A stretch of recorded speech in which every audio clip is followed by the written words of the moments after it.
Good morning, everyone. Welcome to the March 5th, 2021 meeting of the Commission from the Kentucky Department of Fish and Wildlife Resources. I want to welcome everybody this morning. It's a beautiful morning here in Frankfort, and I want to acknowledge a few people present. I see Secretary Mike Berry is with us. Good morning, everyone. Welcome to the March 5th, 2021. I'm hearing myself in the background there. Good morning, Deputy Commissioner Clark. Good morning, all commission members. Let the record show all members are present for the meeting today. We all want to also welcome directors and staff from the Kentucky Department of Fish and Wildlife, as well as sportsmen and sportswomen across the state. Glad to have all of you this morning. We'll come to some housekeeping issues here in just a minute. Before we do so, though, we'd like for Commissioner Horn to present the invocation, followed by Commissioner Knott with the Pledge of Allegiance. Mr. Horn. Thank you, Chairman. Dear Lord, we ask that you bless and comfort those recently affected by the winter storms and the flooding throughout our area and region. We also ask that you give us wisdom and guidance for today's meeting as we try to manage the wonderful resources that you have provided to us. We thank you for all your blessings and all that you do for us. In Jesus' name we pray. Amen. Amen.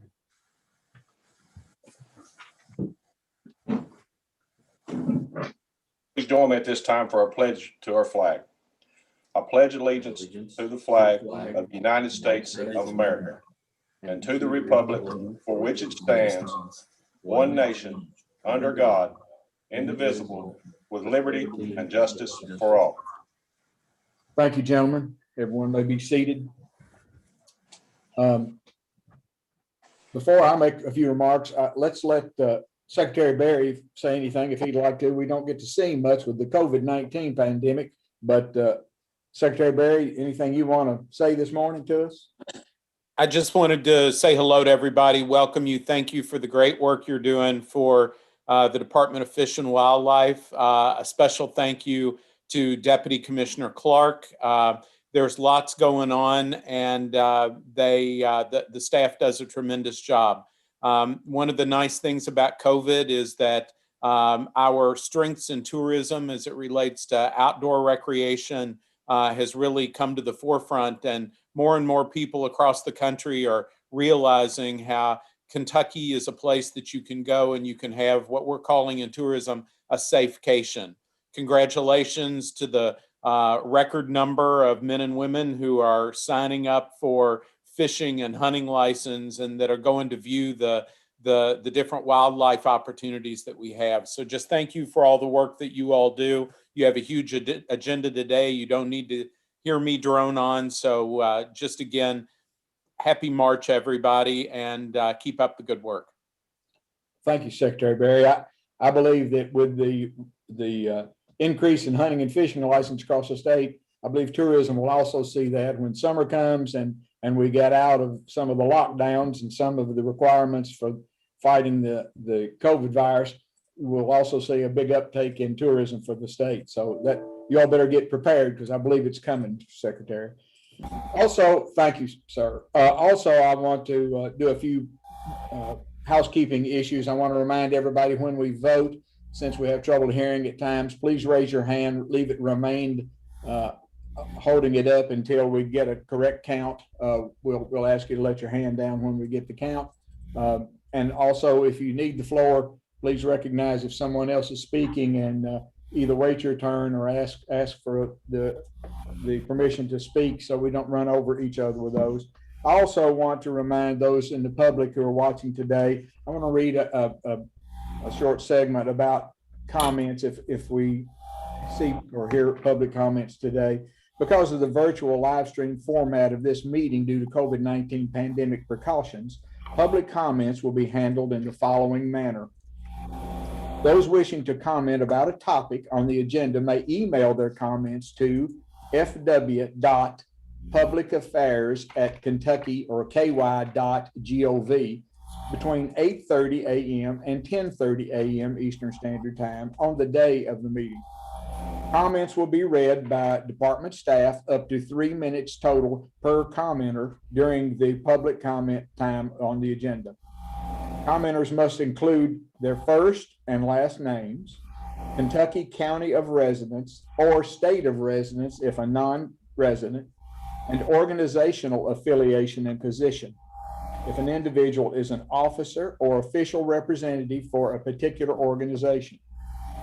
Contact information is not required, but will be helpful if requested, and will not be publicly disclosed if provided.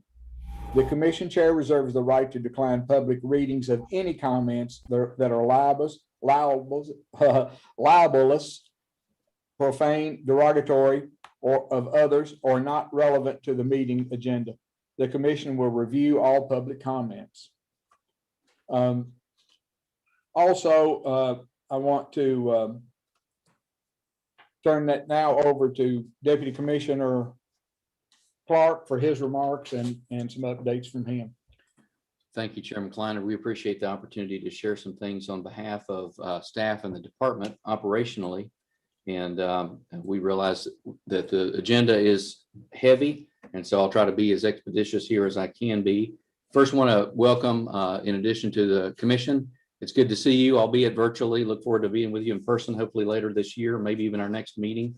Want to also welcome all the sports people, leaders of groups, and individual hunters, anglers, boaters, wildlife watchers, and others who are engaged in wildlife conservation and recreation. We welcome you and thank you for joining us. Want to point out that during the breaks, and we do intend to have breaks scheduled around 10 a.m., noon, and 2 p.m. for break, just to break in the process, give people an opportunity to take a break. And during that time, I want to thank our staff for providing some graphics to share some information, more information than we can do here in the meeting about the department. A couple of things in particular I'd draw your attention to. One is our strategic plan accomplishments from 2020. We highlight some of those in a slide deck that's going to be shown in those breaks. And then also we had recently some awards presented to some of our staff for 2020, and as we try to do each year, and those award winners will be shown in a slide deck as well. And so just wanted to call that out for you all. At this time, I'm going to also, along the lines of staff recognitions, as we've been doing the last couple of years, we're going to recognize staff who have reached certain 5-year benchmarks in their service with the Commonwealth and with the department. So, Gabe, if you have that, thank you, sir. Slide to show everyone. We'd like to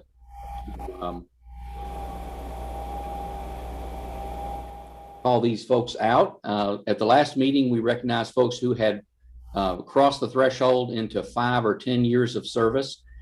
This morning, we're going to do that for folks in the last few months or in 2020 who crossed those benchmarks into 15, 20, 25, 30, and beyond. And so we have several, and beginning at 15 years in fisheries, David Baker, Joe Zimmerman, Marcy Anderson, Mark Harless, Chris Hickey, and Matt Thomas have all attained 15 years of service. In our information and education division, Nathan Sangster, Jessica Nelson, Bart Riddle, Bo Spencer, and Obie Williams. In engineering, infrastructure, and technology, Richard Fincher. In the commissioner's office, Tony Wheatley, who works in land acquisition with and for us, and particularly on the Philo program currently, been with us 15 years. In our wildlife division, a number of staff. Thank you all for your faithful service. Carlton Hannon, Zach Couch, Brian Wagner, Brent Kearns, Ben Robinson, Kurt Devine, Harley Weaver, Laura Palmer, Gary Sprandel, Thomas Young, Nathan Gregory, Josh Fraser, Terry Brunges, and Mike Strunk.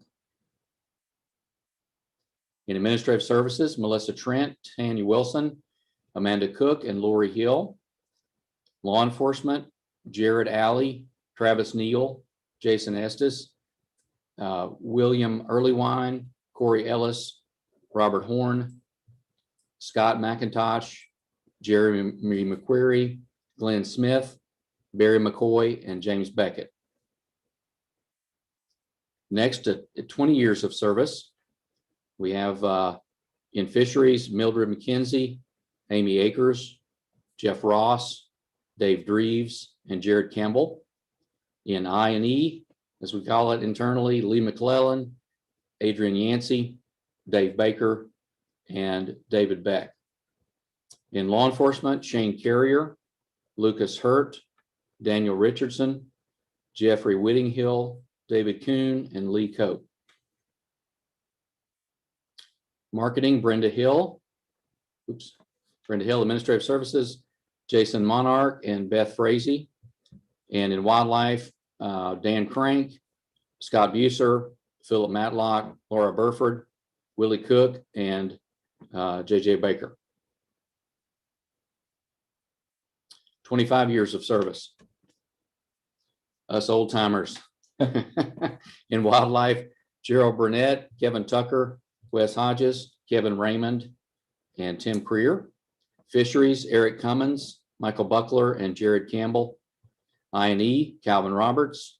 And last year I also crossed that threshold. Thankful for the opportunity to serve.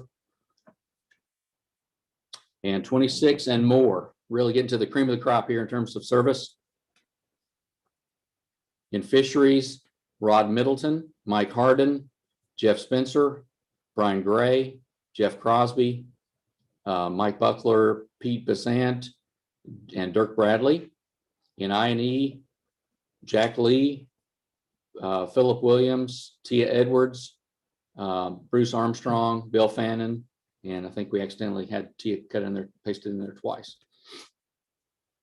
In wildlife, Leslie Carter, Wayne Taminga, Bill Lynch, Clay Smithson, Chris Mason, Tracy Hemberger, Brian Gray, Dan Feigert, Wes Maddox, Michael Kinney, Doug Dawson, Pat Haas, John McGregor, Joe Lacefield, and David Yancey. And part of the reason we go to the effort of calling these folks out by name is in state government, you really don't get like a nice watch or a cash award for your years of service. And so it's a way of us showing our appreciation for folks who are dedicated, and many of these folks are career with the department specifically.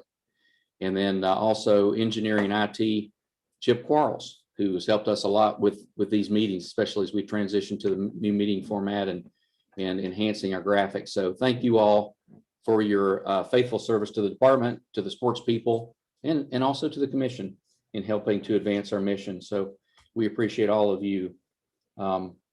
We also, along the lines of staff service, have some sad news to report today. Just in the last week or so, we lost a staff member who had suffered from illness. And we want to take a moment and observe a moment of silence for Jason McDowell, who was a fisheries technician with us for 21 years.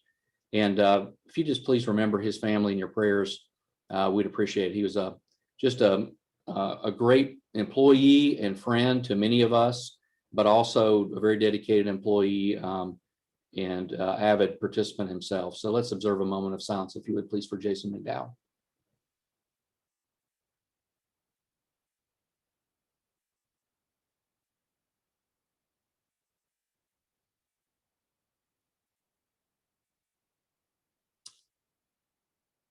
All right, thank you, Nathan.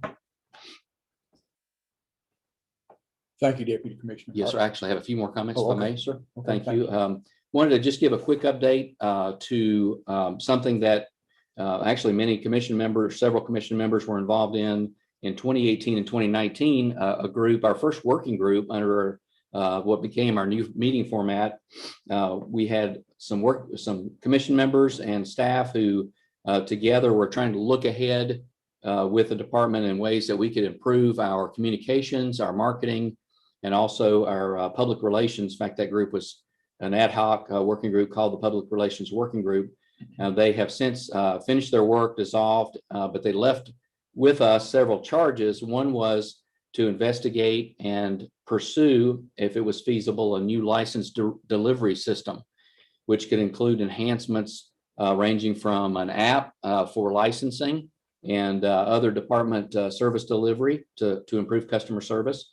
delivery of things like hard cards to folks who want to have a license in their pocket that's a durable type of a license, and various other things. But essentially using our licensing system to improve delivery of applications for various hunts, various opportunities, but especially for sales of licenses and permits. We are making good on that. We actually have a team of staff that are working currently on a request for proposals for that new license delivery system. So we hope to have that actually on the ground, that is fielded in the next year. It's a huge undertaking. Won't go into all the details there, but I want to especially thank our IT staff for leading us in that effort. But we really have people from all of our divisions engaged in that process. So we're excited about that and look forward to delivering some cutting edge opportunities and improve our communications and marketing to our customers as well. Also, one of the things that working group tasked us with was to look at improving our website. We have millions of visitors each year. I think we may be up to like in excess of 10 million visits to our webpage. So it is a primary, a frontline way of communicating with our publics. We need to maximize the value of that and improve the customer service of what we do through that. And we are currently, I'm pleased to report, just about copied over the content from our current website to a new design for our website. And that will be revealed in the next couple of weeks, hopefully. So we'll be looking for that. We're working on some communications, public facing communications to interpret how to navigate the website, and excited to share that with you all. We'll be rolling that out very soon. Also want to share our newest class of conservation officers who have matriculated and are now in the field. And so Gabe, if we have that graphic, I'd like to share that with our commission and with the public. This is class 24 of our conservation officer recruits. Most people who are really engaged in our processes realize that not only do they complete the DOCJT, the sort of this standard certified police officer training, but they also go through an intensive training process with the department, our own academy, and then receive field training on top of that before they're cut loose and serve in the field. But we'd like to recognize these by name and show you their county assignments. Bryce Young is serving now in Davis County. Dakota Turner in Breathitt County. Darren Jacoby in Breckenridge.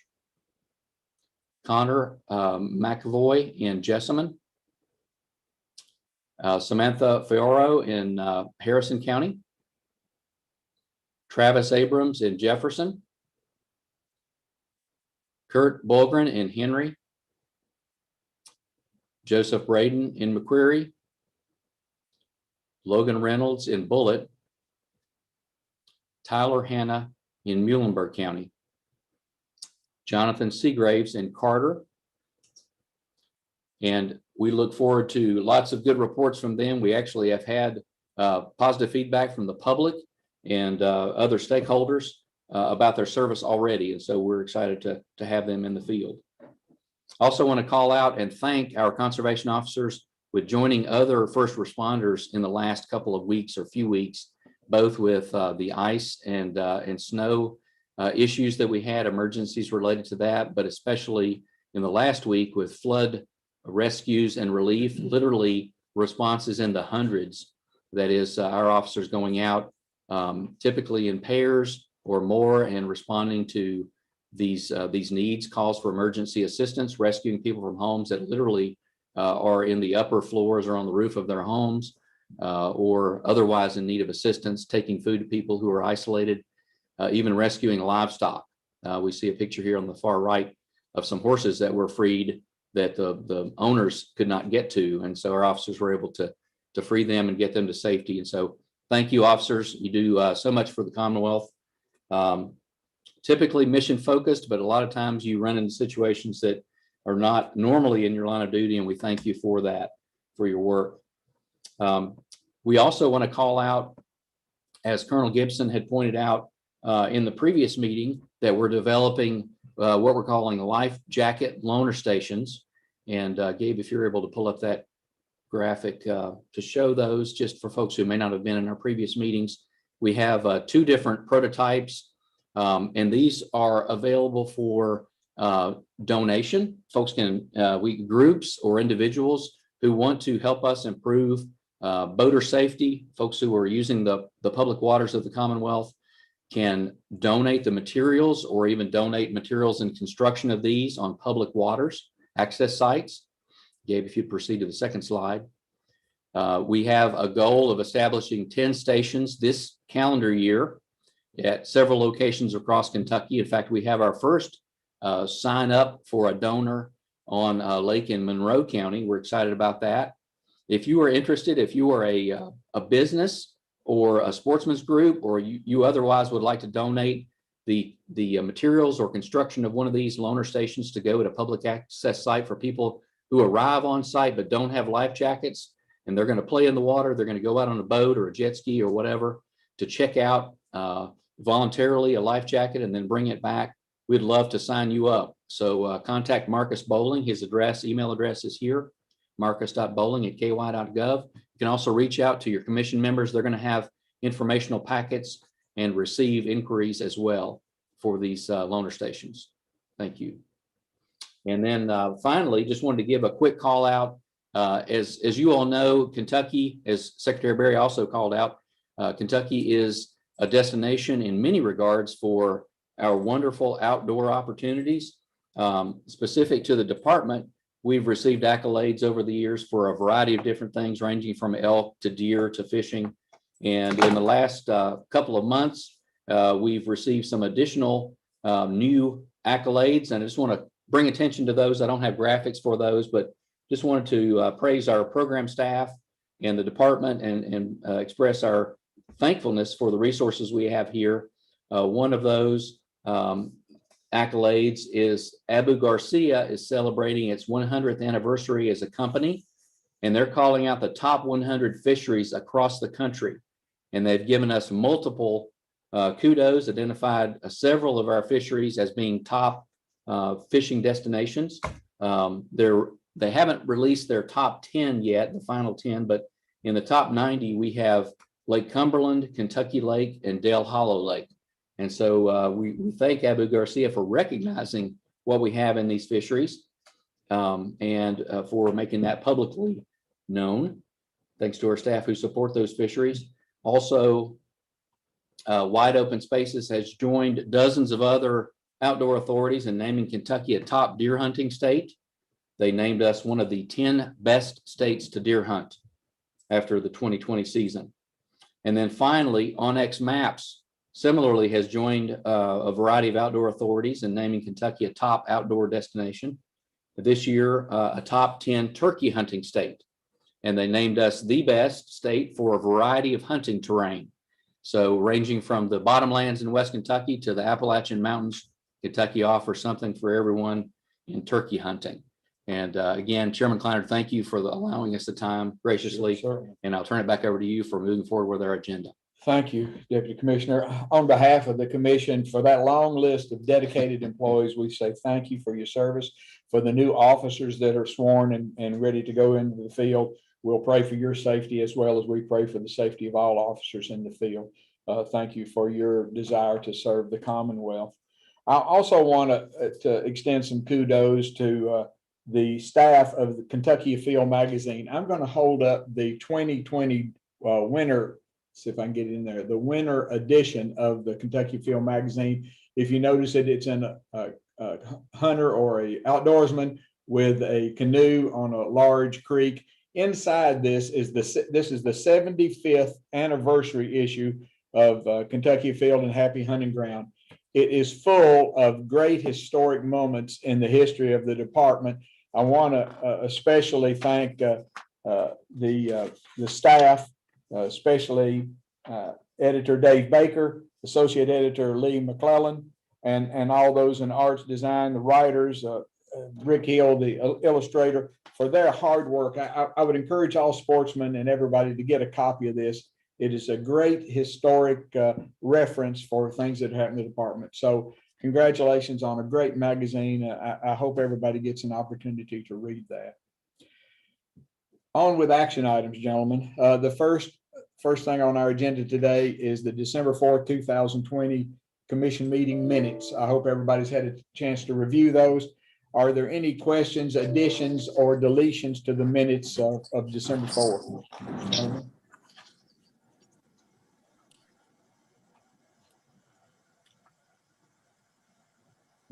No corrections, any motions on how we're going to deal with the minutes of the December 4th meeting? The motion that we pass the minutes. Can't hear you, Mr. Horn. Make a motion that we pass the minute. We have a motion to pass the minutes, seconded by Ralph Swallows.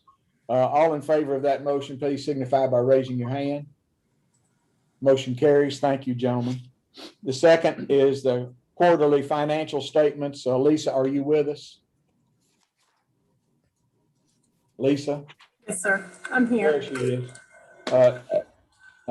Go ahead, Lisa, if you want to do any presentation about the quarterly. Well, the financial statements are 3 pages long, so I'll kind of go through them one at a time since we have it on an overhead. And the income statement overall shows the 3 months of the second quarter. Our fiscal year runs from July to June, so this is October through December. Something that's noteworthy on this report is that this is the 50% mark of the state fiscal year being completed. And normally we surpass or are very close to that 50% mark because we have 3 payrolls instead of 2 payrolls that hit in July. But if you notice, our bottom line expenditure number is just a little over, well, it's almost 41%. So I think that that's the most noteworthy. Are there any questions about the first page of the report?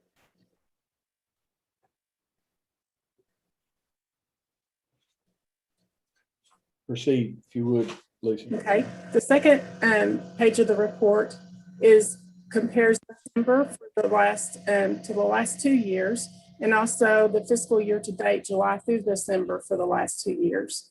There are some notable things on this. Of course, one of the biggest and best is the hunting and fishing licenses are up almost 10% from last year, and voter registration fees are 150%. But the problem with that is that all of those aren't true increases because of COVID. There were extensions in last year's deadlines. So we're actually seeing some of the receipts from last year in this fiscal year.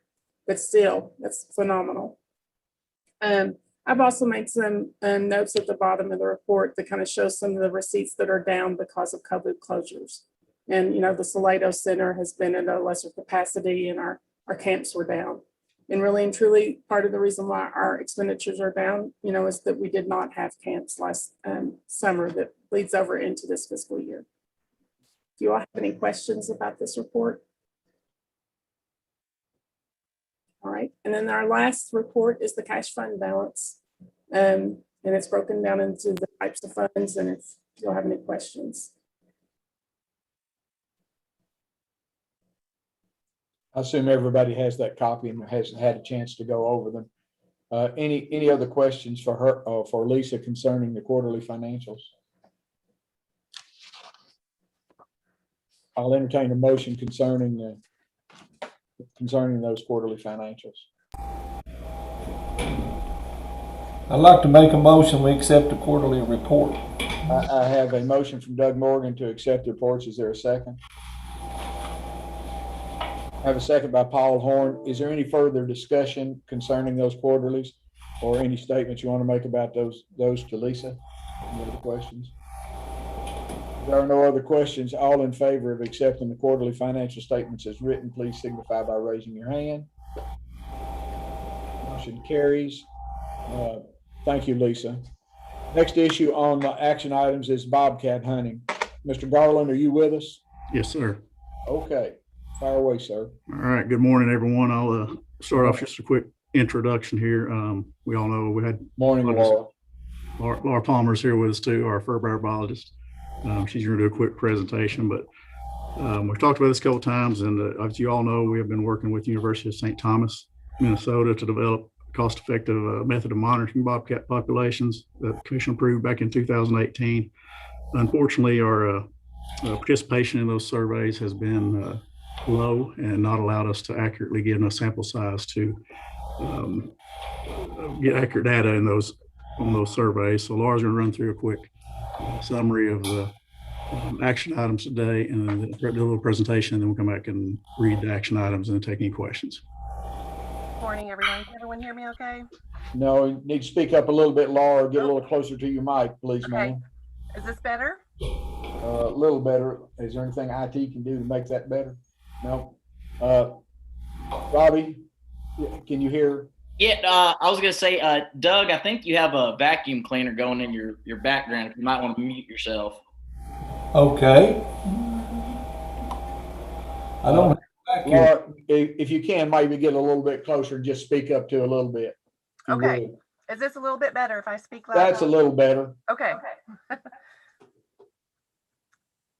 I'll wait till here we go. Okay. Well, good morning, everyone. I just wanted to run through a few quick slides, just a little bit of background, and hopefully everyone's familiar with this by now.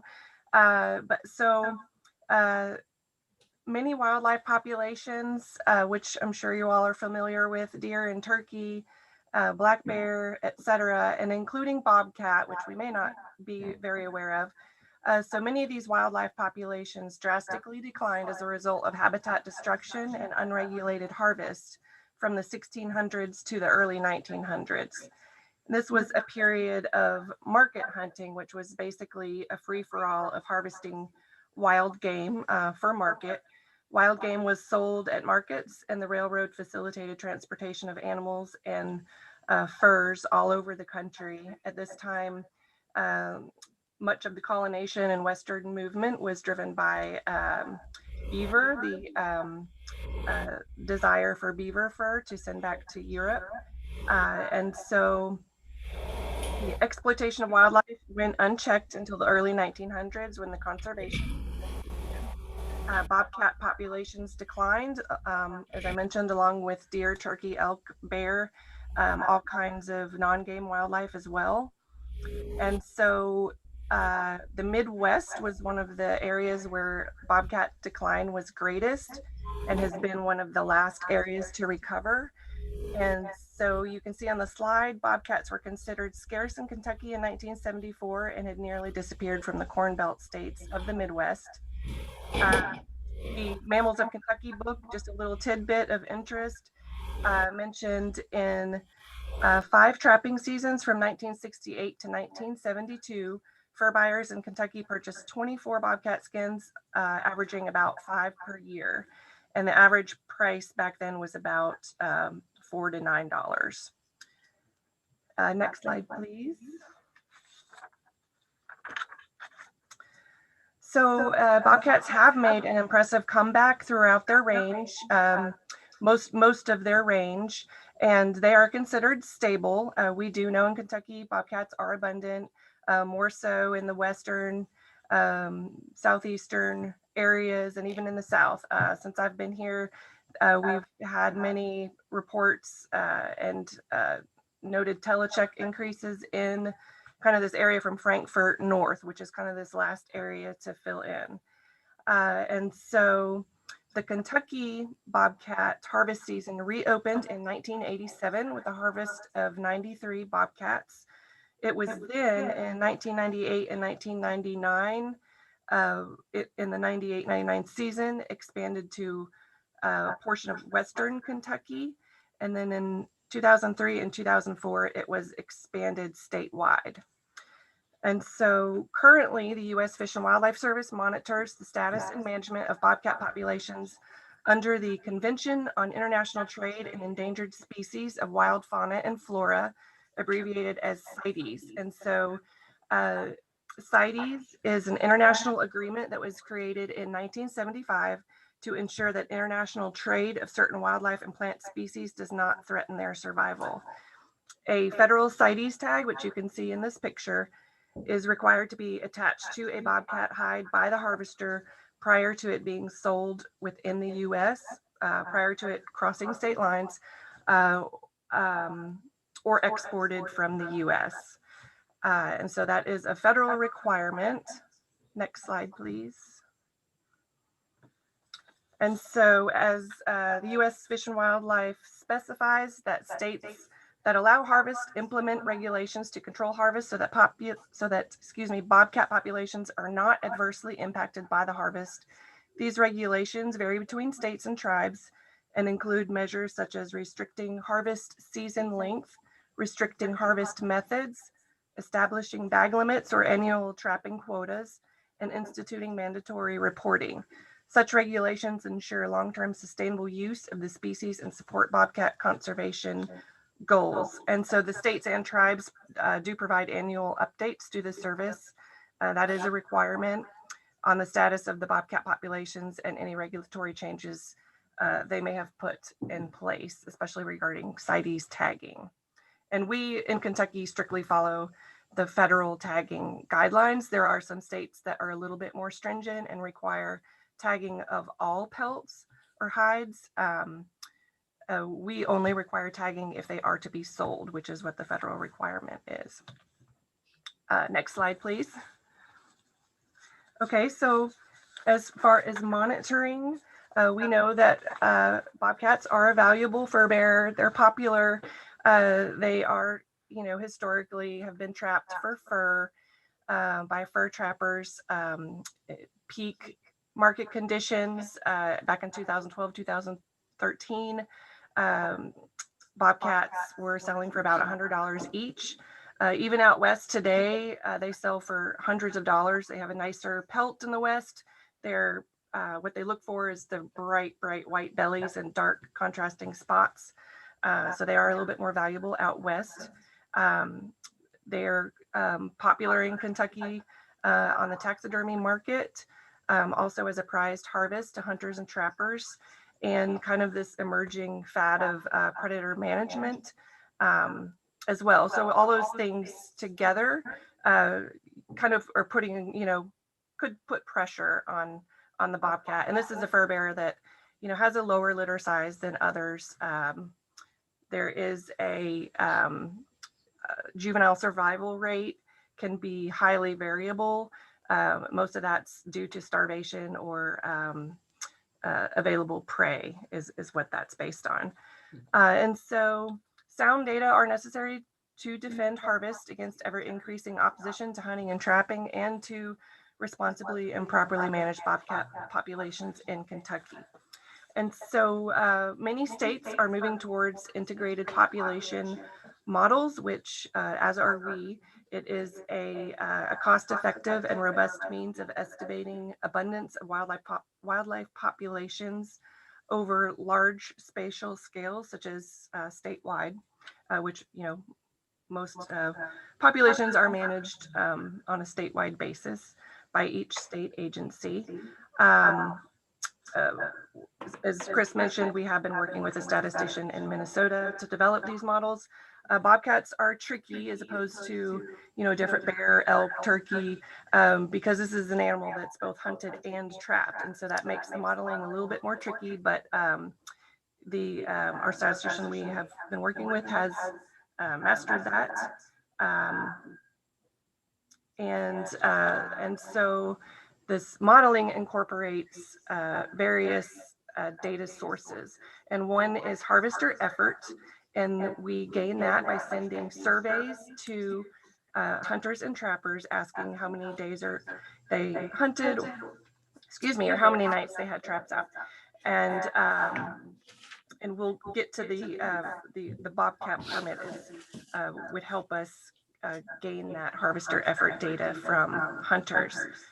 And then another is age at harvest. We need to know the age range or age structure of the population at time of harvest. And so we do this by collecting tooth samples from hunted and trapped bobcats. And we process the teeth here as far as getting them ready for the lab. We boil the jaws, remove the teeth, add ID numbers to them, and then we send them to a lab, and where they section them, cut them, basically trim them down, cut them very thinly, put them on a slide, and then they count the rings on the teeth, similar to how you would count the rings on a tree to see how old they are. And interestingly, the oldest bobcat we've had recorded was 16 years old in the wild, a trapped bobcat in Kentucky. And then the last part of what we're incorporating in our models is survival. And we've conducted a study with collared bobcats a number of years ago, and that information has been collected and is already in the modeling. And so we have been collecting tooth samples for 5 years, and we've attempted to do this on a voluntary basis and promoting it through several methods. Unfortunately, we've gained about 5% of the harvest back in donated tooth samples, which is not nearly enough to get any meaningful data. So next slide, please. And so the age data is very important to incorporate into the modeling. It's one of the main things this is based off, the abundance estimates are based on. And so we are asking for mandatory submission of bobcat jaws until we collect the age data that are needed to give us a meaningful abundance estimates. And this would involve requiring the lower jaw section. And we currently have our voluntary mailing system in place. And so it just involves cutting the lower jaw, sticking it in a postage paid envelope and mailing it back to us. And we have had some comments on the ability of harvesters to keep skulls. And we do recognize that these are desirable. We would implement an alternate approach to collecting samples when adequate data are collected. We only want to do this as long as we need to. This wouldn't be, into the, I guess permanent, wouldn't be permanent. And so, and also that we've had a few questions about taxidermists who would use the bobcat skulls in mounts.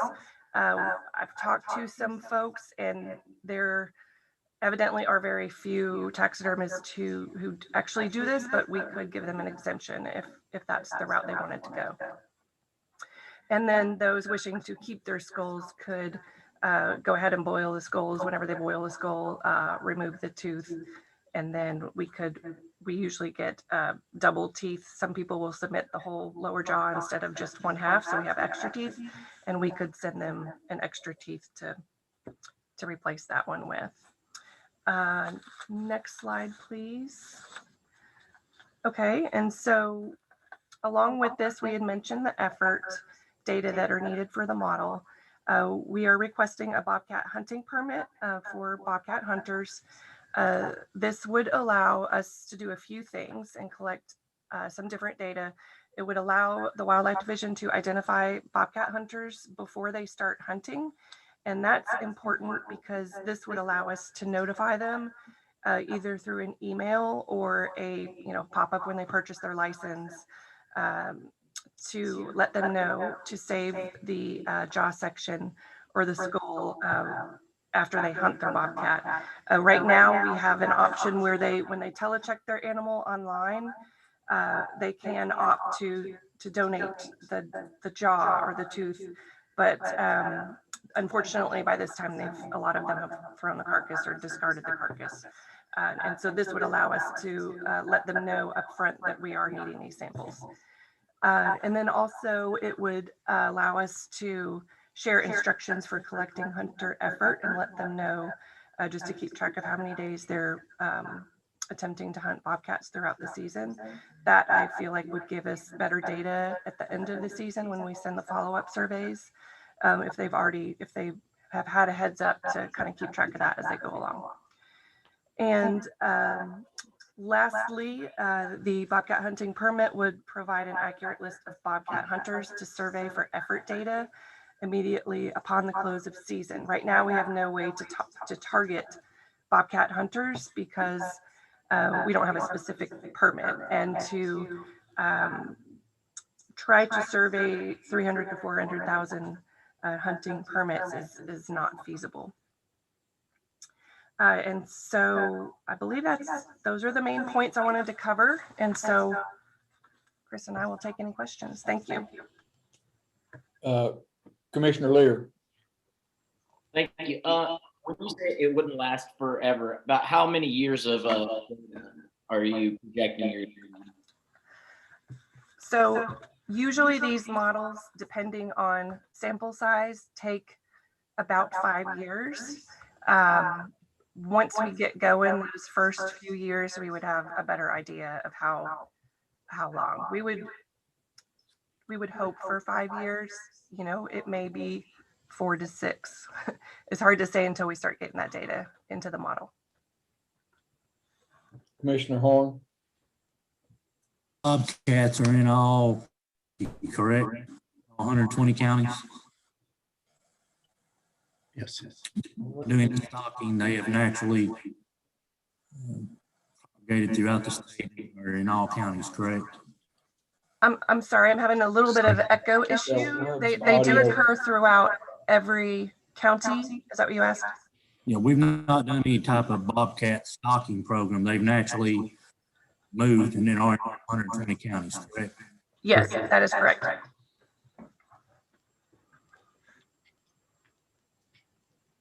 Commissioner Fisher, did you have a question? Yeah, so on this, we killed or harvested about 2,000, a little over 2,000 for the last 5 years. So we made it mandatory. About a little less than 50% of it would be about 1,200 raw bones for hunters. Is enough data? I'd like to piggyback Commissioner Lear. What's enough data? If you get 1,200 for 5 years, is that enough to? I mean, we kind of know what we would be working with the number of samples. So if you put 1,200 jawbones for 5 years, not enough. Getting a terrible echo, but I think you're asking 1,200 samples a year would be statistically valid to get the results we need. Yeah. Yeah, it should. If we were to get 50% return rate for samples, that should get us to where we need to go. Again, I can't say 100% until we get some samples into the model. We definitely know that 5% that we're getting now is not working. 20% would be questionable. We would hope that if we got anything higher than 30, that it would work, but I can't say for sure right now. Laura, I had a question from a sportsman that is really this. If voluntary submission has failed, like you say, don't you worry, this is the question from them, don't you worry that mandatory submission would actually diminish either reports of harvest or continual harvest? In other words, penalizing them for not reporting if they're already not reporting voluntarily. Are you worried at all that your actual number of either the harvest would diminish or the number of reported harvest would diminish? Do you mean that they wouldn't then telecheck them, or? Yeah, that if they know they're breaking the rules by not sending in the jaw, will they even report that they've harvested it? Is one of the worries. If voluntary submissions have been so low, will mandatory submissions make it worse, is the question. You can think of that for a second. Paul, go ahead. Last meeting, we asked for some incentive ideals.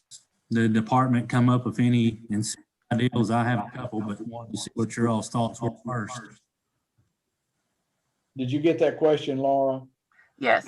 I wasn't sure. Chris wanted to answer. In the minutes of the December meeting, I believe Commissioner Fisher asked, could you all come up with some possible alternative incentives to encourage people to send them, so they kind of avoid what I was just mentioning that a sportsman called me about, the fact that we might actually get people go the other direction if we start mandatorily doing it. So either one of you can answer that question from Paul, I think.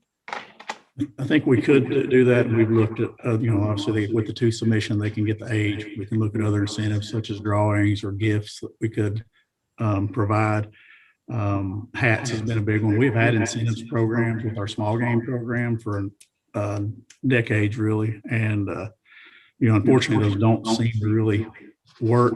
Those cooperator logs, this is just where they're doing the hunting logs, continue to decline. We've offered incentives over the years, from hats to license plates to lapel pins. And again, to keep it, you get a bump the year you offer a new incentive, and then it drops back right down the next year. Commissioner Horn? One incentive that was talked about with me by the sportsman was, for example, the trappers are allowed to have 5 bobcats. So if they send in 2 jaws for the next season, they would be allowed to have 1 extra tag to trap. If they send in 4 jaws, they'd be allowed to have 2 extra tags, maximum of 2. So a trapper that sends in 4 or 5 jaws in the 2021 season will be allowed to harvest 2 extra bobcats in the 2022 season. Laura, what do you think? That could be a possibility. I mean, the idea is we would want to get all of the teeth from all the animals that they harvested in a year and not have them bias, like just turning in the small skulls. I mean, I would think we might be able to work something like that out. This is the first time I've heard about it, so I'm trying to run it through my head.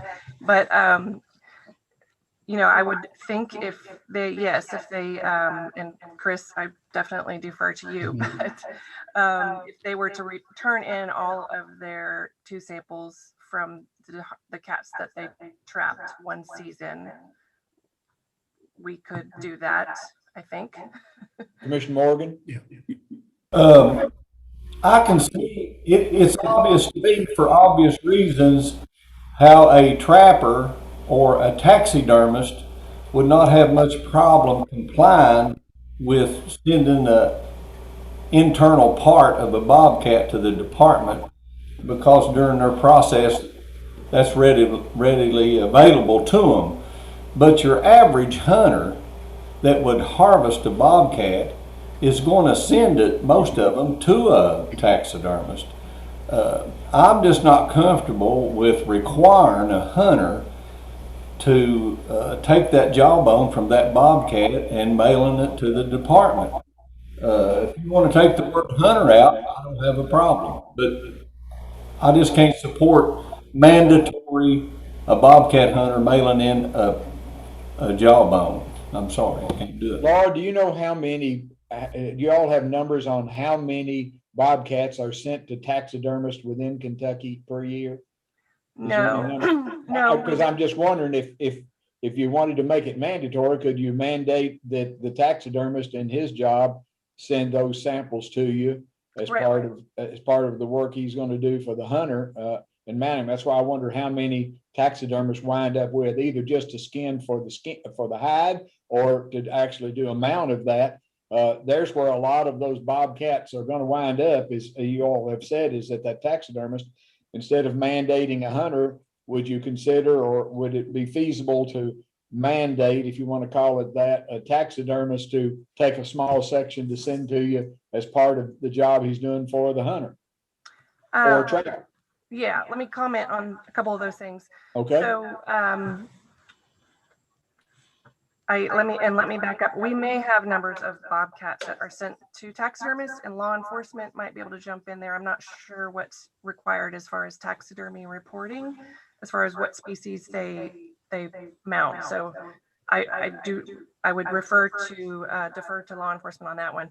But right now we do have folks who bring bobcats to taxidermists, and the taxidermists, once they skin it out, will either return the skull or jawbone to the harvester and they'll mail it to me, or some of the taxidermists mail samples directly to me, and then there's a few that we go out, they just save the whole head and they label them, and we go out and pick the heads up or the skulls up from them.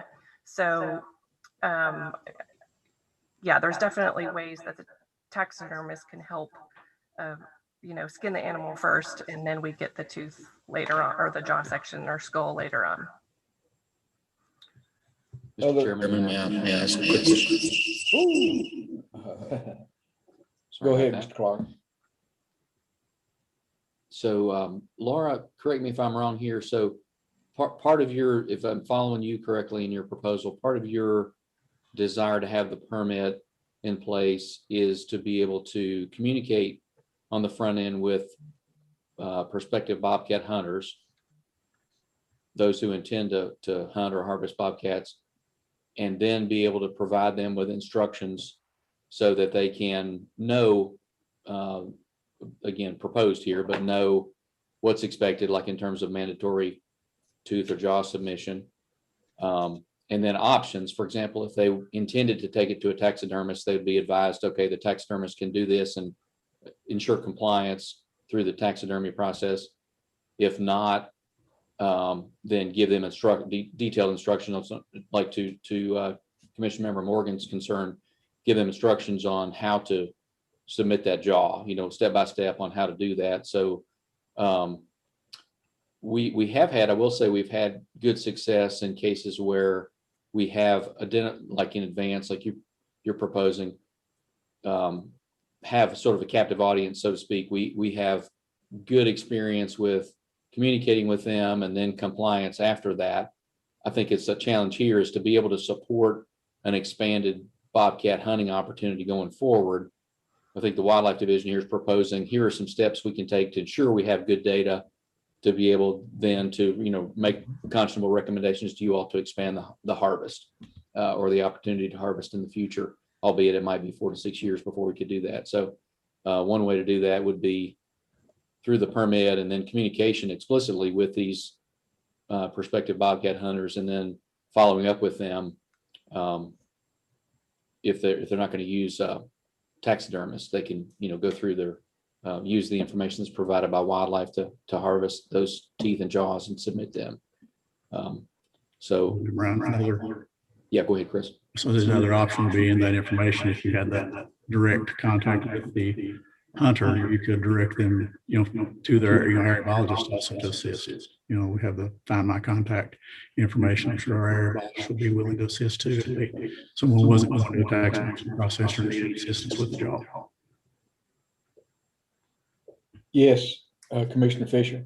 Mr. Chairman, just a few points I'd like to point out from the last discussion we had back in the December meeting. We had talked about not having in the first place. We usually push that back. The hunting season was the first Sunday weekend of deer season, I believe, or something like that. We didn't have that. They made the decision to push that date where it is now. So I think that was that we're saying data now. Is everybody other than here at headquarters having difficulty with audio? Everybody's pretty much we're getting about half of what everybody is saying. I don't know how clear we are here. It may just be Brian. Brian, if perchance is your mic, if you know where it's at on your computer, you might make sure you don't have anything in front of it, like a hand or a garment or anything in front of your mic, possibly. I don't know. It may not be. It's just, it seems like we're getting parts of your sentences and words. I'm getting feedback on Brian. It's everyone. Is it? Now, everybody just kind of cleared up. I heard everybody's comment then, but I have only gotten about half of what you said, Brian, about season dates or something that you were talking about. Can you kind of repeat that if you don't care? Yeah. Originally, the department, without scientific data, made the decision to move the date back. Didn't have a study to determine that was what was biologically necessary. Okay. Laura, did you hear that? No, we don't hear you at all now, Laura. No, I'm sorry, I could not hear that. There you go. We heard you now, but she didn't hear you again, Brian. Mr. Chairman, may I reiterate that and follow up, expand his question? It's a good question. So a number of years ago, when the season, Bobcat season was pushed further into the modern gun season, we didn't have adequate data to justify or warrant that change. Laura, was that, I have a guess, but I want to ask you if you know. So was that done conservatively to be able to, because we didn't have good data? In other words, we wanted to collect more data on Bobcat populations before either retaining that longer season and that opportunity. Was there concern voiced by any groups about the Bobcat numbers, or was it more just being conservative on the part of the department? Right. So back in, let's see, 2007, 2008, the opening day of Bobcat hunting season was moved from the third day of Modern Gun to the third Saturday in November. And then later on, we moved it to the fourth Saturday. So that was because the season had just opened statewide in 2003, 2004.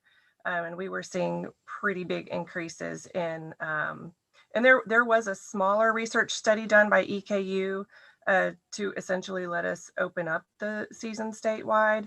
But since then, we have not had any research going on, and we were seeing pretty steep increases in harvest. And to be conservative, that is why we cut down the number of days in Modern Gun. Is that what you were asking? Did that address your question, Commissioner Member Fisher? Yes. And then, Mr. Chairman. Yes. The second point I'd like to raise is with the mandatory or the permit is you likely have a lot of people that take the opportunity to harvest outside of just solely focused on hunting them. You know, there's a lot of people that go out there and they predator hunt. And there's a lot of people that are opportunistic with something else being in season at the take. So I think you're alienating a group of people if you put an expense and a cost on a permit. I just thought about something that you could potentially do, which is do something like the HIP survey where it's free. You can go in there, you know, people that are willing to do it. You probably get a lot more participation, but I think, you know, I hear it from sportsmen and women all the time that, you know, the department cares about money. We want to just increase revenue, yada, yada, yada. And I think this is another way that we have to be cautious of charging another expense to our sportsmen. And right. And my feedback is they don't want to be charged and charge and charge again. Let's charge for this. Let's charge for that. And we got to be careful. I agree. That's the feedback I'm getting too, Brian. Yeah, I agree. And keep in mind, gentlemen, that you know, the Bobcat hunting permit was not based on, you know, generating a bunch of income. It was just to keep people from just clicking yes to get through the system. We definitely realize, you know, charging sportsmen again for yet another fee is an issue that we try to avoid when we can. You know, the tooth submission is probably the most important of those two. You know, if we had to get down to it, because without that data, it's hard to get that, you know, the research to, you know, to pan out to give us adequate sample sizes. Mr. Wallace? Feedback I got from my district was no, a voluntary program would be much preferred to charging the sportsmen for an increased license fee. The other is we all received communication from United Trappers, Stephen Pickard, and they had quite a few comments. And I know, Laura, you were copied on that email. And any thoughts on their suggestions for a predator permit, not only just for bobcats? Sure, I'll take it. So they had suggested instead of a bobcat hunting permit specifically, go to a fur bearer hunting permit, which would also include coyotes, etc. Yeah, I mean, I would totally be on board with that. I felt like that would be a much bigger ask, though, to also require coyote hunters to get a hunting permit if we required a bobcat hunting permit, I feel we can, those folks would likely also be coyote hunting or, for the predator portion of those, fox hunting, et cetera. And they had mentioned the gray fox, and gray fox decline is a concern range wide. We talk about that at our fur bearer meetings. And so with the bobcat hunting permit, I had planned to, in the surveys that we ask, also ask questions about, how many people are night hunting coyotes and all those sorts of things. But yes, I mean, that's definitely a great idea. I'm not sure if that would be a bigger hurdle or not, and that would be, your all's decision. Yes, Deputy I Commissioner. have a quick question. And Laura, this would be, I guess, for you, but also in wildlife, but also for the commission members. I think it sounds like our most important need is the data. We're not concerned here about revenue. There would be some potential benefit to a very discounted or very inexpensive permit, like $5 could cover the cost of processing. But that aside, we're mostly concerned about the resource here and the opportunity for the end users. If it were a free permit, like a free registration or permit, however we want to describe it, but it was mandatory, would that suffice for wildlife? And then I would ask the members, would that create any problems from your standpoint with the stakeholders? Yeah, I think, it would be better than nothing, certainly, 100%. I did notice when I was looking through all this, the sandhill crane permit is $3, or maybe even if we made it $1. What we're trying to avoid is we're trying to cut down that number that we would need to sample from. So if everyone purchasing a license goes through and says, oh yeah, that's free, I'm going to get it, that's just going to inflate the number of folks that we have to sample from. However, I mean, we could see how that goes. It may not be it may still be doable. It would still be better than trying to sample all 300,000 to 400,000 hunters for sure. Absolutely agree. Either a free permit or, like Mr. Fisher mentioned, a time of purchase of license survey with what you hunt and specific species would definitely be preferable over nothing to help get us that data and narrow down our focus on surveying. Right. And Chris, we had, am I on? Mm-hmm. Okay. We had looked into that extensively with the turkey folks and grouse folks. And I think it would work for their species very well, but for bobcat, the way the license year ends and the way the season ends, it's the recall time for when a hunter would have to remember what they harvested over a year ago, I think is not going to be very good data. And so we would essentially be back to having to survey every single hunting license holder at the end of the season. So, and that we had talked about requiring a question when somebody purchases their license, what did you hunt last year? And then based on that, get a list of, basically tone down that list of folks to harvest, to send surveys to. But I'm not sure I don't think that would work for bobcat. Commissioner Swallows, did you have direct contact with Mr. Pickard? No, I did not.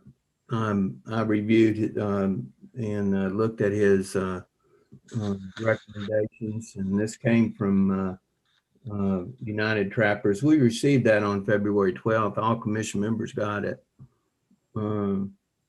He stated, pardon me. Go ahead. He states in that many hunters mistake the sex of bobcats and report them, misreport,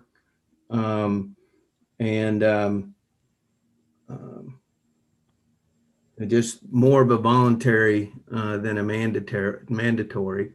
I think there's got to be some middle ground in how we approach this, and I like the HIP survey idea with Commissioner Fisher of having them report. Again, just think we ought to consider moving in that direction. What about Commissioner Hill's idea about the mandatory jawbone, or not the voluntary, to at least get the jawbone samples from the trappers and offer them an incentive to turn them in to collect the data? Because you get more refined data, but you still don't get the jaw samples under a hip. I mean, would that I'm okay with it. Commissioner Lear? Well, were you saying, Laura, that would maybe cause them to only send in, if they didn't have to send all of their samples, they would only send in maybe the smaller ones, and that might skew the data? Yeah, yes, that would be an issue. And the other thing is that we have to have 2 samples from hunters and trappers, not just trappers, because they are a hunted and trapped species. And so we need to reflect that in the modeling. We could give the same incentive plan to the hunters. If they're only allowed to kill 3, they send in 1 jawbone or 2 jawbones, whatever number everyone wishes, and they get an extra tag for the next year, just like the trapper. And that way it's voluntary, it's incentivized. They bring in more jawbones. I don't see them sending in the small ones because they have to send in 2 to get an extra one. If they get 4, you're going to get, 2 extra tags. So I think voluntary. I guess I didn't realize, I was thinking that when you had suggested that as far as the trappers before, that it was still going to be a mandatory program. No. Okay, I'm not sure that would, I would have to think that through. I'm not sure that would, Yeah. I this see is the what you're first time saying. I've heard about it. So Yeah. And I I see, think I would stick with the mandatory system right now. I see what you're saying, Paul. We can definitely offer, I think we could offer that incentive on top of a mandatory, some incentive on top of it, and mandatory if you submit X number of jawbones. But, I think to get those numbers that we need to get the data to work out, if we could, I guess as a thought here, when what everybody's saying is if we could make the, look at more of a hip survey for the permit to get that information, but then still keep the jaw mandatory, and even incentivize on top of that if we had to for numbers. I think that will be preferable. Mr. Lillard? I really appreciate everybody's comments. I think Paul's idea was excellent, along with Brian's. But just feedback again from the 5th. They're definitely not interested in a mandatory submission. They're interested in voluntary submission. And so, we met on this last time. We spent quite a bit of time on it this time. We went back to our constituents, as you asked us to find out how they felt about it. And I feel like across the board, everybody that spoke is against mandatory submission. And Laura, I understand what you're trying to do and accomplish, and I apologize for that. But, I just want to come back and say what they're talking about up here and what they would like to do with it. So just wanted to make sure I said that. Yes, Commissioner Lear. On that note, I had a town hall the other evening, and actually, the feedback I got from my constituents was quite the opposite. They feel that to make informed decisions going forward, we need the data on this. And I don't know exactly how much reliable data we have on it right now. So, they were actually in favor of doing what we need to do, even if that's mandatory submissions, so that we can have that data in hand. If, hopefully it only takes 5 years or so, but to make the most informed decision as a committee possible, or commission possible, going forward. Commissioner Horn. Chris, with CWD, do we have drop-off points in all 20 counties or in eastern, central, western Kentucky? Didn't we have freezers and drop-off places for the CWD samples? We did. We established 10 or 12 freezer locations across the state. Hope to expand upon that this year. Yes. Couldn't we use that and let this Bobcat submission go to those same freezers as well? And let's take baby steps here and do the hip survey and do voluntary submission with incentives, and let's see how it goes before we mandate something. And if we have to take a 2-step approach, we will. But let's start off and start getting data, see what can come in. And then if it's not enough, then we'll look at mandatory. We could definitely look at that. It's, kind of been the issue we've had couple of years now of trying to get the voluntary, and that just isn't getting us what we need. We could, definitely ramp that up. What's everybody's feeling on if we make a much stronger appeal to, now that across the state, trappers are going to know and hunters are going to know that we have a real concern here that might finally wind up in the charging of a mandatory fee and a mandatory submission. Do you think, anybody think that would increase the voluntary efforts if they know how profoundly we need this information? If we were to talk to the trappers directly through Trappers Association, what's your all's feeling on that? Brian, go ahead. Mr. Chairman, I think it comes down to what kind of communication we do. I think everything comes back to communication. I had a friend that harvested 2 bobcats, and when he sent me pictures like, hey, I need your jawbone. I know they might get prompt, but it's not a hard enough follow-up drip campaign. We already have their data. We can keep soliciting that information from them and request. And I think it just comes back to how we communicate that need and how we make them aware of it. And I get we probably need a little bit better data to know who's actually doing it, but we have the data of everybody that harvests a bobcat. So it's just how aggressive are we at making sure that they're aware of it. And if we don't do a good job of communicating, we'll never get something from voluntary. But I think there's a lot of effort that we can make to get it without making it mandated. I think once we mandate it and make it a rule, I'm with Commissioner Lillard. That's a feedback I'm hearing in my district. They don't want it. It's just another thing, another fee that we're having to pay. It's another rule that we're having to follow. And instead of opening up more opportunity, we're creating barriers. Thank you.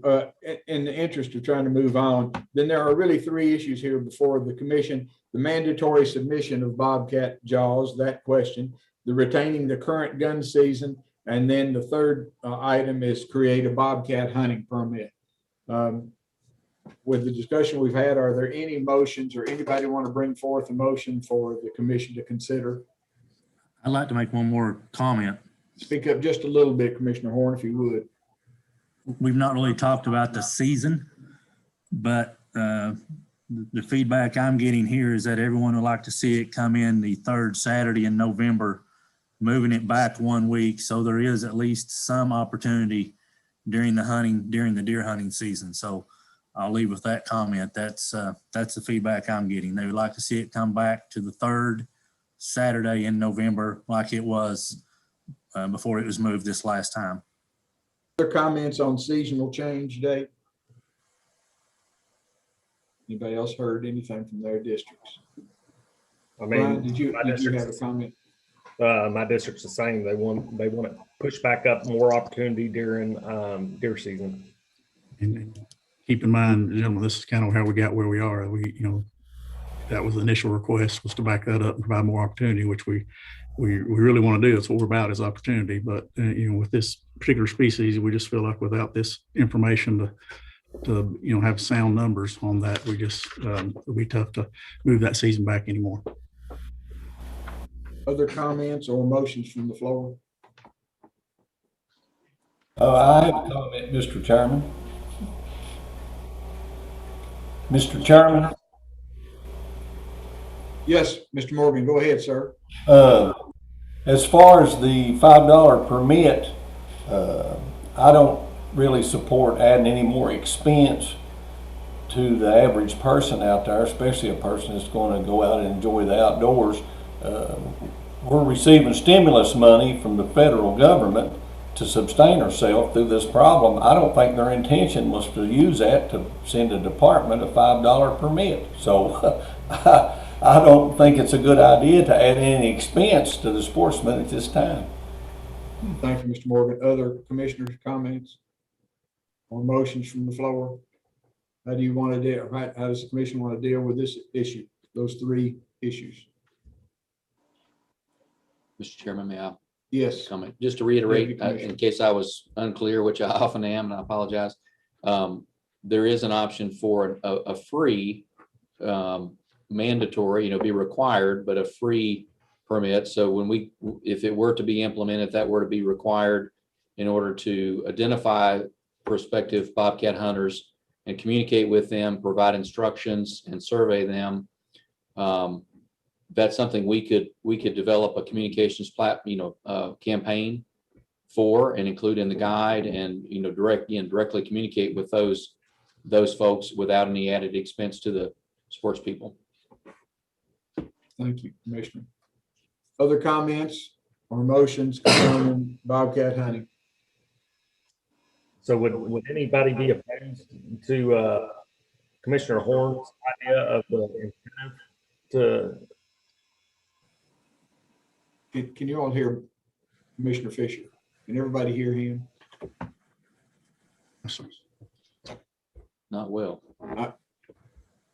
Can anybody hear Commissioner Fisher? Can Can you hear anybody me? hear me? Try it again. Can you hear me now? Yes, that sounds a little better, Brian.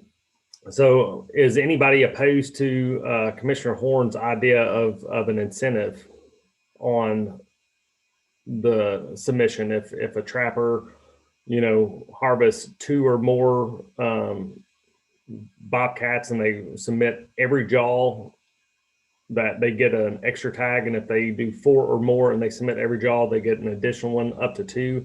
And then for hunters, if they harvest 2 bobcats or 3 and they remit every jaw of every tagged bobcat, that they get a 4th tag the following year.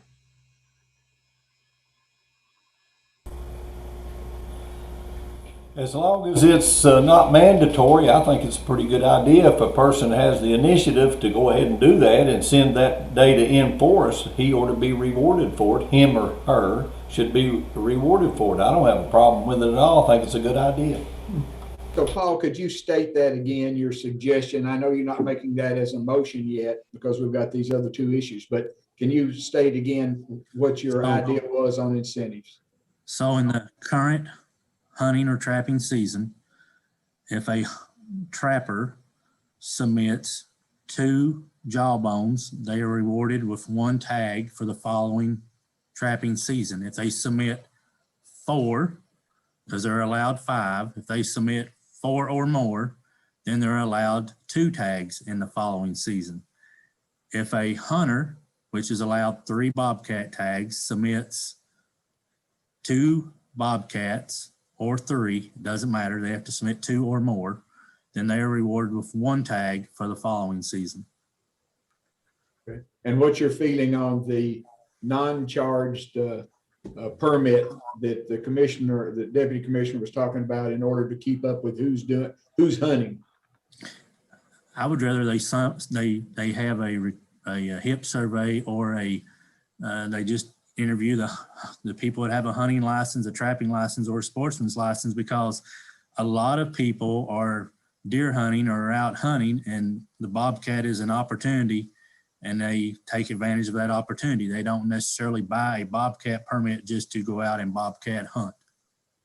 Who else had their hand up? I saw another commissioner or 2. Go ahead, Mr. Fisher. The only thing I would like to add in on Paul's idea is that they're only eligible, according to what Laura needs from data, they're only eligible for those additional permits as long as they submit the jaw from every bobcat harvested. I think that's what she was making sure, that they can't be selected, that it's these 2 bobcats, so I'll get another permit. If they have 2 or 3 from a trapper, they have to do all of them to be eligible for the first one. And if they get 4 or 5, they have to do all 4 or 5 to get the 2. Chris and Laura, I believe the overall thought of the commission is that they want to do everything they can to help you get this data. I believe it's the route of getting it. I see Josh shaking his head yes. I don't think there's anybody on the commission who's objecting to your need for data and our desire to help you get that. But we've had a lot of concerns from sportsmen, and we love to hear those concerns across the state, and they're trying to remedy a way of getting you what you need without penalizing hunters. So we've got the 3 issues then, gentlemen. I'm going to reiterate that. We've got to create the hunting permit, mandatory submission, and then retain the current season. So in order to move on, we're going to need to come up with either tabling, further research or making a motion concerning this. I'm not trying to push you all into action, but you all want to go home and eat supper tonight. I just lost you, Brian. Go ahead. Mr. Chairman, I make a motion that we establish some sort of permit survey that is free in nature, that allows them to collect the data from somebody on harvest of bobcats, pursuit of bobcats. How that with the season? Anything about the season, or we're gonna take that separately, gentlemen? I was thinking take them all separate. Okay, we can do that. So you have made a motion that we vote to extend some type of free permit or survey. State that in the form of a motion for me, if you would. It makes it a little more attainable for these people. Some sort of survey permit, and I don't know what the best method is right now, but to allow them to track those who pursue bobcats, so they can get the desired information for their study. Be a free permit. Is there a second to that motion? Does everybody understand what the motion is?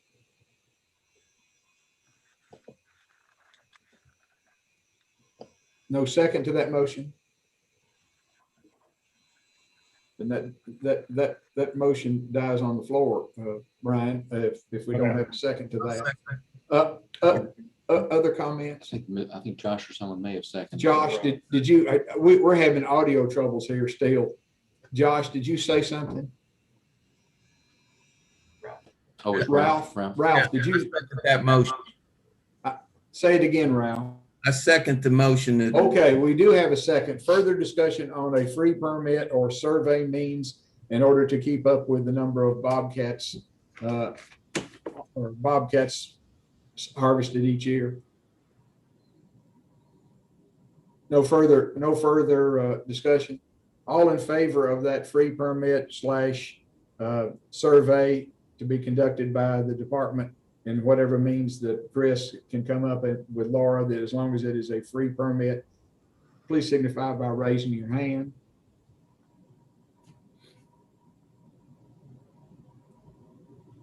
I have all opposed. No.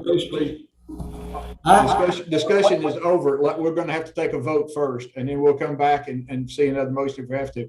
All opposed to that question, please raise your hand. Okay, I have four, and I have one against, so the other must be abstained. So that motion is not to be taken. That motion does not pass. So we're going now back to further discussion. I guess, Doug, what comment do you want to make before we entertain another motion? My question was, is that a voluntary system, or was that mandatory on the data, the free data? It didn't, the motion did not say that. Ryan, you want to answer that?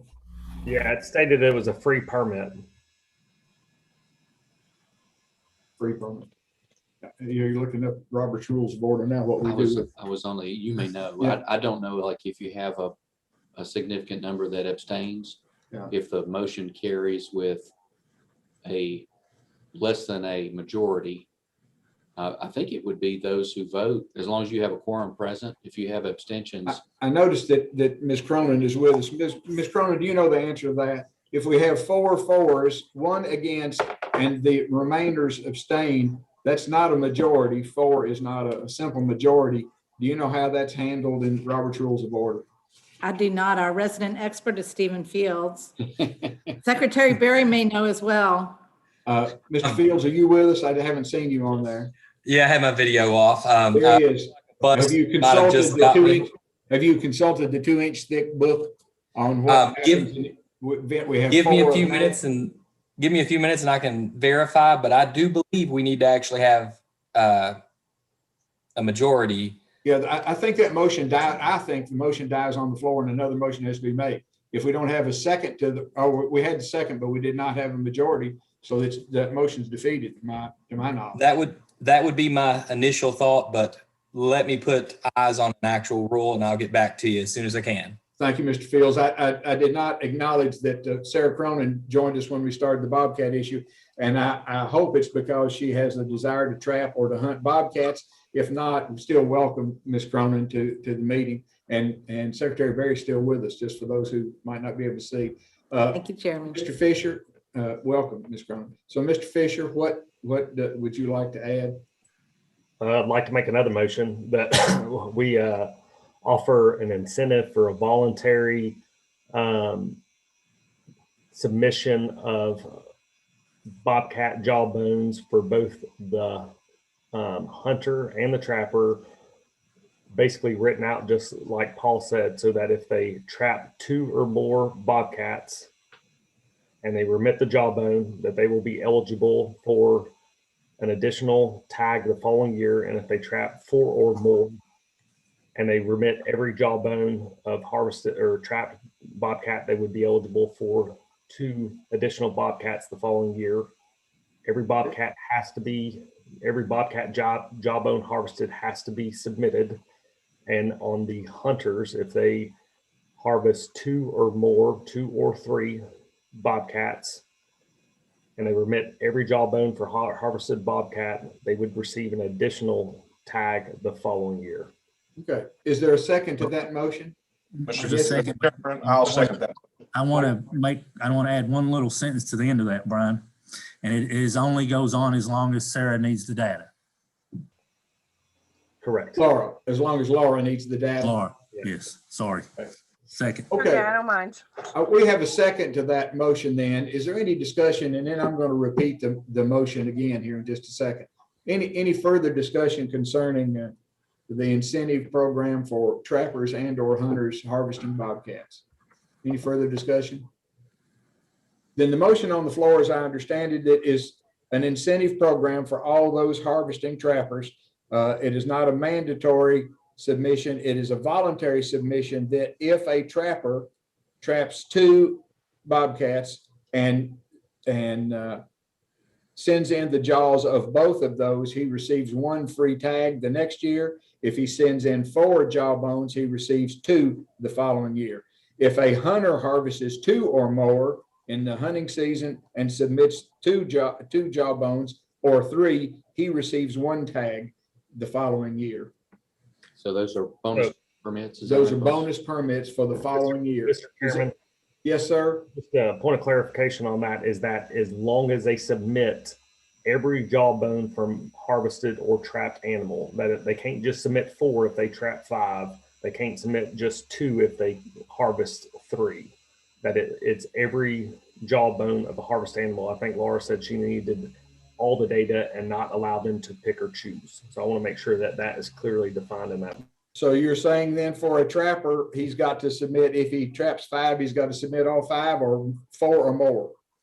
So he would have to submit all 5. And by doing at least 4, he would be eligible for 2 additional permits the following year. So now it's a mandatory 5th one then, you're saying, because if he sends the 4, he gets 2, but he's got to send the 5th one regardless. Then why not just say for 4 or more, he has to submit each of those? Is that what you're saying? Yes. Paul, you want to comment? And I believe Robbie Lear wants to comment. No comment from Robbie Lear. Yes, Mr. Fields. Going from Robert's Rules of Order in brief that were adopted in our bylaws, a majority vote is based upon the people actually voting, not the abstentions. So a vote of four yays and 1 nay, it does pass if everybody else abstained. It does pass? Yep. Mr. Chairman, it was not my intention to pass. I was trying to vote, but the way the audio was, you did not hear me. Okay, then we need to back up for the other motion then. Right? Because the first motion was for a free permit or a free means of permit registration and or survey that motion, if according to Robert's Rules of Order can pass with 4, then that's the motion that's the first one. Now, this is a second motion, but it would be kind of nullified by the fact that, well, this would be on the permit issue. Do you want to go back and deal with that? Let's finish the one on the floor first. So, Mr. Chairman, may I Yes. comment here? Gentlemen, I'm thinking down the road in terms of promulgation of the regulation and enforcement, knowing now that our current system, we would have to, it might be a little circuitous to create this bonus animal system and then to verify that in terms of enforcement. Now, I might recommend that we study this on that particular point, that particular motion, that we study this and report at the next meeting, like how that could work. Laura or Chris, we might ask the Colonel here as well, in terms of enforcement, it might be a little challenging in terms of adding bonus animals. If the permit allows a bag limit, would we have to create a separate, like a bonus permit for each additional animal? And how would an officer verify that person had complied with the reporting or the JAWS submission requirements the previous year? Just thinking logistically or enforceability, that might be challenging for officers. And bobcats are a prized harvest. I could see where this could be a challenge for them. I don't know if the Colonel can hear us, if he wants to comment to that, but I would just recommend in terms of enforceability, writing a regulation, bringing back to you all some language that would be workable at the next meeting to accommodate what you've made a motion about here. So my recommendation would be maybe to table that particular item, and then we come back to it. You all could of course revisit the permit and the survey motion. But Colonel, does it sounds to me a little circuitous in terms of creating a permit. If we have a one permit that's to harvest a bag limit of bobcats, then we'd have to create some kind of legally enforceable way of those who had submitted their JAWS so that they get bonus animals, if it's not the same as the original bobcat permit. Yes, sir, that's correct. It would be quite tricky to know who was actually legally allowed to still be afield if they had filled all their tags. The bonus tag system, I like the idea of people getting that voluntary submission, but enforcement might be a little tricky until we kind of fleshed out how the system is going to show who's still a legal hunter.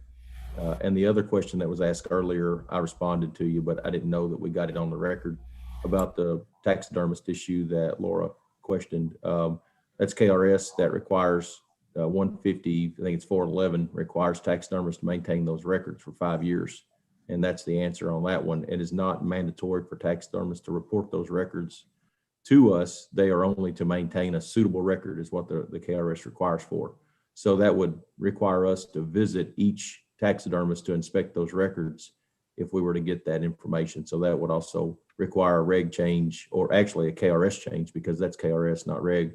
That would require a legislative change to require them to mandatory report on that. It might be something that if the Wildlife Division wanted to voluntarily contact them, they may submit it to you, but the mandatory reporting is not required in KRS for taxidermists to the department, only available for inspection.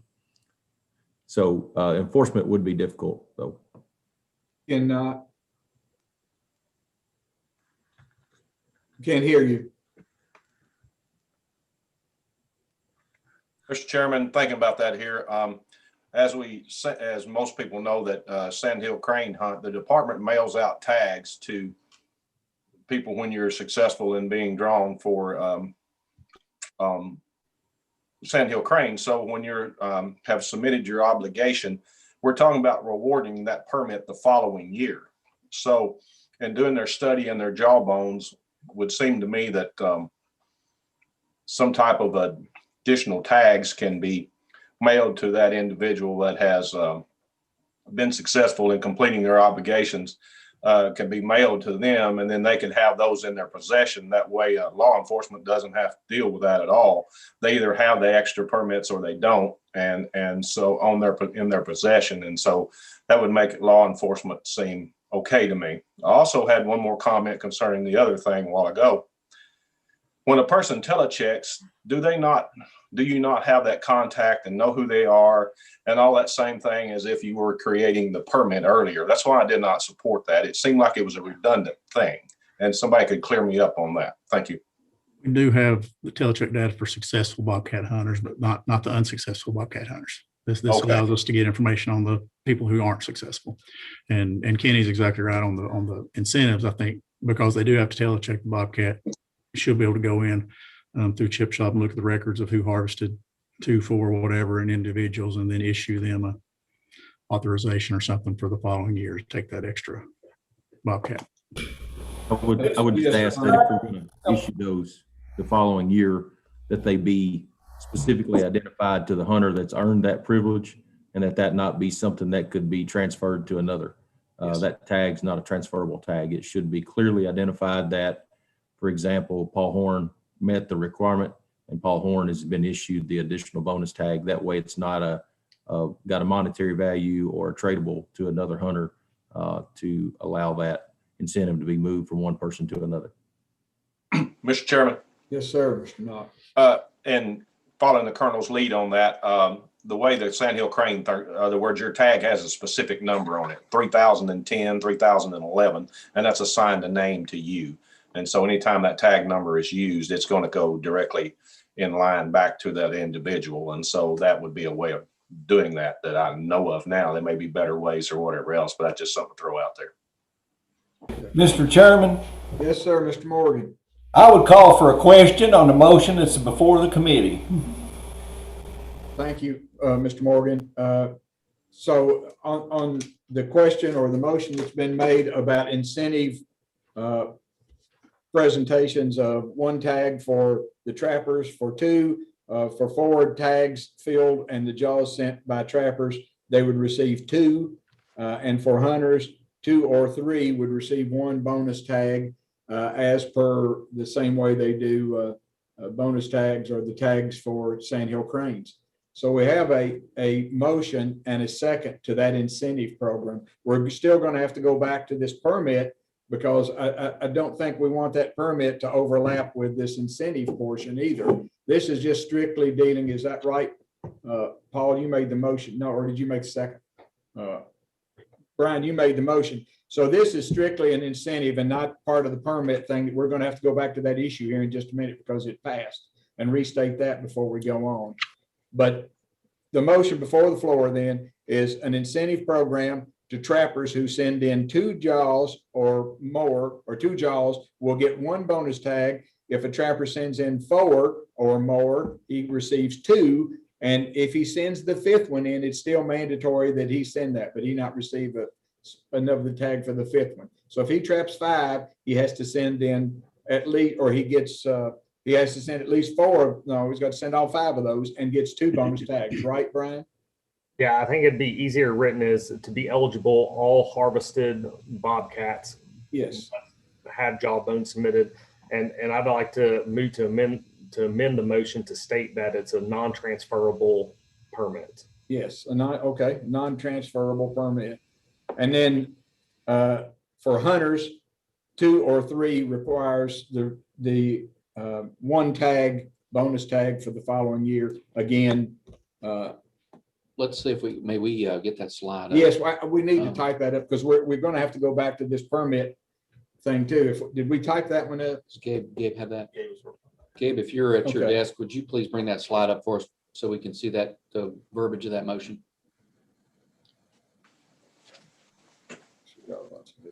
See if that's accurate. Can everybody see that? Anybody cannot see what's up on the screen? Create an incentive and additional bobcat permit for jawbone submission. Or is the public able to see that too? Okay, public's able to see that. Trappers harvest 2 or more, he or she receives 1 additional permit for the following year.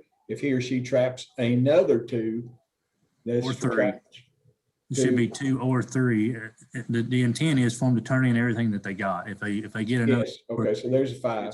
Submit for 1 additional permit. Hunters submit 3 bobcat jaws. Could we simply say all bobcats harvested? Would that take care of it? And if he gets over 2, If he Need to gets state all Bobcats one additional, must be submitted. the hunter can get one if he gets two. So yeah. But he's got each party, the trapper and the hunter, has to submit all jawbones they harvest. And then Does for, everybody see that motion up there? And Brian, since you made that motion, is this the motion that you are making? Yeah, in addition, non-transfer, not transfer. Permanent. Brian, can you hear me? I can. Is this, are you seeing this printed? Is this the motion you want to make? Amended with that additional permit that's non-transferable?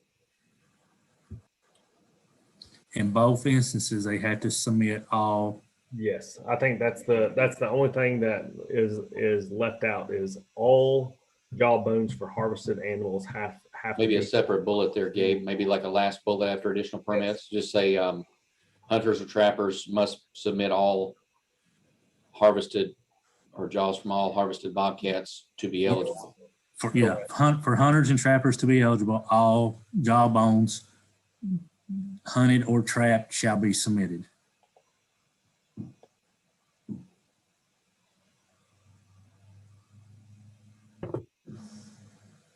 There you go. I'm good with that. May I ask in terms of discussion, Mr. Chair? Yes. Laura, in terms of the model development, I know usually with models, you like for things when as you're developing a model, you want data sources to be the same. Not a lot of change that creates noise in your model up front. Would this midstream in terms of development of the model create an issue with reliability of the model, do you think? Or do you know at this point? I think it would be okay. The only hang up might be that most hunters are only hunting one bobcat, but I think we can just go with it and see what we get. With their, I'm sorry. Go ahead. That must have been feedback, Laura. I don't think they say anything. Yeah, without checking with our statistician, I can't answer 100% right now. I think it's going to be okay. The idea is just to get as many unbiased tooth samples as possible from hunters and trappers. And if we're collecting all of the animals they're harvesting, then I think it will be okay. Very good. Let me ask you a follow-up question, Laura. What would the deadline need to be? I don't know if the commission wants to defer that to the department or if you want to make that part of the motion, but would this need to be 30 days after the close of season, the respective season, or? I would say 15 or 30 days, but maybe leave it open as far as if there's a way that we can specify the deadline without it being a part in the reg for now. Otherwise, if it has to be, then I would say March 30th. I have a question. Yes, Ralph. This is not a mandatory. This is not mandatory. This is voluntary. Correct.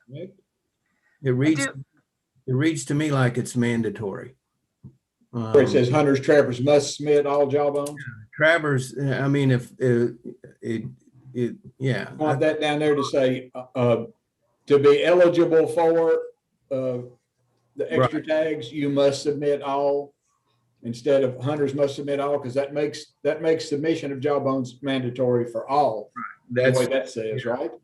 I'm just from if I were So just change that to hunters, trappers must submit all jawbones hunted or trapped be submitted to be eligible. Right. To be eligible for incentive tax. Yes, and he does have the first line there is to create a voluntary incentive. So it's but that clarifies. Good point, Brian. Do you see that now, Commissioner Swallows? Do you see it to be submitted to be eligible? Does that satisfy your worry? That satisfies. So Brian, I'm going to ask you to go back. Is this the motion that you want to make after you have reconsidered your motion? Yeah, the only question I have is do we have to put a timetable requirement in this actual motion, or can that be determined at a later date? as far as when the jawbones have to be submitted by to be eligible? Does it have to be made within this motion, or? I would say that's at the discretion of the commission. If you don't, then we would make a workable solution there. It sounded like March 30th probably would be that I would deadline rather if we imposed it. I'd rather you all make the workable solution that fits what works for the department.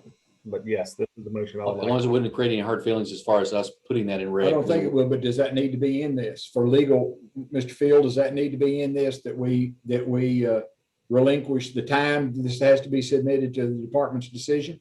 Does that need to be in there?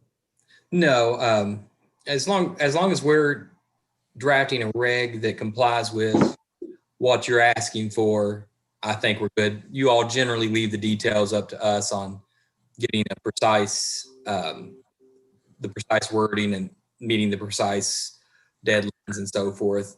Okay, Mr. Fisher, then That would be thank you. perfectly fine. I would ask to clarify, the motion went off the screen, but the wording of the motion, to me, reading it back, and when we're reading it back a few now, when we're trying to make sure we did it correctly when we drafted some language, the trapper harvests 2 or more, he receives 1 additional permit for the following year.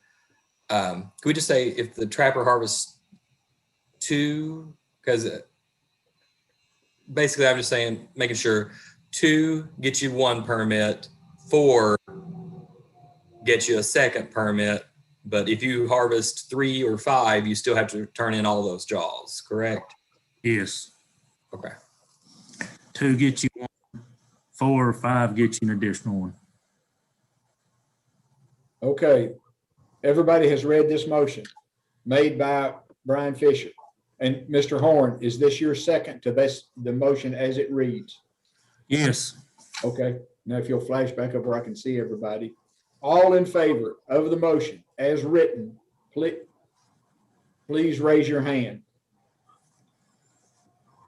6, 7. Motion carries. I don't even need the negative votes unless you want to go on the record as negative. I'll honor that, but motion carries by majority.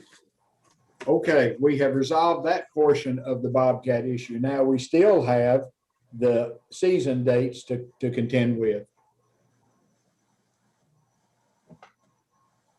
Entertain a motion for certain season dates, and then we're going to take a break after that before we go to waterfowl.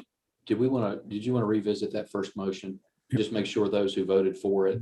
Permits. I think Mr. Morgan was concerned that his hand may have been raised as a pro, and it may not have been a pro. Well, it passed anyway, so Okay, it would still almost would've be passed. negligible if his vote was a positive anyway, and Mr. Fields says 4 can pass that motion. Can we go back to that? Is that what you're up to now? You're fine. If it's not necessary, I apologize for. Do we have that? Do we have written down what that was from the record, from the? I think it was audio? establish a free Bobcat permit and survey. So this doesn't specify, but I might ask, I would presume here this would be mandatory but free. Mr. Fisher, was that your intention? Yeah, just because I think Laura needed a data pool to be able to track information for those that participate, but I did not want to do it where it was going to put another burden of cost on the sportsmen and women. Want to make sure. So if that was the motion, to establish a free Bobcat permit and survey, then that's not going to interfere with what we just also passed. So there's no need to go back and re-motion that one and defeat it. Okay, so may we move on to the date of the Bobcat season? The desire of Wildlife Division is to keep it as it is. And there was some discussion about changing that. Yes, Mr. Horn. Make the motion for it to come in the 3rd Saturday in November.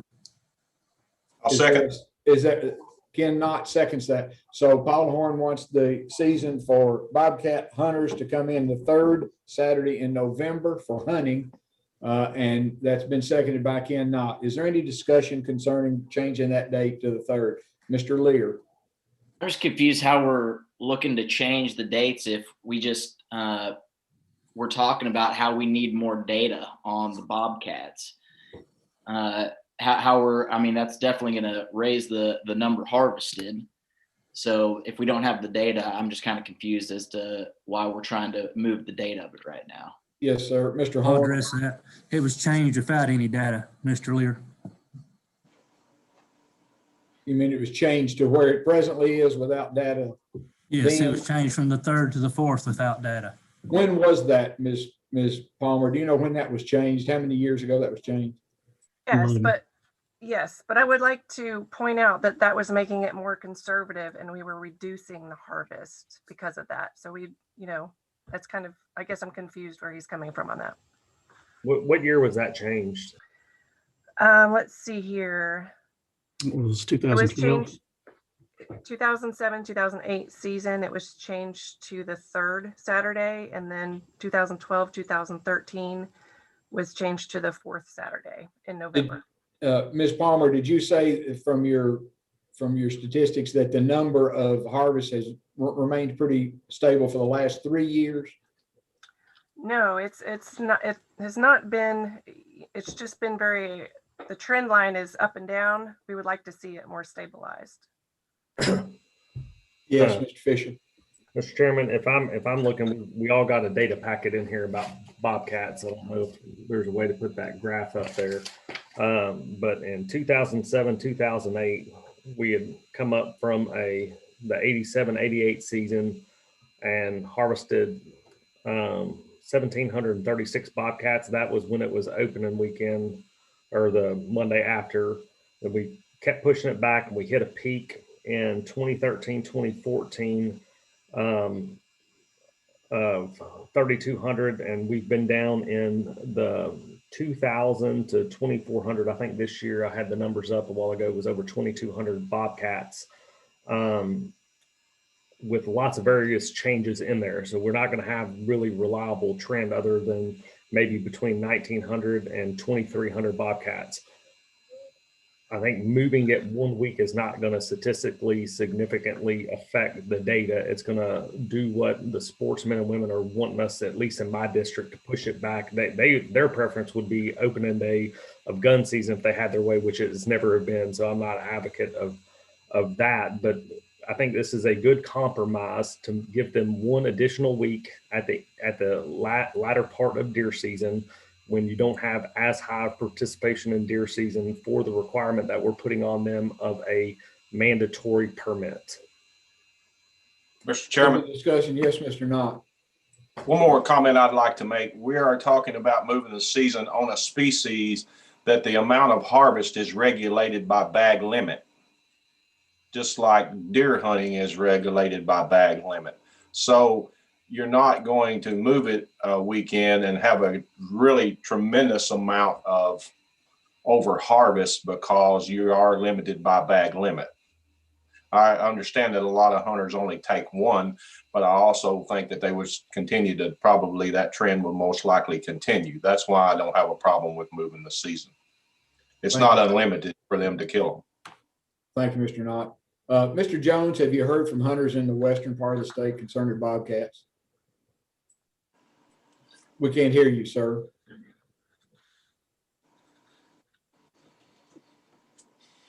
I had got muted somehow. Anyway, all I've heard is from the trappers. And that's the only. What have their comments been about? They didn't really like it. The having to turn in the mandatory reporting. Yeah. Anybody else have comments concerning the motion to move the season to the 3rd Saturday in November? That motion made by Mr. Horn and seconded by Mr. Knott.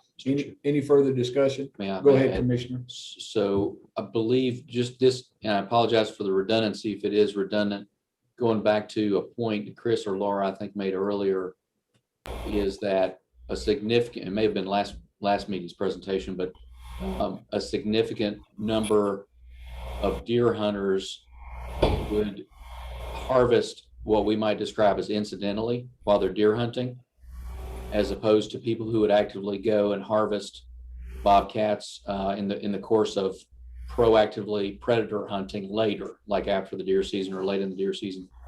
So I think wildlife's concern here is that by significantly increasing the opportunity for modern gun deer hunters to harvest bobcats, it could significantly spike bobcat harvest in general. And so there's concern about the data supporting, that our population is at a level that can sustain that without adverse impacts to the bobcat population. And we looked at percentage of the bobcat harvest during gun season back from the time it opened the Monday after opening weekend. And at that time, it accounted for 34% of the harvest. When it went back to the third Saturday in November, it dropped it to 22% of the overall harvest. And then as is now, it's about 6.5% of the bobcat harvest. So even by bumping it back to the third Saturday, you're looking at a potential 16% increase in the harvest numbers. Did everybody hear that? Robbie Lear. Yeah, going to the point of, I guess this will be more, add a lot more opportunistic hunting is what I'm hearing, which would make it a lot more just getting one bobcat, folks, and we have no incentive whatsoever, I guess, for those people just harvesting one, which would, I'm guessing, give you a lot less percentage of what you're looking for, Laura. Am I right in that? Laura, we cannot hear you.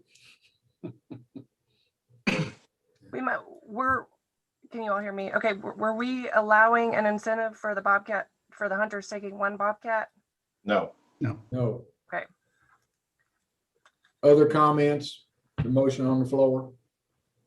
They also have to have the mandatory permit to be legal to harvest that. That should be well communicated. So if you're in the woods and you don't have that permit, and you're opportunistic, it would have a bearing on whether you should legally harvest that animal or not. Thank you, Mr. Swallows. Other comments? Before I put the motion. We're not going to go back. If we put the motion, I'm not going to go back and not going to discuss it. So the motion on the floor is by Mr. Horn and seconded by Mr. Knott, is to change the season to the third Saturday in November for hunters. All in favor of that motion, please signify by raising your hand.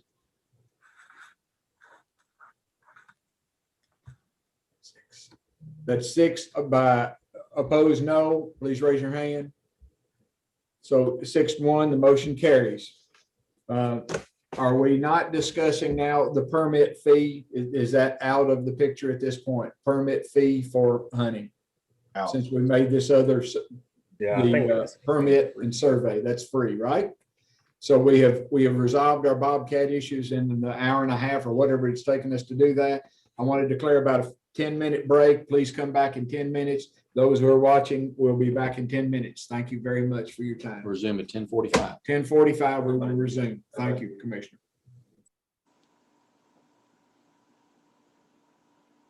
Pavitt.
Welcome back to our meeting. Gentlemen, if you would, make sure that your video is working and also unmute your mics.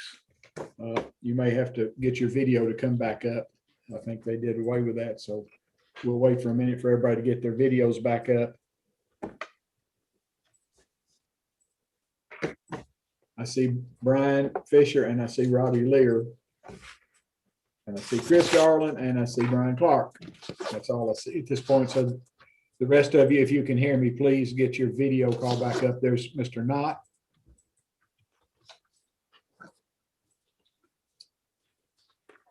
There's Mr. Horn. There's Mr. Swallows. We're about to have it here.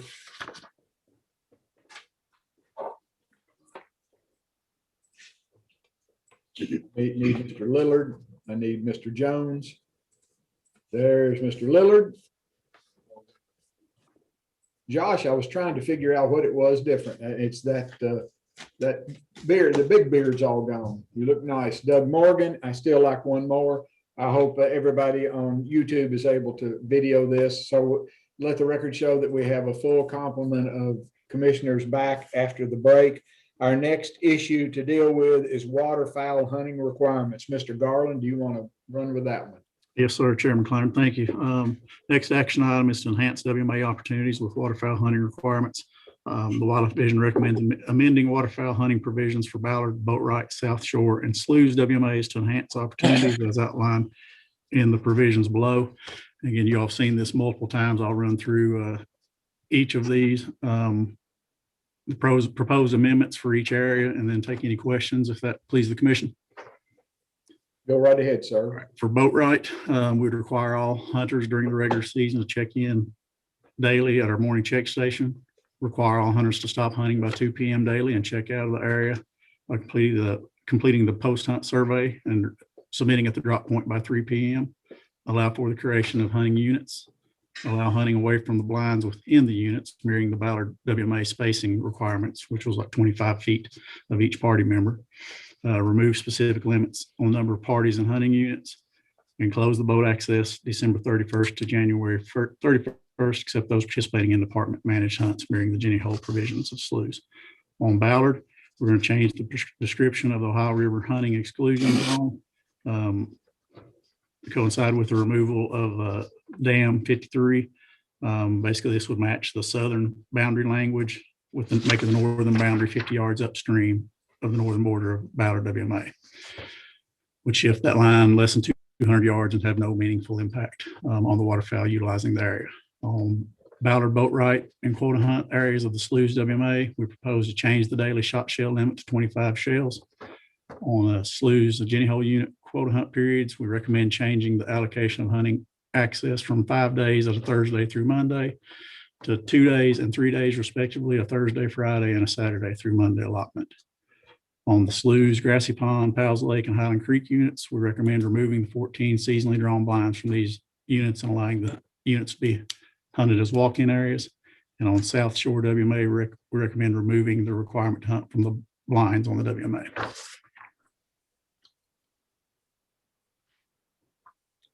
Any questions for Mr. Garland concerning these changes? I might add too that we might consider taking Boatwright and Ballard issues separately from the Sloughs, or we can take these individually if you all want to. Yes, sir, Mr. Jones. On requiring the check-in daily, is this going to be after a computer draw, or are we doing away with computer draw completely? Did you get that question, Mr. Garland? I did on Boatwright. Yes. Yeah, that we don't have the computer draw. We did that this year for COVID, and we'll have to revisit that at a later commission meeting whether we want to go to that system. Okay. Time. Yeah. Any other questions for Mr. Garland? Yes, sir, Mr. Knott. Back here where it says we remove specific limits on numbers of party and hunting units. Can you point out where that is, sir? That's down about the 6.7 point, something like that, under Boatwright. Other words, So are on you, page 23. Yes, sir. Okay. Yeah, John Brunges is on here. May want to clarify. I believe we're going to, rather than specifying party units, let the spacing Other requirement. words, like I'm familiar with Ballard, but not Boatwright. But other words, if you draw blind 76, you have that area to hunt. Are you now saying you're going to put multiple parties within a unit, or what does that exactly mean? John, can you jump in on that one? Yes, sir. Commissioner Knott, it's in the regs for Boatwright. It lists specific units like our Black Wolf Swamp area and says there may be 7 parties in that area. Okay. 7 parties works when water conditions are a certain way, but not other ways. And so what we're proposing is to allow the staff there to decide what the right number of parties to put in there is not to have some arbitrary number. But for like Ballard situation, those are units that, that basically you would have 1 party in a unit. These are much bigger areas where we can put multiple parties in them and spread them out in a proper way. But it just lets Josh and company down there make the decision for what the right number is. If we have a back order and we have a ton of water, we could put 10 parties in there. Let's put 10 parties, give more opportunity than just say, hey, there's this arbitrary number in the regulations. And you're already hunting multiple parties within these units on Boatwright currently. In the ones that we're asking to remove that restriction from. It's a holdover from sometime in the past. None of us were here when it happened. It just says here's 7 parties can be in this one unit, and Okay. Again, under certain conditions that works, but ultimately let's let Josh and company down there decide what the right number is to hunt in that unit. All right, thank you. Other questions for Chris? Be it pleasure of the commission to handle these individuals, or we're going to take both of these enhanced WMA opportunities, that's page 23 and 24, as one unit. Yes, Mr. Fisher. I just got a couple of questions just on the comment Commissioner Knott just had. Are there specific units that you could always hunt X amount in there? Because I guess my fear is we open up the opportunity where they get to pick and decide, not saying that they would ever do this, but where they could say, oh, we only have 1 group in there when you could actually fit 5. I don't want to do where there's potential to undershoot that number in there. And then the second one under the Sloughs WMA Jenny unit, I think it was, or no, the Sloughs WMA Grassy Pond, removing the seasonally draw blinds. What is the goal to be able to use those for? Chris, you want me to handle that? Yes, sir, go ahead. Okay. Let me start with your second question, Brian, just to make sure, Commissioner Fisher. The reason we want to remove these units, and we've kind of talked about it a time or two before, but we have these spots that are drawn for the season. So you get a blind, you have it for the season. And over the last decade or so, those spots have just kind of declined in quality. And those spots are really, that area is best to hunt during times of backwater. And so these blinds and where they're located don't necessarily work during times of backwater, and they don't necessarily work throughout the season. So what we'd rather do here is just, there's probably an increase in the amount of opportunity that we're going to allow by allowing people to just get in there and choose those spots where they want and what works best. And we certainly will improve the quality of hunting during backwater. And you don't have the issue of somebody's in there and wait, this is my blind over here, but it's underwater right now. So do I have this spot or do you have this spot? It creates a lot of confusion. It's just the manager down there request was let's just get these out of here and just let it be a walk-in area and let people hunt it however they want to. And so back to your first question, help me. Basically, you were asking, is there some minimum number that would be in these units? I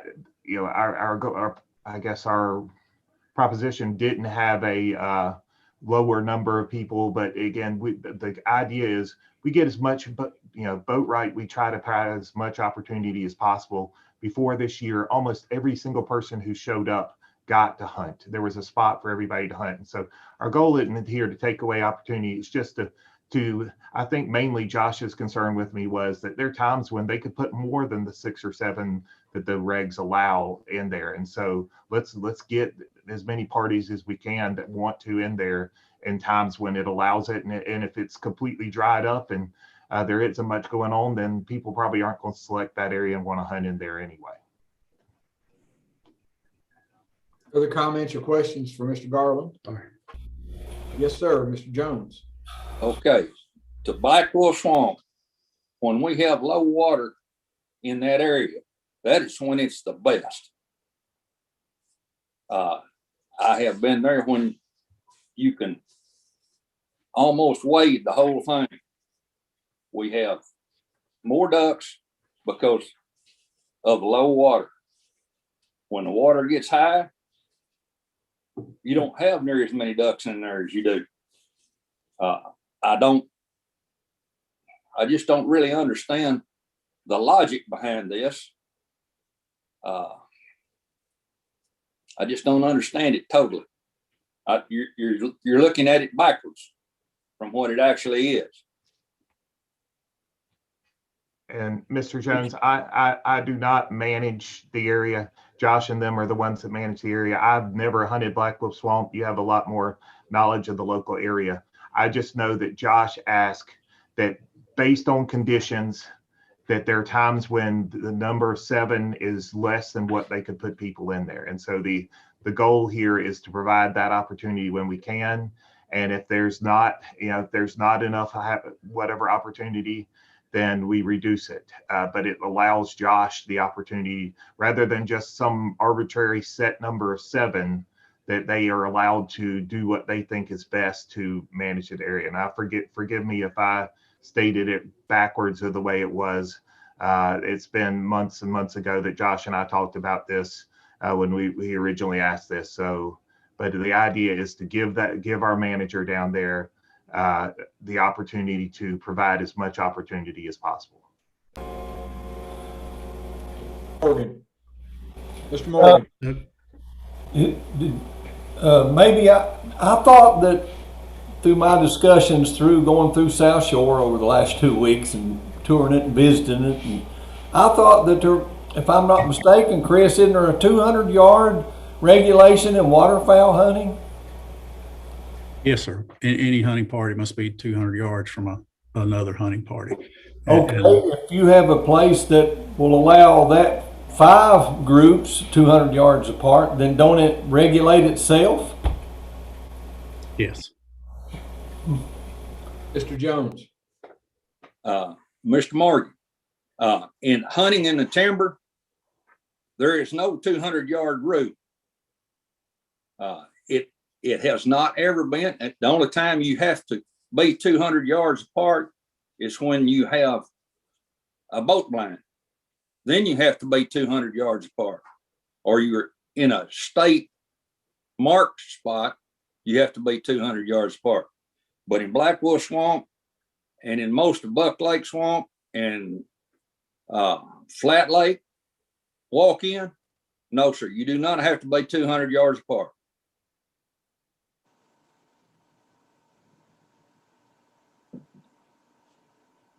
Other comments or other questions for Chris?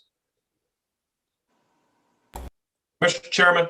Yes, sir, Mr. Knott. And we're trying to move things along here. I would like to take the Ballard, the first 3 points of these items and bring those to a motion to be passed as read. Okay, let me make sure that we understand those. The Boatwright WMA on page 23, Ballard on 23, and then Ballard and Boatwright combinations on page 24. Those 3 items? Yes, sir. On attachment A4. I want to make sure we get this correct. Everybody can see those, and I don't believe there'll be any issue with understanding those are the 3 things you're about to make a motion about. Is that correct? That is correct, sir. Okay. For those 3 items, what motion would you like to make? That they be accepted as read. Is there a second to that motion? Is there a second to the motion that Boatwright WMA, Ballard WMA on page 23 and on page 24, Ballard, Boatwright, and quota hunts in the area of Sloughs WMA be accepted? I have a second from Robbie Lear. Is there any further discussion? Paul Mr. Chair- Horn, you have a discussion item? Paul, your screen is frozen. No okay. discussion. I was raising my hand a second. Oh, to second. Thank you, sir. Mr. Jones, you have a comment or a discussion? I must abstain from voting on this. Okay, the record will show that you're abstaining to vote on those three items on page 23 and page 24, the top of page Yes, sir. 24. Thank you, sir. Any other discussion prior to putting the motion? Okay, I'm going to put the motion that Mr. Nod has made a motion to pass without changes, Boatwright WMA, Ballard WMA on attachment A4, page 23, those two items at the bottom, and Ballard, Boatwright, and Quota Hunts in the Sloughs WMA, the first item at the top of page 24. All in favor of that motion, say aye or raise your hand, please. 1, 2, 3, 4. Motion carries, and we had one abstinence. Mr. Horn, your video is sticking. Did you want to speak, or did you just have your hand raised for vote? I don't know why his video's sticking. Okay, then the other issues that we are dealing with on attachment A4 are Sloughs WMA in the Jenny Hole unit, Sloughs WMA, Grassy Pond, Powell Lake, and Highland Creek, and South Shore WMA. Are there comments or questions for Chris concerning those last three issues on page 24? I have some questions and comment on South Shore. Yes, sir. Mr. Morgan, go ahead, sir. Chris, does the 200-yard distance apply at South Shore? Yes, the way I read the regulation of that 200-yard distance, I'm not sure how it's done in reality on Boatwright, but it applies on all WMAs. If you're not supposed to hunt within 200 yards of another hunting party. So with the 3 blinds we have, if a party goes in there, as long as they do not get within 200 yards of one of those blinds, they can hunt. Correct. And how many people are allowed in a party at South Shore? Oh, John, is that 4 in a party still, or is there a limit on that? 4 is our statewide rule on waterfowl hunting parties. 4 in a party? Yes. And we also... I'm sorry, go ahead, sir. Somebody say something? I interrupted you. I'm sorry. Go ahead. Okay. And after you checked in, they are allowed to hunt in the WMA all the way down to the river. Yes, sir. Okay. So first thing I'd like to say, they've done an excellent job redoing them blinds. They look nice. And that was going to be my question to you. How did those blinds look? oh, they're nice. They look really, really good. And I walked the whole area out and spent a lot of time over there. It looks good. I've seen a lot of ducks over there now. It's a nice place to hunt. The only suggestion that I would have would be do something there where the fence between the WMA and the river runs all the way down through there. Most people think they can't hunt down by the river because of that fence. It might be easier to put some signage up where you come in on that board than try to take that old fence out, or that would be up to you all, but it needs to be made clear that people can hunt that area. Other than that, beautiful. You had some pictures of Doug picking up trash on the WMA too, so thank you, Doug.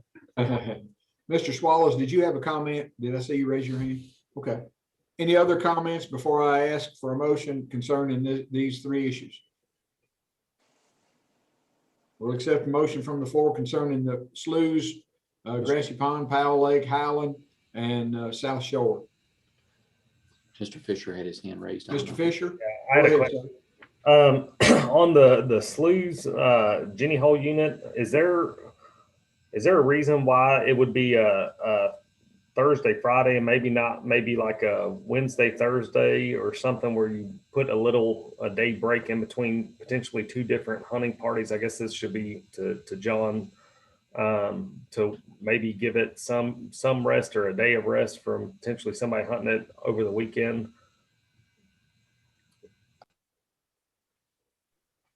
We talked about some of the different opportunities.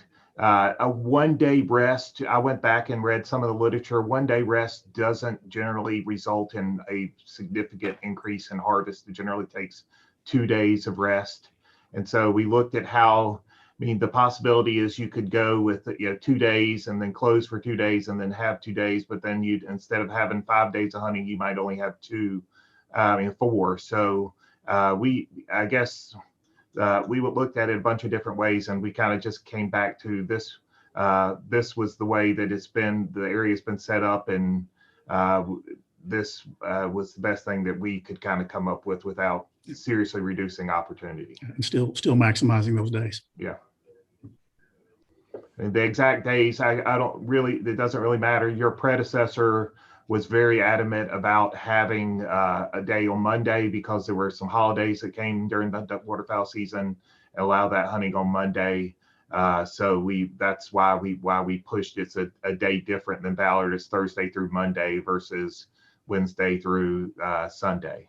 And so, those are things that could potentially be changed. But I asked the manager down there, and they were happy with the days as they existed. And it really, it doesn't, I guess the exact days doesn't matter to us as much as just having, instead of a 5-day block, that we split it up and allow folks to have more opportunity. And there's so many people that want to hunt in Jenny Hole. I mean, this winter, less than 5% of the people who had applied got drawn to hunt on any given day. So we're getting lots and lots of people who want to hunt in those spots. And so by extending, by shortening up the period you get it, we give more opportunity there. Other comments? Good discussion. Any motion from the floor? Mr. Chairman, I would make a motion that South Shore be approved as read, and I'm not familiar with the others, but if the other commissioners would like to add them as well, that would be fine. Well, I'll have to deal with that motion. Is there a second to the motion that South Shore WMA recommending removal to the requirement to hunt from a blind on that WMA? Is there a second to that? Brian Fisher seconds it. Any discussion concerning South Shore? All in favor, please signify by raising your hand. Motion passes. Thank you, gentlemen. Now, with the other two issues concerning sloughs, WMA, the Jenny Hole unit, and sloughs, Grassy Pond, Powell Lake, and Highlands Creek, we'll entertain a motion concerning those. I'll make a motion on the quota hunt periods, but I'd like to make a comment on the sloughs, WMA, Grassy Pond. That's typically. Well, I'd rather you make the comment first before you make your motion. All right. Well, my comment on the sloughs, WMA, Grassy Pond is that those seasonally drawn blinds have been, I mean, that's been a long time. I know just being up in that area, people look forward to that. That's a big event local in the area. I have not had enough feedback. I've had 2 people that were opposed to that. But I don't know if there's been other discussions with the community in that area about those. And I don't feel like I'm at the point where I could, and that's in my district, could comment on that or put a motion up for that. So that's my comment on that. So I'll make a motion to accept the sloughs WMA Jenny Hole unit quota hunt periods as written. Okay. So Grassy Pond, you are not making any motion concerning Grassy Pond? No. Okay, we're going to take that one separate then. We have a motion to accept as written sloughs WMA Jenny Hole unit, the quota hunt period. Ken Knott seconds that. Any further discussion on that particular single item? All in favor, please signify by raising your hand. Motion carries. Thank you, gentlemen. Sloughs WMA Grassy Pond, Powell Lake, and Highlands Creek unit. Any motion concerning that individual unit? The only question I would have with John is if there's been any discussion with the community up in that area who are predominant utilizers of those seasonally drawn blinds. Could you hear that, Mr. Brunges?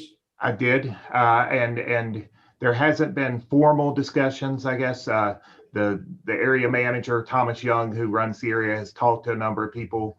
There are people that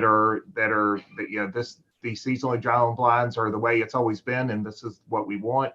And there are folks who also would like the opportunity to adapt and change to try some of the new stuff. Our big reason for moving this is that even though people come and are in this lottery and get these blinds, the use of those blinds is very, very low. There, lots of times, and really the only time that they're used is during those backwater events. And then the blinds are not really in the right place, and they're causing confusion among where can I get, the other folks be. And so that was our main reason for removing them, is that even though people come and apply for those blinds, the actual use during the season is pretty low. Have you had any experience hunting Grassy Pond, Powell Lake, or Highland Creek? Mr. Knott? No. You have not hunted those? No, that's why I'm remaining silent, because Okay. it's not an issue that I can help you with. Thank you, sir. I just wondered if you had visited. I don't think I have been to any of those. I will say, based on the fact this has been, on the agenda for the last couple of meetings to get to this point where it's an action item, and the fact that we haven't heard any negative to at least my seat and to John's seat. I know, Brian, Mr. Fisher, you said you've heard a couple of negative comments, but I would think that would be a positive, that we're not hearing a lot of negative comments about it. I know, like I said, these seasonal draws are popular. Like I said, the whole intent of this enhancement was to give people more flexibility to be able to hunt where they need to when those conditions are favorable in those areas. Yes, Mr. Knott. One thing I will say, Mr. Brunge's comment that they get used very little later on after the people have drawn them, that generally coincides with the fact that they're not being successful. So that would be my comment there, is apparently the way it is right now, it's not a very successful situation throughout the season. That would be my comment, that maybe this would be a better way to give more access and better results for the actual hunter. I'm not sure. I don't want to speak out of turn on that, but if they're not utilizing it very much later on, they're not having very much success. That's the way it is right now. Any further comments? I'll entertain a motion concerning this. We need to move on, gentlemen. SLU's WMA. Are we going to act on it, or are we not going to act on that one? No motions? There's no motions, we'll move on.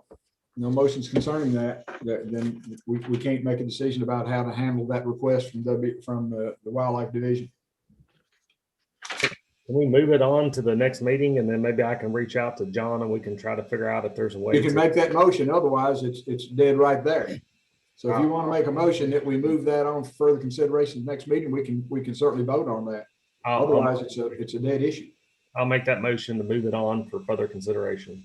Okay, so I have a motion to move on the concerns of SLU's WMA, Grassy Pond, Powell Lake, and Highlands to the next meeting as an action item. Is there a second to that?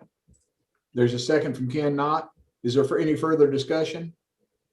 All in favor of moving SLU's WMA, Grassy Pond, Powell Lake, and Highland Creek unit to the next meeting as an action item, please signify by raising your hand. All those opposed, no. Motion carries. Thank you, gentlemen. The next item on our action items is attachment A5. That's page 25.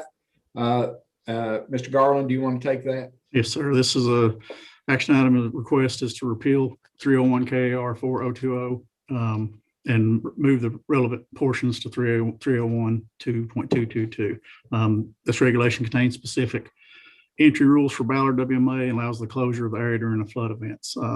These regulations are very similar to those described in other waterfowl WMAs in 222, and some of the components of 020 are kind of more restrictive than needed or unnecessary at this point. So this is kind of in the spirit of reg cleanup and simplifying things. We'll just repeal that reg and put those sections about on the dates of closures, October 15th, March 15th, and allowance of department personnel or persons participating in department managed activities access, move those to 222. Discussions or questions? Yes, sir, Mr. Jones. Why are we closing the hunting season on Ballard when the river comes up? We don't close it on Boat Right. We don't close it on Doug Travis. Usually that's done because of road conditions and safety of people getting in those areas and not knowing where the water drops off or the road drops off. I understand that. But when you put a boat in, you know, you can go just almost anywhere you want to. So I still don't, it's the same thing at Doug Travis and at Boat Ride. If you put a, you know, you still got the drop offs and you still got the roads that are not passable. But why are we keeping these people from hunting up there? Chris, can I help out?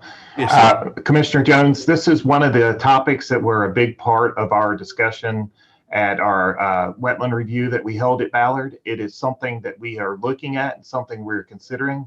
But Ballard is definitely a different beast than Doug Travis or Boatwright.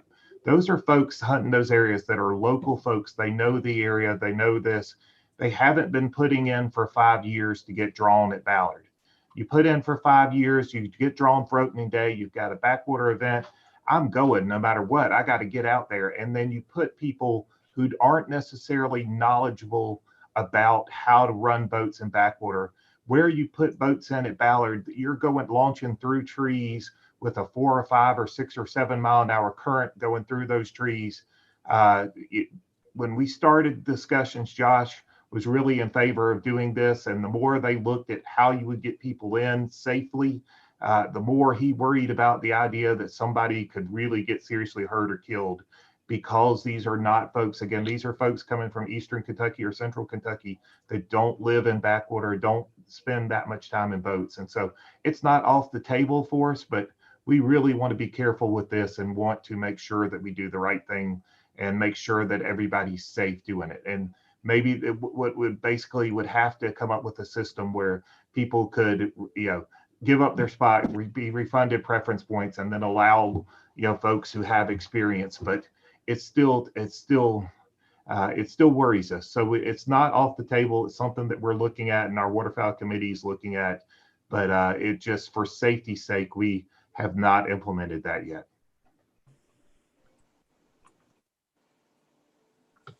Other questions or concerns? Mr. Garland, I've had a couple of commissioners, and I think you and I have talked about this before. I wonder if it would not be too much trouble if you could provide for the commission when we have these action items, whenever you refer to like 301 KAR 4020 and 301 KAR 2222, that you provide maybe on an extra or a side sheet somewhere what those presently say, because when you ask that we amend one from one to another, if you don't know what the original said, we don't know. Well, only thing they are familiar with is the portion that you're going to amend. So when we do those with KARs or with KRSs, if we could make some way, maybe not a part of the actual attachments, but separately a listing or a reading of what the KAR presently says and those, it make it easier, I think, for them to know what we're changing. If they know what the original looked like, they'll know what we're changing. Could you do that, or have we Absolutely. talked about that? We could, Mr. Chair, may I ask Yes. or insert? We did beginning this agenda, and you all may have noticed it. I called that one of the emails about the agenda. We began inserting hyperlinks in the agenda to the regulations and the statutes that were referenced therein for you all and for the public and for ourselves for that matter. And if that's not adequate, we can absolutely make part of the attachments the portion of the regulation that is proposed to be changed. Yes, but that's at your discretion. No, I think that would do fine, but I know that the public sometimes, and I'm not implying that I or anybody else is lazy to look them up, but if we have a quick reference to those, you can go back and see the originals. So if we've got that hyperlink, it'll help the public see what we're supposed to look at, and certainly help the commission in reviewing what the previous KAR was and what they want to amend it to. So I think that'd suffice if that's fine with the commission, but sometimes it's a little confusing when we say we want to repeal one and move relevant portions to another. Well, what do we know what the other portions were other than the relevant portions? But if you can hyperlink that, I think that'd help the public help understand. Any other comments or questions about attachment A5? That's page 25. Do we have any other questions for Mr. Garland or for Mr. Brunges concerning that one, that action? Yes, Mr. Jones, I'm sorry. In section 3, where it says trespass by boats, is that just between October 15th and March 15th? No, my understanding that is anytime. anytime. Why are we closing the refuge at any time beyond October 15th and March 15th?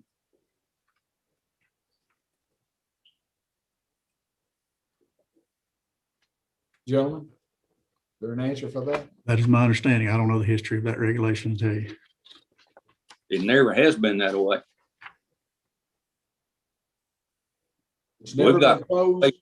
we've got lots of people, when the river comes up, want to fish trot line on that area. And if that's the case, they can't do it no more. Hey, Chris. Yes, sir. Just looking at the regulation, it doesn't, you're right, it doesn't specifically say when the timing on that is, but the regulation is geared towards that October 15th through March 15th. So I think the intent was that it was during waterfowl season when ducks would be there, but it is definitely that the way it's worded there. And when it was moved to, if we move it to the WMA reg, then it would be specific to the time when you hunt ducks, or the October 15th. October through March through 15th. Yeah. So in the updated provision, we could clarify it's only from October 15th through March 15th. Yes. Mr. Jones, does that satisfy your question? That's it. There we go. Okay. Then may I entertain, if we have no further questions or comments, entertain a motion from the floor concerning attachment A5 on page 25. Gentlemen, we're going to be here till about 6 p.m. the way I feel. Mr. Lear, would you like to make a motion, sir? I move that we approve the this as written. The action item to repeal KR4. Thank you, sir. I have a motion that we accept attachment A5, page 25, as is presently written. Is there a second to that motion? No second to that motion. I can't see a hand because we've got the screen up.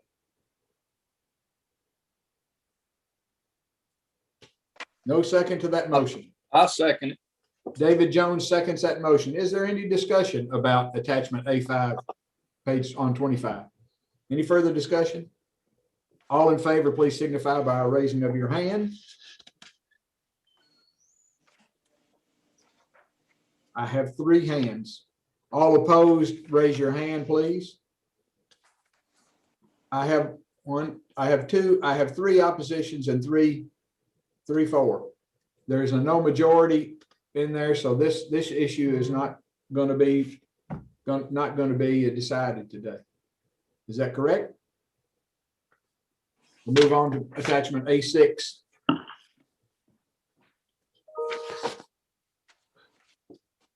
Attachment A6 is to repeal, action item is to repeal 301 KR 4050, which is Swan Lake Unit of Boat Right WMA, and move those relevant portions to 222.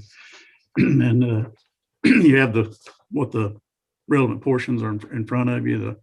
The area been closed to everyone except department authorized personnel and persons participating in department managed activities during the closure period. To address Chairman Kleiner's other question earlier, the things that would be repealed would be the reference in the old reg to only U.S. Fish and Wildlife Service personnel being allowed on the area, and sections that are already covered in 3010 as far as persons that are having an unleashed pet shall not have an unleashed pet, camp except in the designated areas, camp more than 14 days, or camp in recreational vehicles. Those are all covered in 3010. Questions concerning this this repeal action?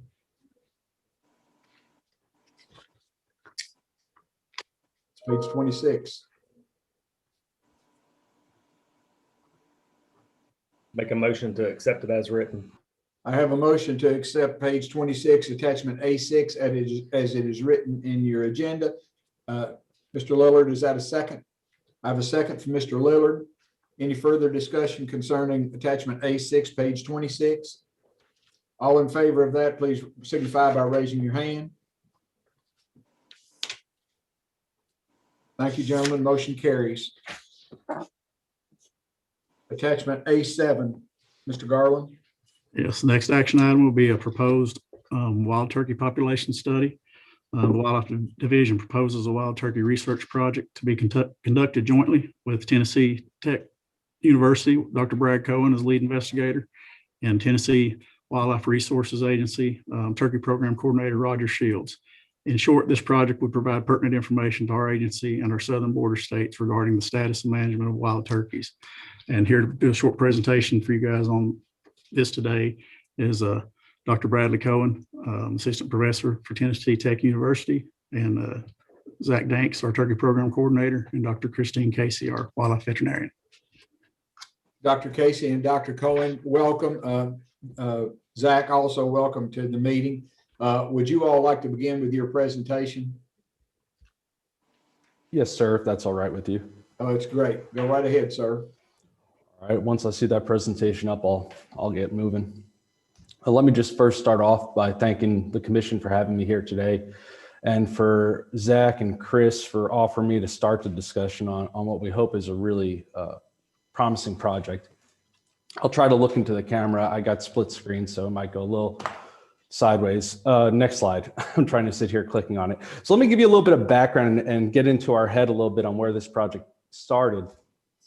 It was about a year ago. We were at the National Wild Turkey Federation conference.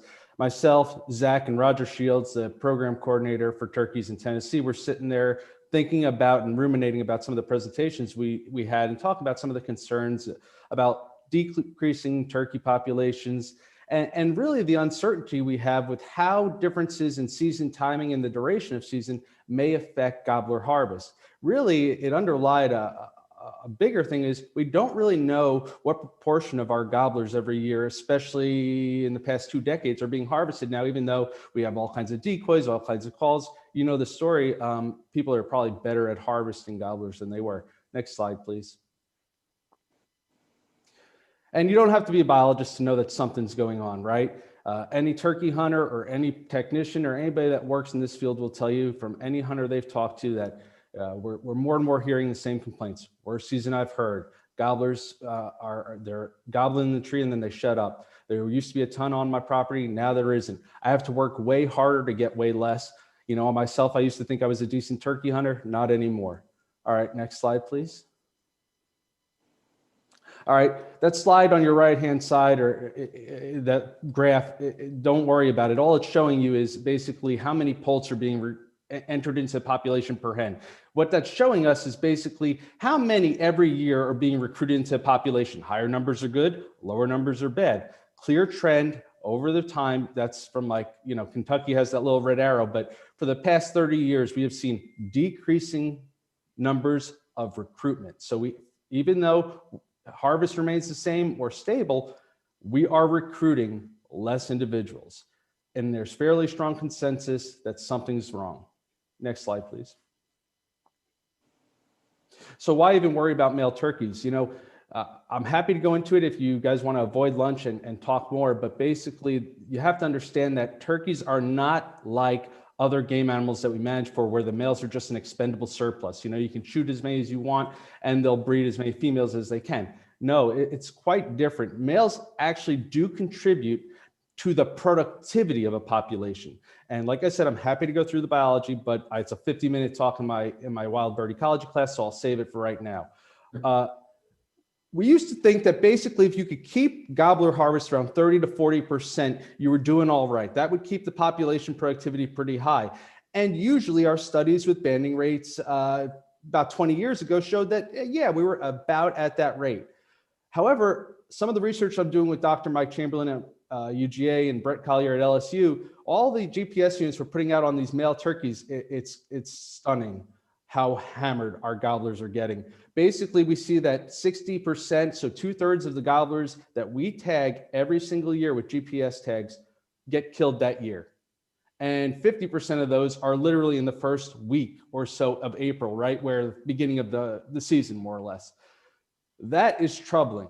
That means that we really have to start thinking about statewide what our gobbler harvest is, and then we need to tailor that information to recommend our management strategies. Next slide, please. So what do we know? Well, we know that the 2005 study Wright and Van Gilder did in Kentucky said that you guys were shooting 60% of your adults. And they said, okay, that might not be bad if recruitment's high. Well, take you back to that slide I just showed you. Recruitment isn't high anymore. It's quite low. It's concerning. And if you look, recent publications are saying we cannot in the current climate go over 30%. If you're going over 30% male harvest, there are concerns that you will have a lag effect where at some point your population is going to decline to a noticeable amount. And all of a sudden us or you as the agency will be in that situation of like, what do we do? So really the question became, are we confident in our understanding and our grasp of harvest rates in both Tennessee and Kentucky? Next slide, please. So we're already doing this in Tennessee. We started this year, and our hope is that Kentucky will join in and start next year. And basically what we're doing is we're going across the state, and where our goal is to capture 300 males per year for 4 years. Track survival over time. Each male we catch, they get a band. Some of those are reward bands. If you want details on why, I'm happy to give them in a little bit, but basically we send them on their way and hunters report them. Concurrently, since we're going to be catching a lot of birds, we want to do some disease surveillance because there is concern that declining turkey populations might be associated with some diseases. Next slide, please. So it's a fun study. We're going to go out and catch a lot of birds. All right. From January to March for 4 years, we're going to go across the state, both public and private land, and catch as many as we can with a hope of at least catching 300. We'll probably separate it into regions, and basically we'll next slide, please. I'll explain it a little better. So KDFWR will help do the trapping. This type of project is great for as far as like a social networking experience because we're going to be working closely with landowners to get access. NWTF has already partnered with us in Tennessee and Kentucky to support the project and provide some financial assistance for the reward bands. They're very excited about it. We'll put a grad student on it to kind of assist with the deliverables, and then we're going to work with Southeastern Cooperative Wildlife Disease Study at the University of Georgia to do the disease sampling. Next slide, please. So this is just a quick let you know, NWTF is very excited about the project, which is great. Both the state boards from Kentucky and Tennessee have agreed to give about, anywhere between $15,000 and $18,000 total for reward bands. Basically, if you shoot a turkey that has this quote unquote reward band, we originally just asked for $75, but they were so excited they said they'll throw in a NWTF membership and a hat. So we'll take it. Next slide, please. So here's the bottom line. We're going to get a lot of really good information. Probably some of the most valuable information we're going to get is because if you think about both Tennessee and Kentucky, across these two landscapes, we have differing management that is going on, both season duration, season length, season start, season end dates. So basically we can look at how season adjustments might influence gobbling or gobbler harvest. We can also do the traditional analyses like landscape analyses, what's going on there, biological analyses. And we can couple some of the data you're already collecting with Brood survey data to actually get relative estimates of abundance. And really, this is going to allow us to put a framework together of how we want to manage turkey populations across our state. It's going to give us really strong information on pathogen prevalence and a baseline for the relative health of our wild turkeys. Okay, next slide, please. All right, that's the end for me. And now I'm going to tag Chrissy in, and she'll discuss about the disease aspect. Thank you for your time. Thanks, Brad.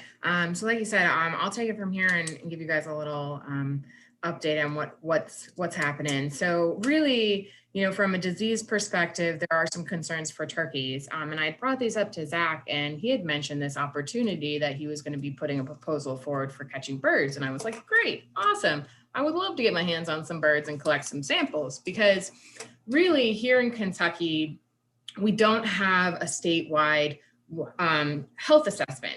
There was a very small study done in 2018 where we submitted some hunter harvested carcasses, and it was very geographically limited. So we had about 36 samples, and 30 of those came from 2 counties in West Kentucky.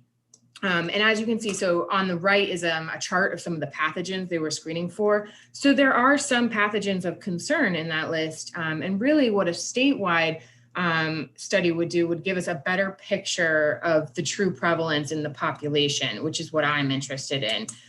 Additionally, a statewide screening would help us identify some risk factors, whether it's habitat quality or land use activities.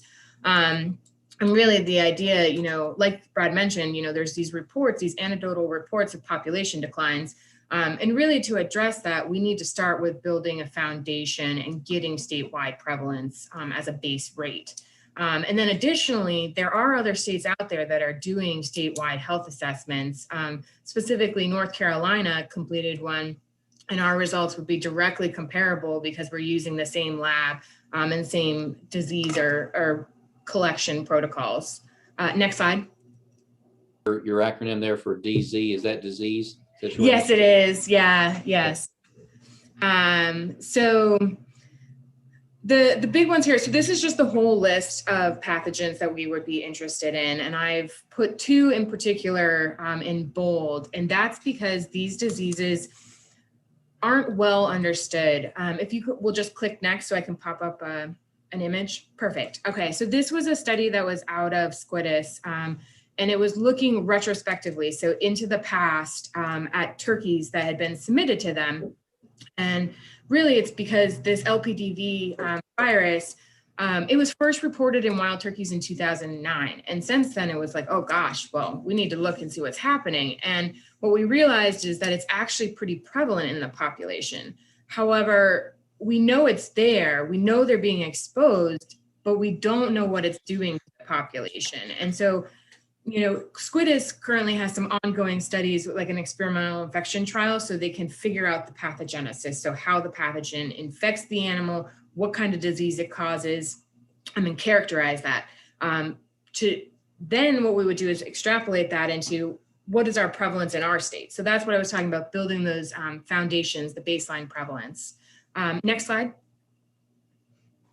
So in terms of like ongoing research, as I mentioned, North Carolina had done a study and they were looking at it. So that first graph or image of North Carolina, they broke it down into 3 regions, and you can see the prevalence across the state is actually, it's dramatically different compared to the mountains versus the coast. And so that would be like allowing you to identify risk factors in the mountain region versus coastal region.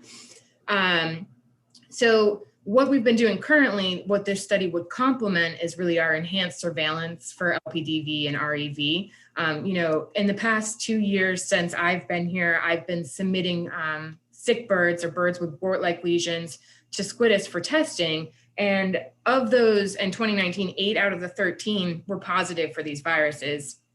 And in 2020, 6 out of the 8 birds were positive. And essentially why I want to state that is because these wart-like lesions are often, people are always like, oh, it's just avian pox, which is a common disease that most people are familiar with. And it could be that, but the issue is LPDV and REV can look like these diseases, and we haven't been looking to differentiate them. So that's really why I'm interested in pursuing this study. And I've asked, you know, in the Fall Hunting Guide for Hunters to submit these wart-like lesion turkeys. But we also want to get a sense of the healthy population, and that requires collecting blood. And that's what I'd like to do with this. So I think I've mentioned the rest, and you can go to the next slide. And I believe Zach's going to jump in here and take over. All right, thanks, Chrissy. Good morning, everyone. Just real quickly, I'll make the ask here. This is the budget that we're presenting. Essentially, the project's going to cost about $42,000 per year. This is a rounded figure, so the actual budget's, you know, not exactly rounded off like this.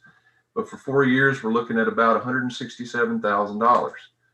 And so to cover those costs, 3/4 come from our Pittman Robertson federal aid. The 25% non-federal match will be from Tennessee Tech. And so this project will fund a master student to work under Dr. Cohen and to help us with the analysis. It will also provide funding for us here at Fish and Wildlife to get outfitted and equipped to catch turkeys. So all the nets and rockets and everything else that we need. And then it'll provide the supplies and cost of testing for those disease samples that Dr. Casey really needs. Next slide. So I guess I'll just kind of wrap things up and say that hopefully it's clear. We've got two really smart folks that spoke before me, and I think they touched on the fact that there's a research going on in other places that we need to build on that. And I really am fortunate to have Brad and Roger Shields in Tennessee's collaboration on this, because our two states are so similar, but we do have differing regulations. And I guess I'll just say that some of you knew George Wright. I never had the pleasure to meet him or work with him, of course, but the work he did, it was 25 years ago that he began his study in Caldwell County down there, looking at harvest rates. So we have lacked that data for a long time. So we have a great turkey population here, but there's a lot of uncertainty these days, and we want to make sure that we keep our population as healthy as possible. So to get that kind of information, essentially an update on what George did back in the day, we feel this research could represent a really good opportunity to get that in a cost-efficient way with some great experts in the field. So if you have any questions, be glad to entertain those, along with Dr. Casey and Dr. Cohen. First of all, I'd like to say, Dr. Casey and Dr. Cohen, thank you for your presence today and the hard work that you've done in compiling this, and Zach, to you too. Any questions from the commissions for either Dr. Casey or for Dr. Cohen at this point, or for Zach, either one? Yes, sir, Mr. Knott. In Dr. Cohen's opener, I believe he's talking about the harvest of male turkeys and the timing of season and things like that.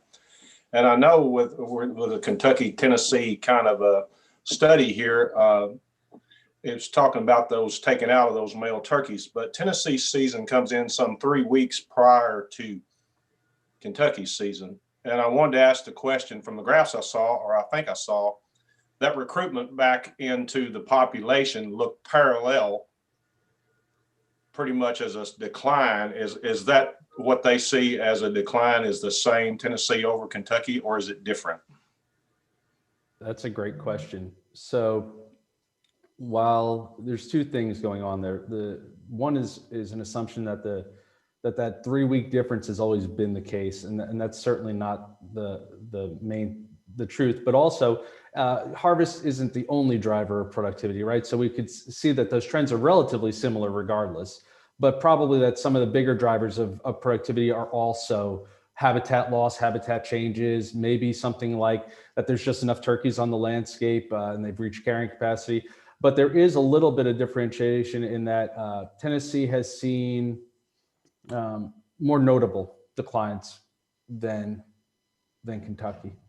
Okay, that's what I'm trying to get at here. Sportsmen in this state constantly come at me to move the season forward.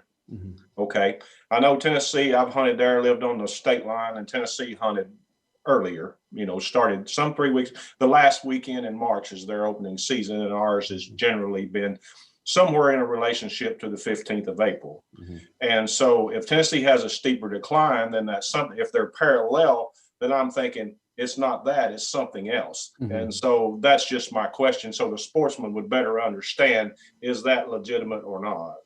Yeah, that's a great point. I guess I'll just echo and say, Commissioner Knott, great question. I really see this as an opportunity for us to compare the two states. We have some different situations, but we're so similar.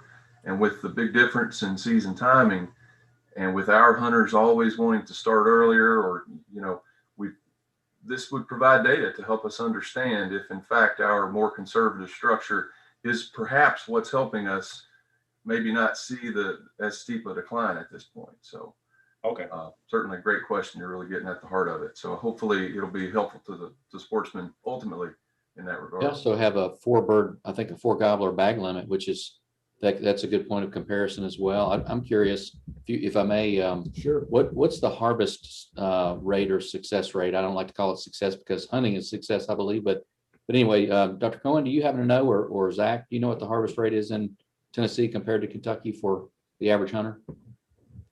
I don't off the top of my head, but I know TWRA just finished up their spring hunter survey from last year. I just saw that a couple weeks ago, and I had not committed it to memory, but I'm pretty sure they've got an estimate of success in there. So I can find that for you and send it to you if you'd like.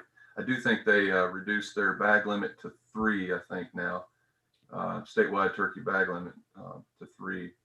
So they've already kind of made some changes. And I know when Brad and Roger and I were sitting around the table at NWTF, like he was talking about, it was before TWRA made their changes, you know, and we really did see this as an opportunity to work together to kind of get at this question, because ultimately we don't control the weather.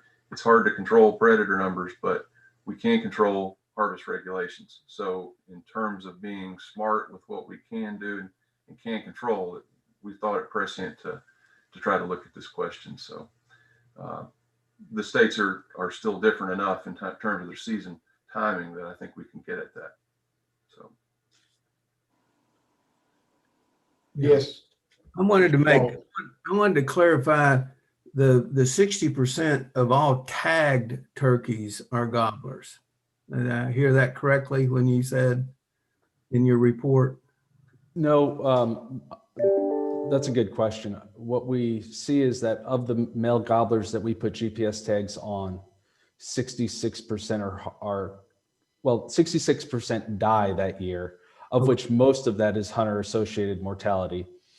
Of the 66% that die, 50% of those die within the first week or two of April because they're shot by hunters. Right. But we're not killing 60% of our gobblers in the first and second weeks of April, or the first few weeks of season. Well, so go ahead, Ray. I think the data is suggesting that if you look at our data, you may be within the first 2 weeks shooting 30 to 40%. All right.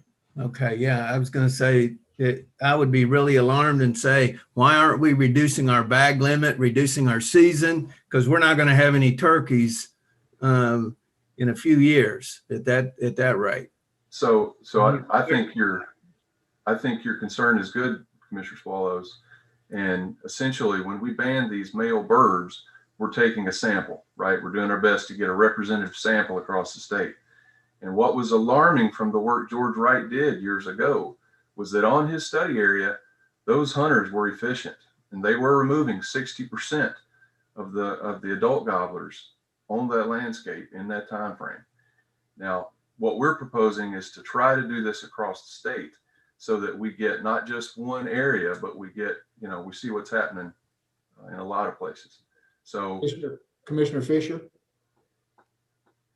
How are y'all going to be able to take in predation in this study as well? Just looking at Tennessee's, they have a little more liberal on some of the predators than we do. So we won't be able to get at predation per se, but the models we'll use will allow us to get at survival. So we'll have both a harvest rate and a survival rate. And so I think that kind of touches on predation, or at least natural mortality. We won't be able to get at anything like cause-specific mortality other than hunter-associated. Commissioner Hard? We're going to have any mortality issues capturing turkey and releasing them like we have with grouse? I'll let Zach talk to that, but it's a great question. certainly there's always a chance for capture myopathy. Turkeys are, I guess I'll say, a little more robust in that regard. Grouse are just difficult to handle all the way around. Plus, typically grouse trapping is done in the summer, more stressful physiologically. Our turkeys are going to be caught in the wintertime, and they're in their big flocks.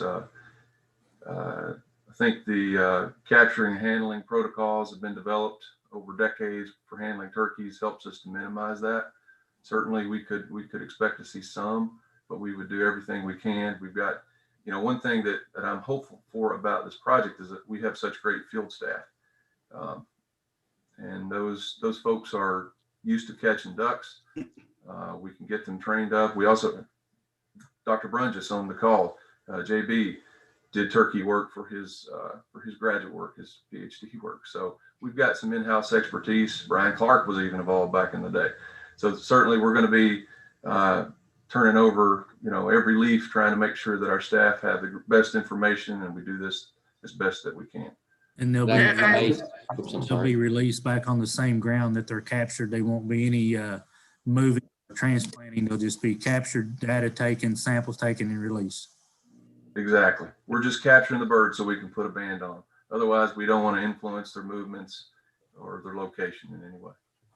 Commissioner? I was just going to address Ralph's comment firsthand, and this is going back 20 years ago or so, but we trapped hundreds of turkeys in central Kentucky for a project that was in relationship to the elk restoration program. We were helping a state that was helping us with eastern wild turkeys, and we trapped hundreds, and I can count on one hand the number of birds we had injured. So it's pretty well refined, as Zach mentioned. Mr. Lillard? Thank you. My question is more concerning the budget of $167,000 over 4 years. I know we have a budget committee, and my concern is, do we have that money available to allot for this concern? Commissioner, do you want to answer that? I can. Actually, Zach touched on it, but it's an excellent point. I'll mention that it appears that the funding is going to be strictly federal for Kentucky. In other words, that's federal grant dollars, and Tennessee, thank you, Dr. Cohen and partners, Tennessee Tech would be covering the state or the non-federal match that would be required to obtain those federal grants. So although the grant dollars are made possible through hunting and fishing license sales, these would be strictly federal grant funds that would be obtaining that are in a pool of grant funds through the Wildlife and Sport Fish Restoration Program. That's what we call internally as federal aid or Pittman Robertson. But Zach, is that accurate? It's all federal funding? To my knowledge, yeah, that's the plan. And I would just like to say, I don't think I mentioned this, but Tennessee Tech would be providing $55,000 on top of our 167.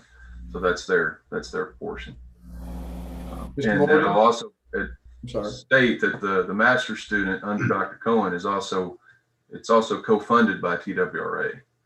So what I presented was just our portion. So we very much are trying to make this a team effort. So, Mr. Morgan, you had a comment or question? I do.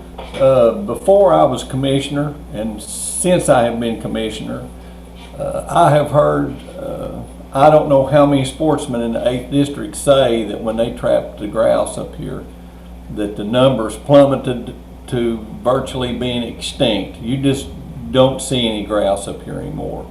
And if this will help the turkeys from going through such a decline, it will be a great thing.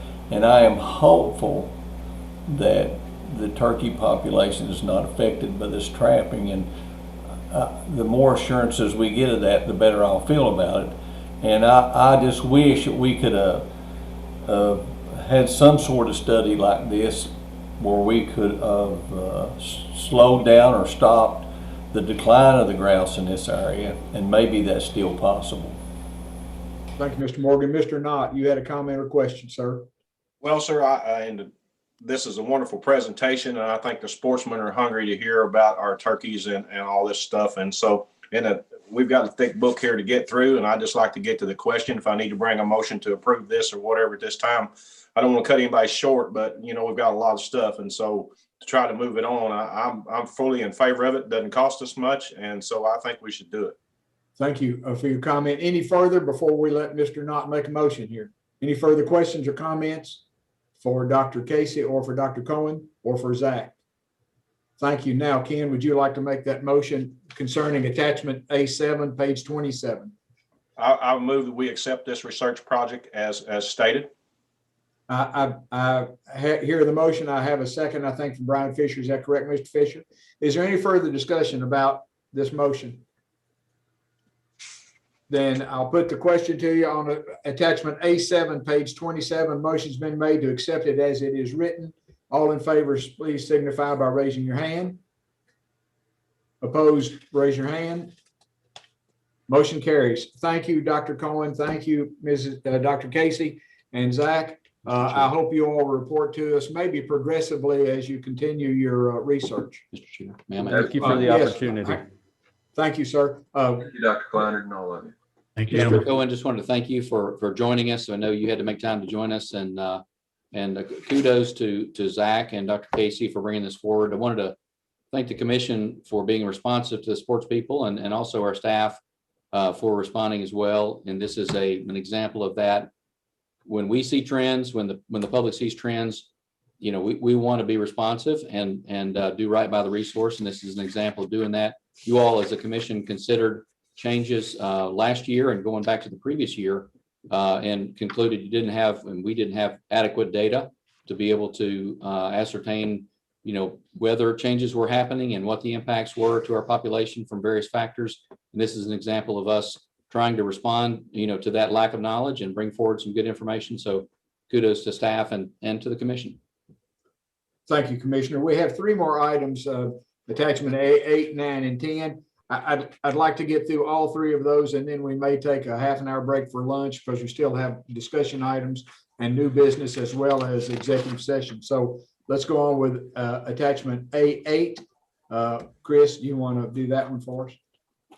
No, I guess This was mine. Actually. Dave. Is that yours or Dave? It's mine. We'll move to fisheries. We have Okay. hopefully three pretty easy ones. My hope is you all didn't have any comments, at least that I saw, or questions by email or by phone. And I'll make this very quick. And if you have any questions, I'm happy to elaborate as needed. In essence, there is a long-running national survey of fishing, hunting, and wildlife associated recreation, primarily wildlife watching. So this survey has measured participation in fishing, hunting, and wildlife watching since the 1950s. It's conducted every 5 years. It's been funded by the U.S. Fish and Wildlife Service through a particular grant program called the Multi-State Conservation Grants in recent history. And essentially, because of increased costs of data collection over the last 3 cycles for this survey, the survey principals, the team that's involved in managing that survey has had to pare down the sample size. The sample sizes that collected in each state to be able to roll up to national level estimates are so small that they can no longer produce reliable state level estimates. So they can produce national level estimates for hunting and fishing and wildlife watching, but not at the state level. So the contractor that is performing the national survey this year has made available the opportunity to states to purchase their own estimates for participation. I'll make the point very quickly and as cogently as I can that participation is a little bit different than license sales for several reasons in a lot of different states. For Kentucky, for example, not everyone who participates is required to have a license. Landowners and their dependents, youths younger than 16 for fishing or younger than 12 for hunting, military in certain circumstances, personnel, tenants on farms who work on the farms. There are a variety of people who are exempt from hunting. And then you also have non-compliance issues, people who are not aware they had to have a hunting license or fishing license. In 2000, we had 81,000 new to Kentucky fishing license customers because of, we believe, largely because of COVID, people having more free time wanting to get outdoors. There's no telling how many people that actually participated in fishing. Those are the numbers of new licensees that we had. There probably were a lot of new anglers that we don't even know about because they didn't know they had to have a license. So the survey offsets or captures a more accurate, we hope, participation of estimation of participation as opposed to license sales, which again, they're different. So in essence, what we're proposing here is to contract with the Association of Fish and Wildlife Agencies, who's overseeing this project, to buy additional survey sample, in other words, to interview more people in Kentucky to generate estimates of participation for fishing, hunting, and wildlife watching in this survey cycle, which will be conducted in 2022. So they have produced for us a cost estimate for doing this, which includes all the different steps in the process, including producing a report for us, which I will say from my seat is helpful because it's an outside estimation. It's an outside source and people Some people trust the information more if it comes from an outside source. The price tag for this project is $140,000. We estimate that about half of that we can fund with federal funds. So thankfully, we can use wildlife and sport fish restoration funds to offset our costs. And that would probably be in the second and third year of the project would use the federal funds. We probably would use some unspent but budgeted funds this year or maybe early next fiscal year. That'd be after July 1 to fund our state portion. And so I will say from the commissioner's office for marketing, public affairs, communications, information, education, a lot of different individuals and branches within our agency use the estimates from this survey. So it's well worth the price tag. It is costly, but it's well worth the price tag for us, whether we're talking with legislators, media, other stakeholders, whatever, to demonstrate participation and the value, the economic value that fishing, hunting, and wildlife watching have for Kentucky. So that's my spiel. And it's close to home for me because I use the information every week very much. Commissioner's office does, and would appreciate your support, but I'm happy to answer any questions that you may have. Gentlemen, thank you, Commissioner. Questions for Deputy Commissioner Clark? Everybody understands this is a 3-year study and would cost the department about $70,000. I'll entertain a motion from the floor concerning this request for research. That's attachment A8, page 28.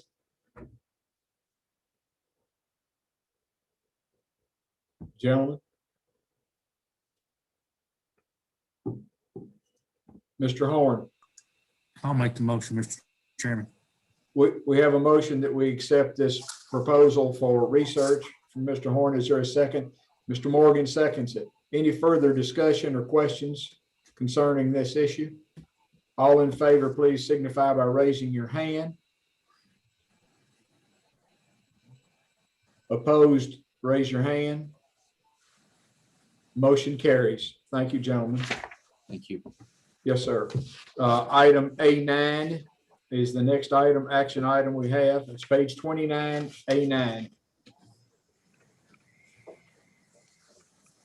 Good morning, or I guess I should say good afternoon at this point. Good morning, Dave. We just Good crossed afternoon noon. now. I guess it's just over, isn't it? Yes, 3 minutes over. Pleased to be here with you all today. I'll get right to it. This first action item is on the regards the harvest and sale of Asian carp. This action item is where Fisheries Division recommends amending regulations to allow for refinement of the Asian carp harvest program to improve efficiency and effectiveness. And so I'll go ahead, and there's about 9 bullets in this recommendation. I'll go ahead and read them again if it pleases the commission before we discuss it. And I'll answer any questions that you may have. Go ahead if you don't care. Let's go over them to make sure that there's no questions about what you've got. Okay. So this is attachment A9, clean up definition wording to prevent the harvest of roe-bearing species as well as better define restricted waters.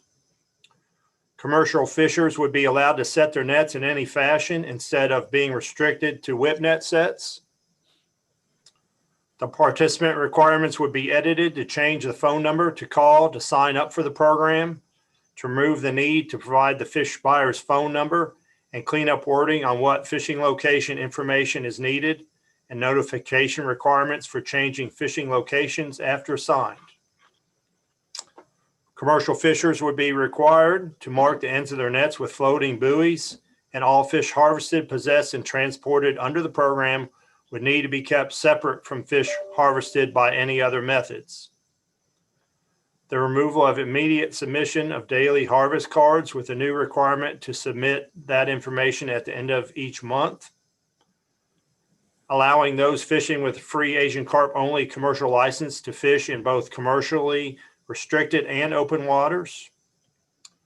Removal of the half-mile on the water participation separation requirement and 3-day maximum occupancy of a requested fishing location, restrictions, adding the ability for the department to restrict fishing in locations where there would be an excessive user conflict, and allow commercial fishers in the Asian carp harvest program to use unlicensed helpers by incorporating similar language as in 301 KR 155. And I didn't say it beforehand, but as you can probably tell, some of these are basically would be a relaxing of restrictions, and a few of them are a little bit of strengthening or better clarification on the restrictions with regard to those definition changes. Any questions at this point or comments for Dave? David, I guess you're probably in the center of where all this is going on with Asian carp. What are you hearing about Asian carp and the harvesting? I'm not hearing anything. No, David, we can't hear you. David Jones, we can't hear you. The other David. Yeah, I'm sorry, David Jones. I can't hear him. I'm sorry, Dave. Okay, I got muted again. Okay. Everybody wants them gone.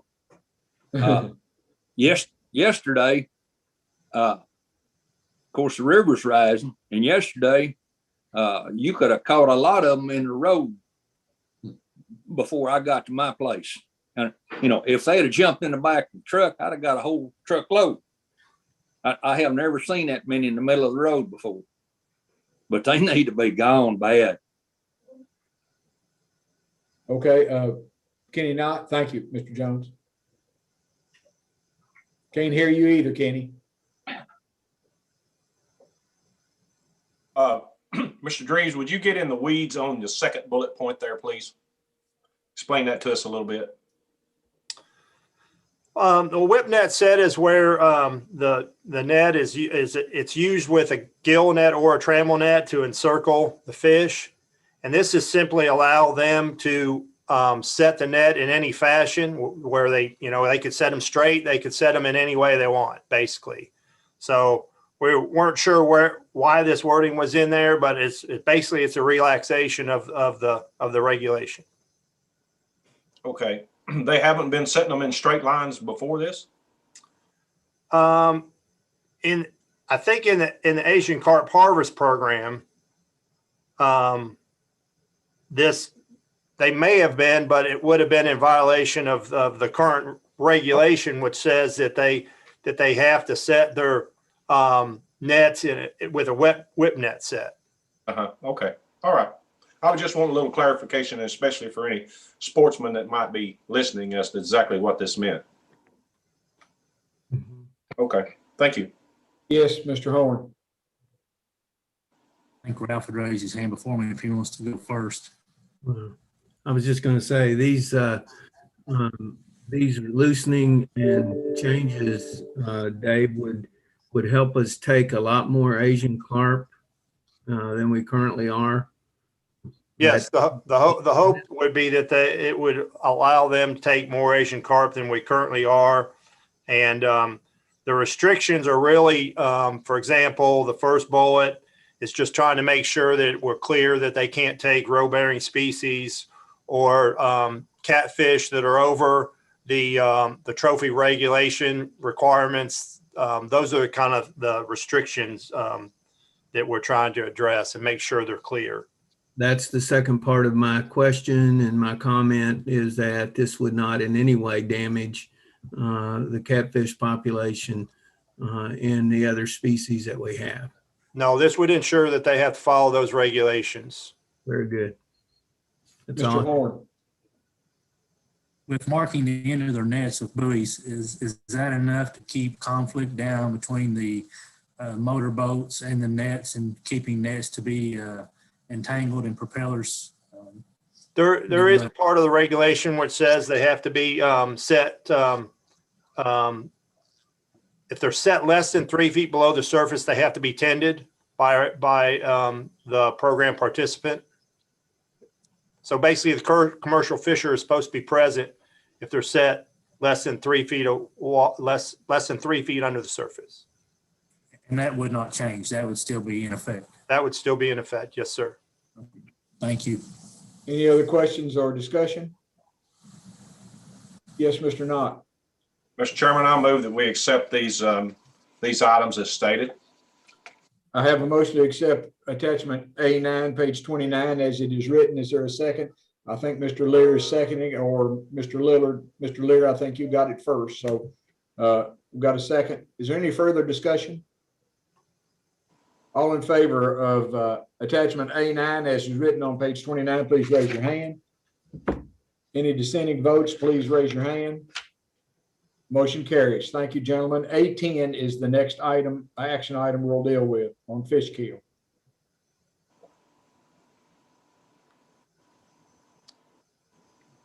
Yes, Brian. No, we're not getting any sound.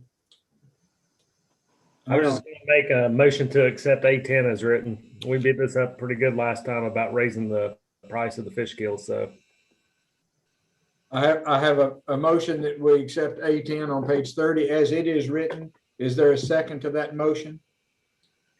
Seconded by Josh Lillard. Is there any further discussion about attachment A10? All in favor of A10 as it is written, please signify by raising your hand. Opposed, no. Motion carries. That gentleman concludes the action items on today's agenda. It is now 12:12. If it please the commission, we can take a 30-minute break for lunch and resume at about 20 minutes until 1 p.m. if that be your pleasure. Is there anybody that objects to that instead of motion to adjourn for a few minutes? Then I'll declare a 30-minute recess. We will break for lunch. Please mute your mics and we will be turn off the video and turn off your video, also your video. And then we will resume at 20 minutes until 1. That's 30 minutes for lunch. Public can join us back then. Please turn off both your mics and your video, and I'll see you back at 20 until 1.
Serving people, conserving fish and wildlife.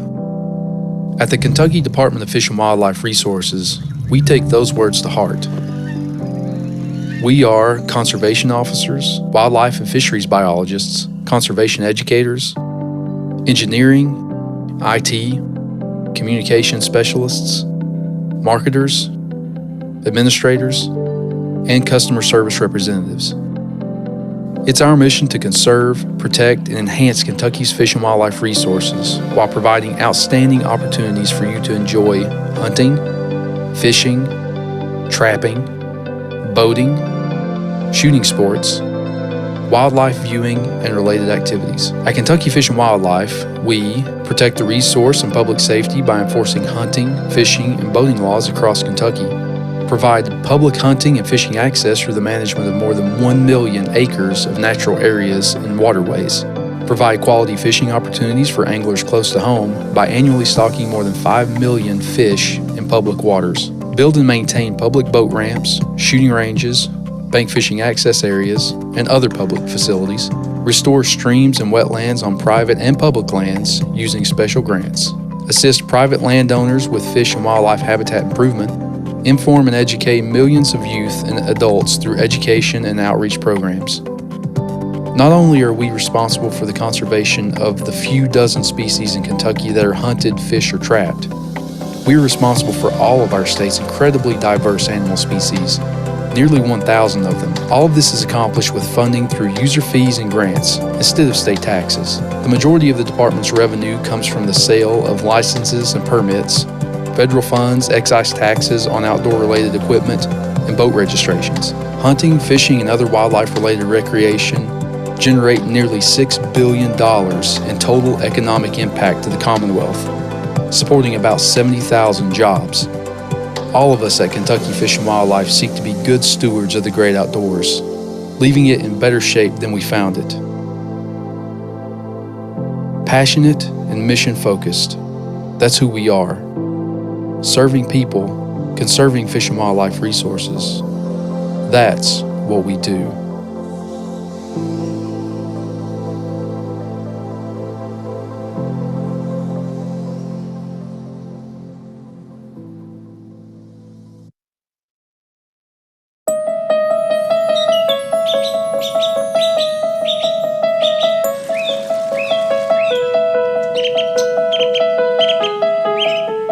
Different types of wildlife can you name?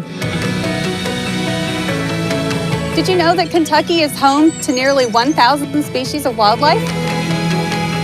As Kentucky's population grows and the landscape changes, all of our wildlife face new challenges. Many species that were once safe are now vulnerable.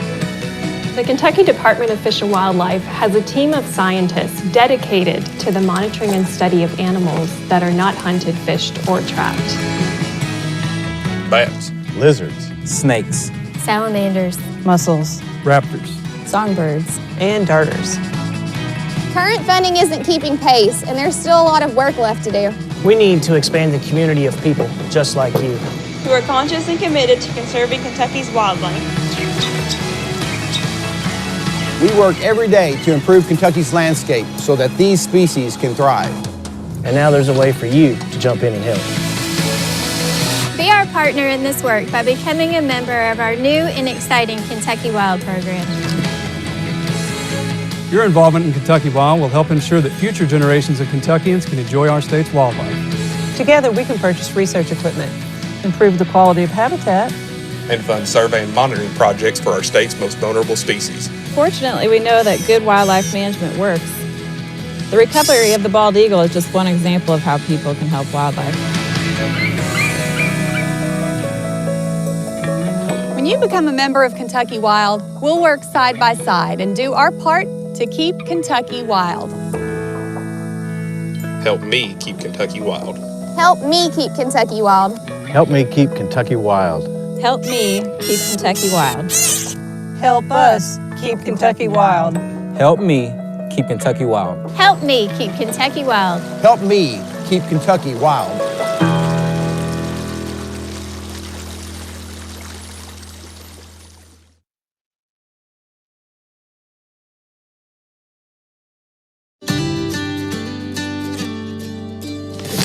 Got one. Get him in there, Annie. Get her, Sadie. Get in there, Sadie. Jeez. There's turkeys all around him. Double point, they're in there. There they go.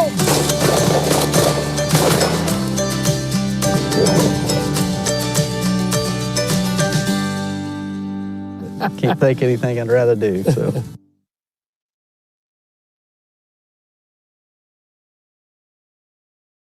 Do you know there's a group of people representing you, the sportsmen and sportswomen of the Commonwealth, when it comes to decision making at the Kentucky Department of Fish and Wildlife? I'm Dr. Carl Kleinert, Chairman of the Kentucky Fish and Wildlife Commission.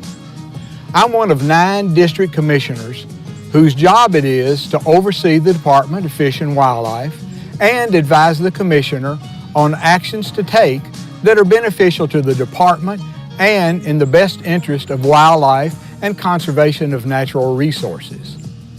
Kentucky is home to me, and I grew up hunting and fishing in the Commonwealth. It's my duty, along with 8 other commission members, to be your voice in conservation when it comes to enjoying the outdoors in this state.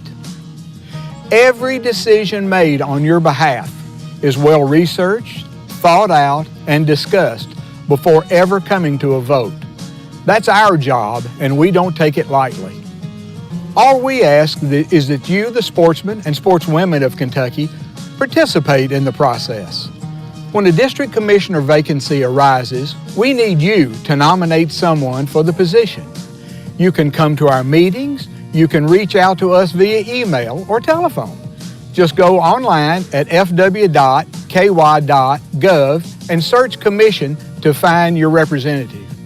As I see it, the job of Kentucky Fish and Wildlife Commission is to leave our natural resources in better shape than when we first got here, so that every generation after us can enjoy it the same way we have.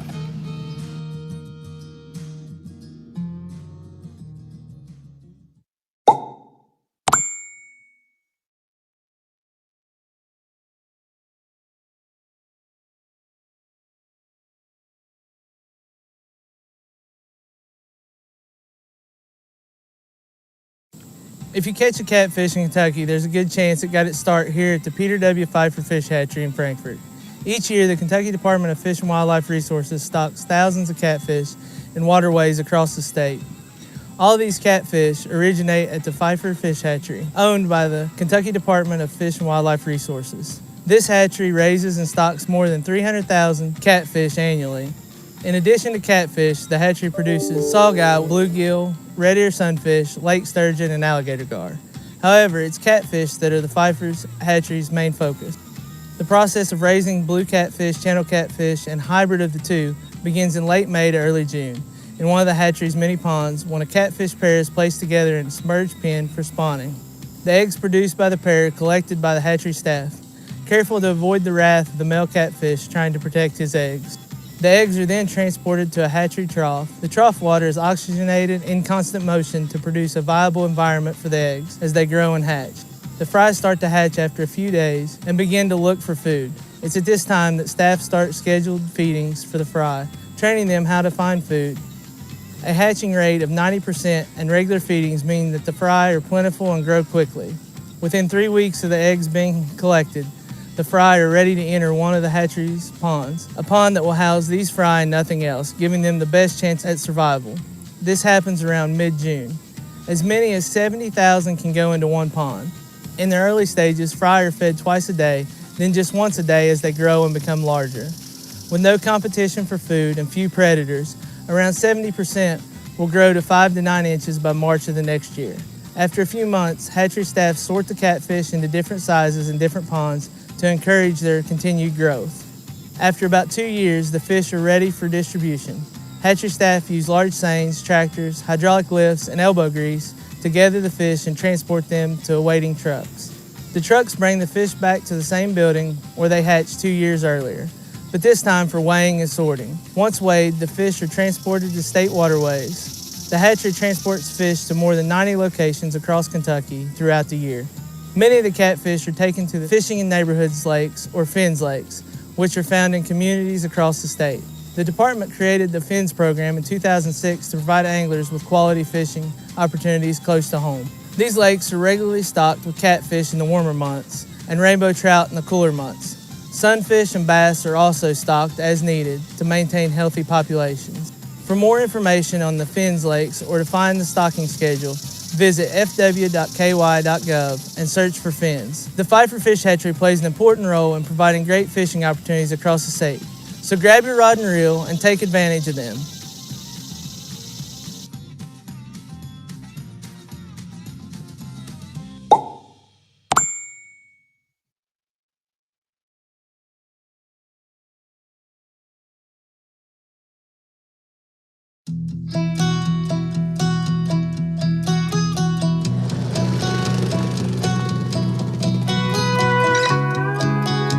We're at the Taylorsville Lake Wildlife Management Area.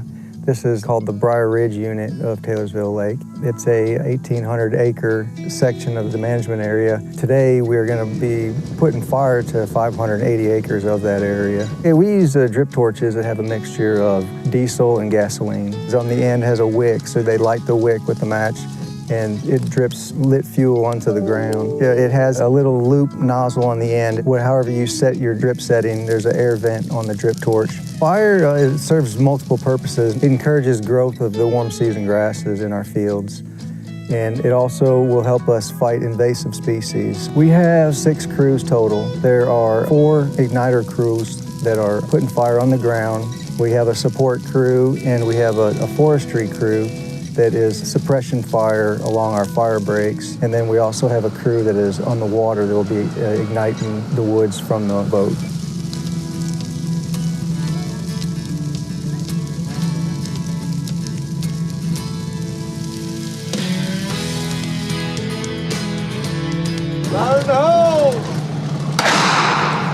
We're here today at Taylorsville Lake shooting flares off the boat to try to help the progression of a prescribed fire we have going on here. The number of flares we're going to shoot off today will probably range somewhere between 50 to 100, depending on the spread of the fire as we go and how much of the fire backs down. A lot of these animals will run for cover and they'll hide. Deer and rabbits and turkey and quail and squirrels will all be able to run away, and they'll get out ahead of the fire. And it's real common whenever we're burning on even private lands or public lands, you'll start seeing those animals start moving out in advance of the fire before the fire even gets to them. It's pretty hilly terrain, and it could be potentially dangerous to send a crew up and down a hill. Once a crew gets an area burned, they will backfire down towards the lake, and the crew from the water, they will set the flares.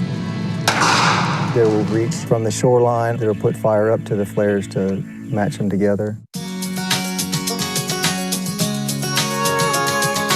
We have some students from EKU. The students, they all have their training in fighting fire and prescribed burns, and most of them it's their first time out, so they're more going to be shadowed and mentored on the burn.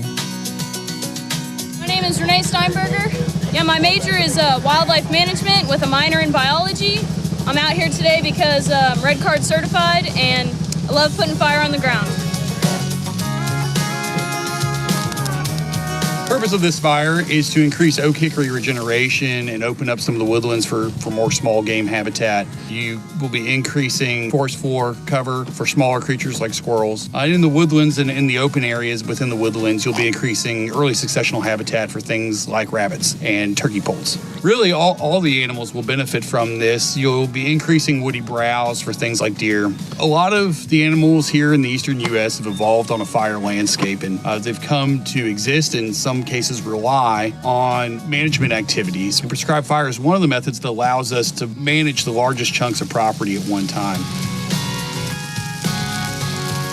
Well, this is beneficial. It restores the environment back to an oak hickory setting that we're looking for. We're looking for a productive forest, nice healthy grass fields, and it helps game and non-game wildlife both.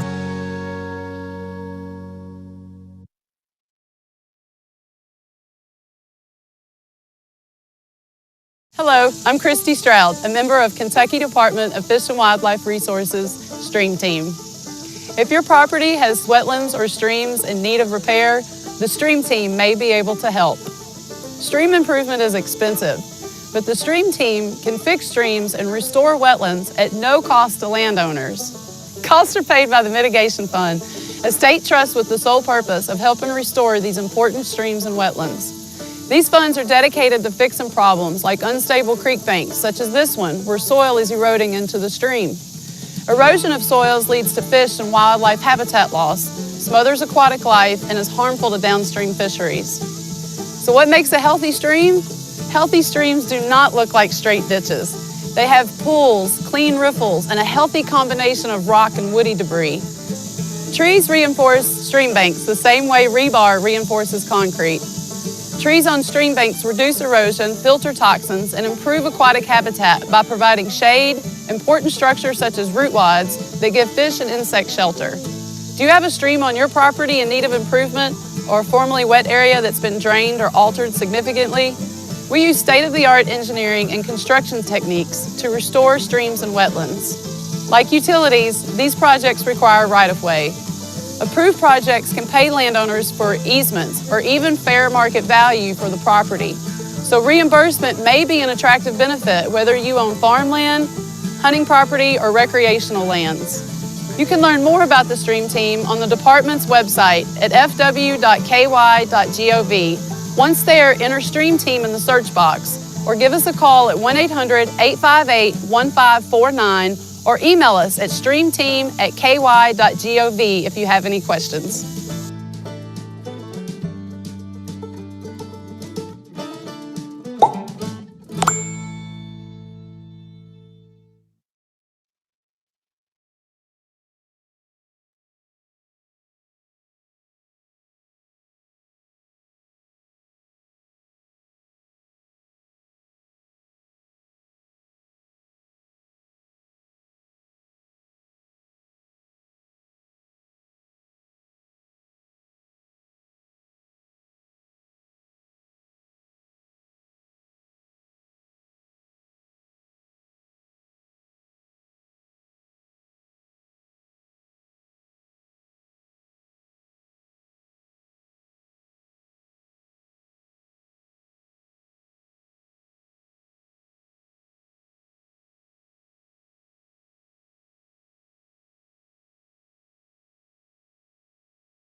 I can see both of them. Is that what you asked me? You need to click on the deer alert with the mouse pad. Oh, yeah. Start your video.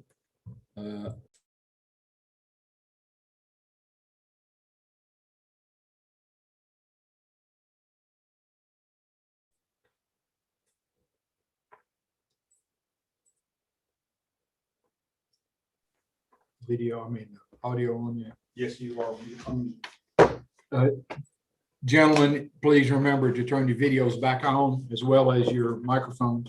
I want to welcome you back from the short lunch break.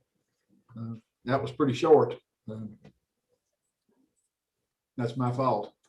I could have given you a few more minutes, but I'm trying to get you home before 6 p.m. Maybe next time we'll round up to the next hour for the startup again. Okay, Mr. Chairman, could I ask a question? First item of business is going to be discussion items on attachment D1, D David 1. That's page 31. I want to welcome the public back. And as our commissioners are rejoining, if there is not a full number, I will note that for the record. I'm going to give them another minute or so, but this first discussion item is a depredation permit update.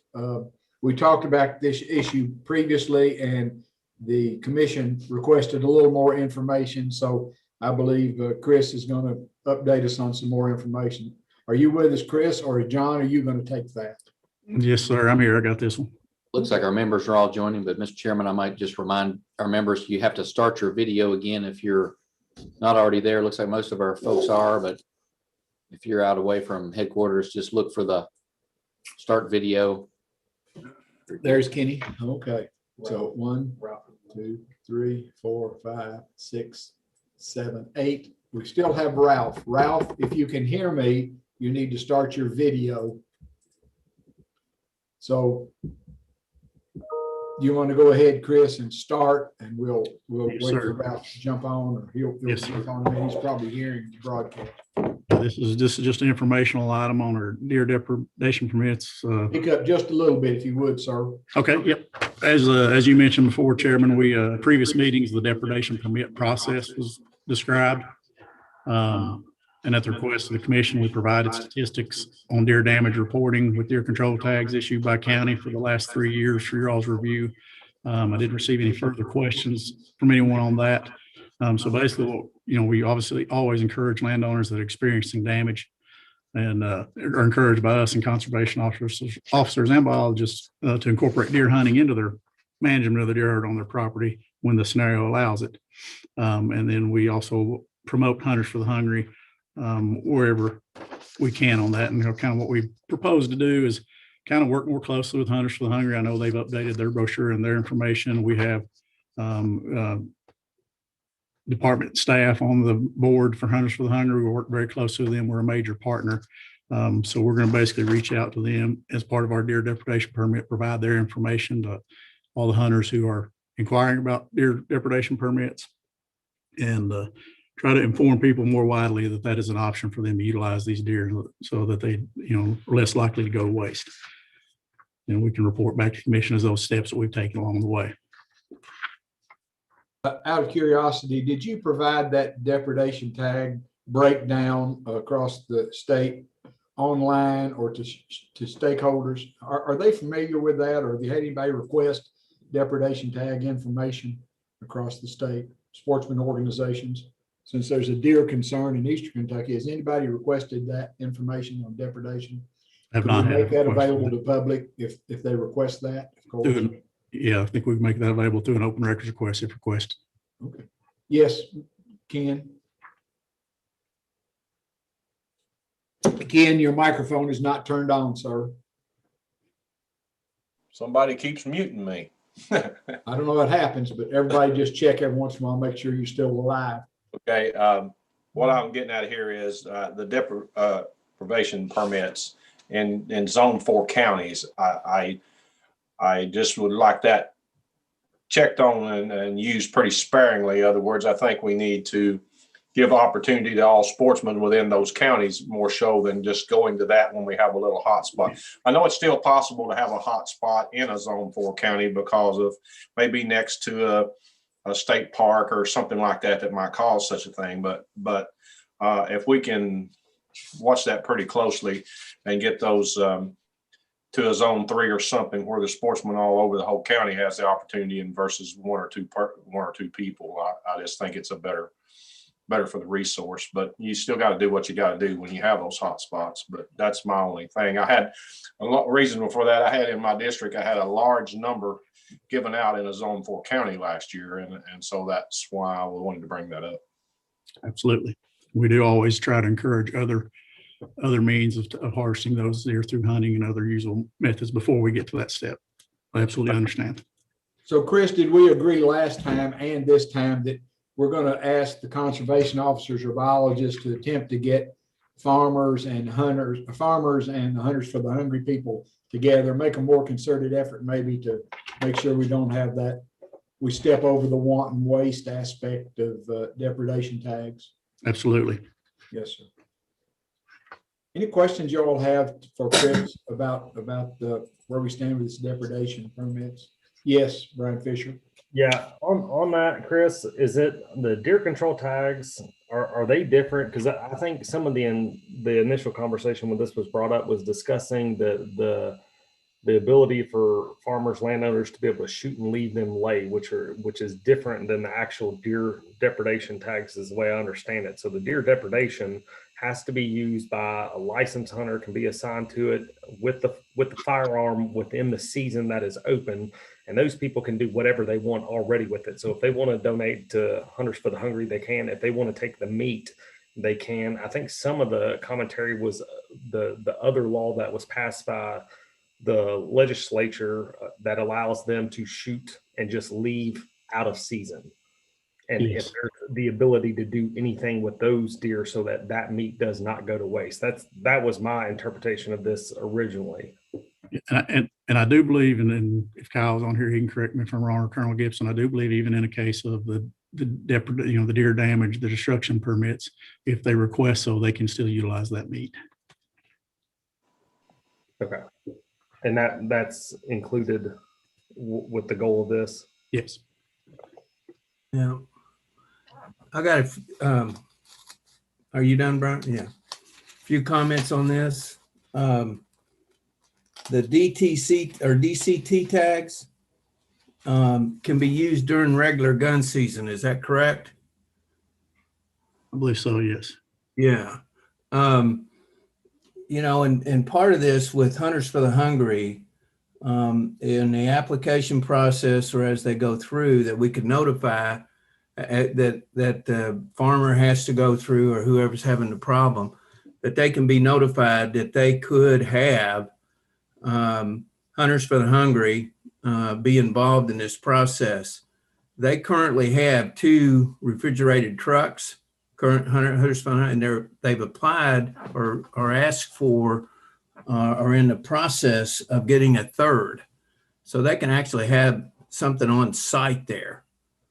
And I really think that we should try to expand this, especially in Zone 1 counties, so that we can assist if somebody wanted to, say they wanted to have a doe day or some kind of organized arrangement, that Hunters for the Hungry could be notified, that they could be on side with their reefer truck, that they could get those animals out of there into a processor.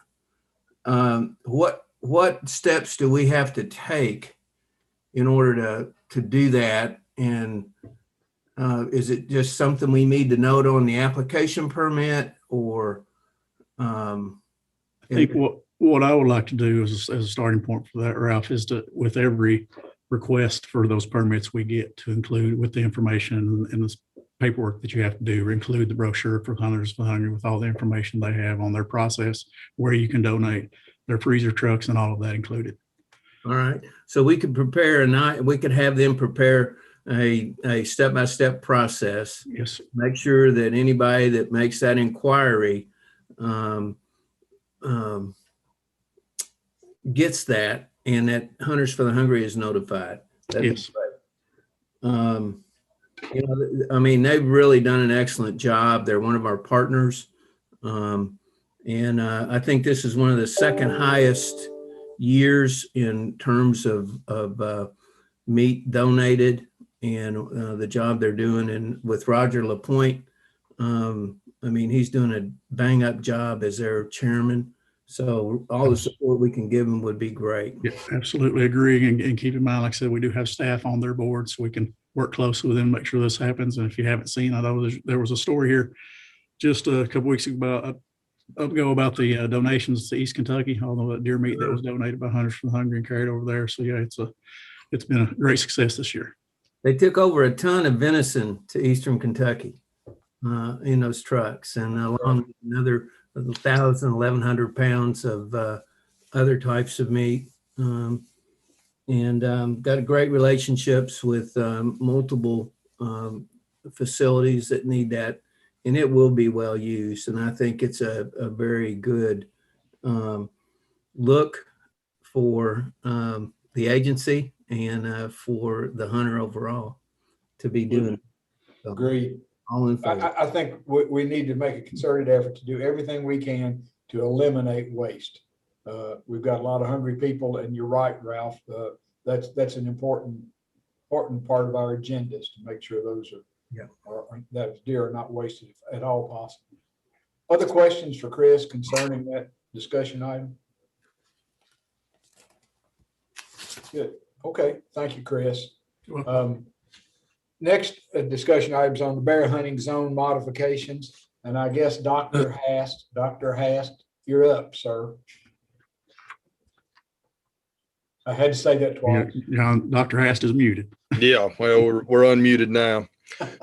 Yeah, this one is pretty simple in terms of for this coming bear season, and we're going to be talking about bear season again later. So this will be for the 2021 season. Basically adding the counties of Leslie, Perry, and Pike as a new zone with a quota of 2 bears for each season. So this is very similar to what we did in Wayne County for last year, where we just added a new zone in with a fresh quota. One of the issues that we had with these 3 counties is essentially Leslie and Pike County were the big drivers for that East Zone 2. So what's kind of the pink counties there currently include Leslie, Perry, and Pike. So we had a good harvest in Leslie County and a good harvest in Pike County, and what ended up happening was it shut down that entire zone. So singling them out as their own zone helps to spread that pressure out, while not shutting the season down for those folks hunting in McGoffin or Lawrence County. And I'll add, it shut down very quickly too. So thank you very much, Dr. John. Do you have any comments about that? How are you on that, Paul? I'm great. Those counties shut down, I think, days, I believe, didn't they, John? Yeah, it was. It would have been. Let's see. I've got my days here for 2020. So they got East Zone 2. They got 2 days for archery and crossbow and 2 days for dog season, and that was really the driver. Was that dog season shut it down in 2 days, and archery and crossbow shut it down in 2 days. This is what most of the people were asking for, so I appreciate it. Yep.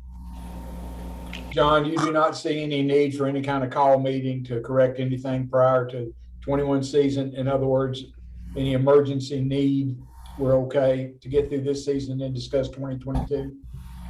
Yeah, this would be essentially for 2021 this coming fall, but we're on a very tight timeline.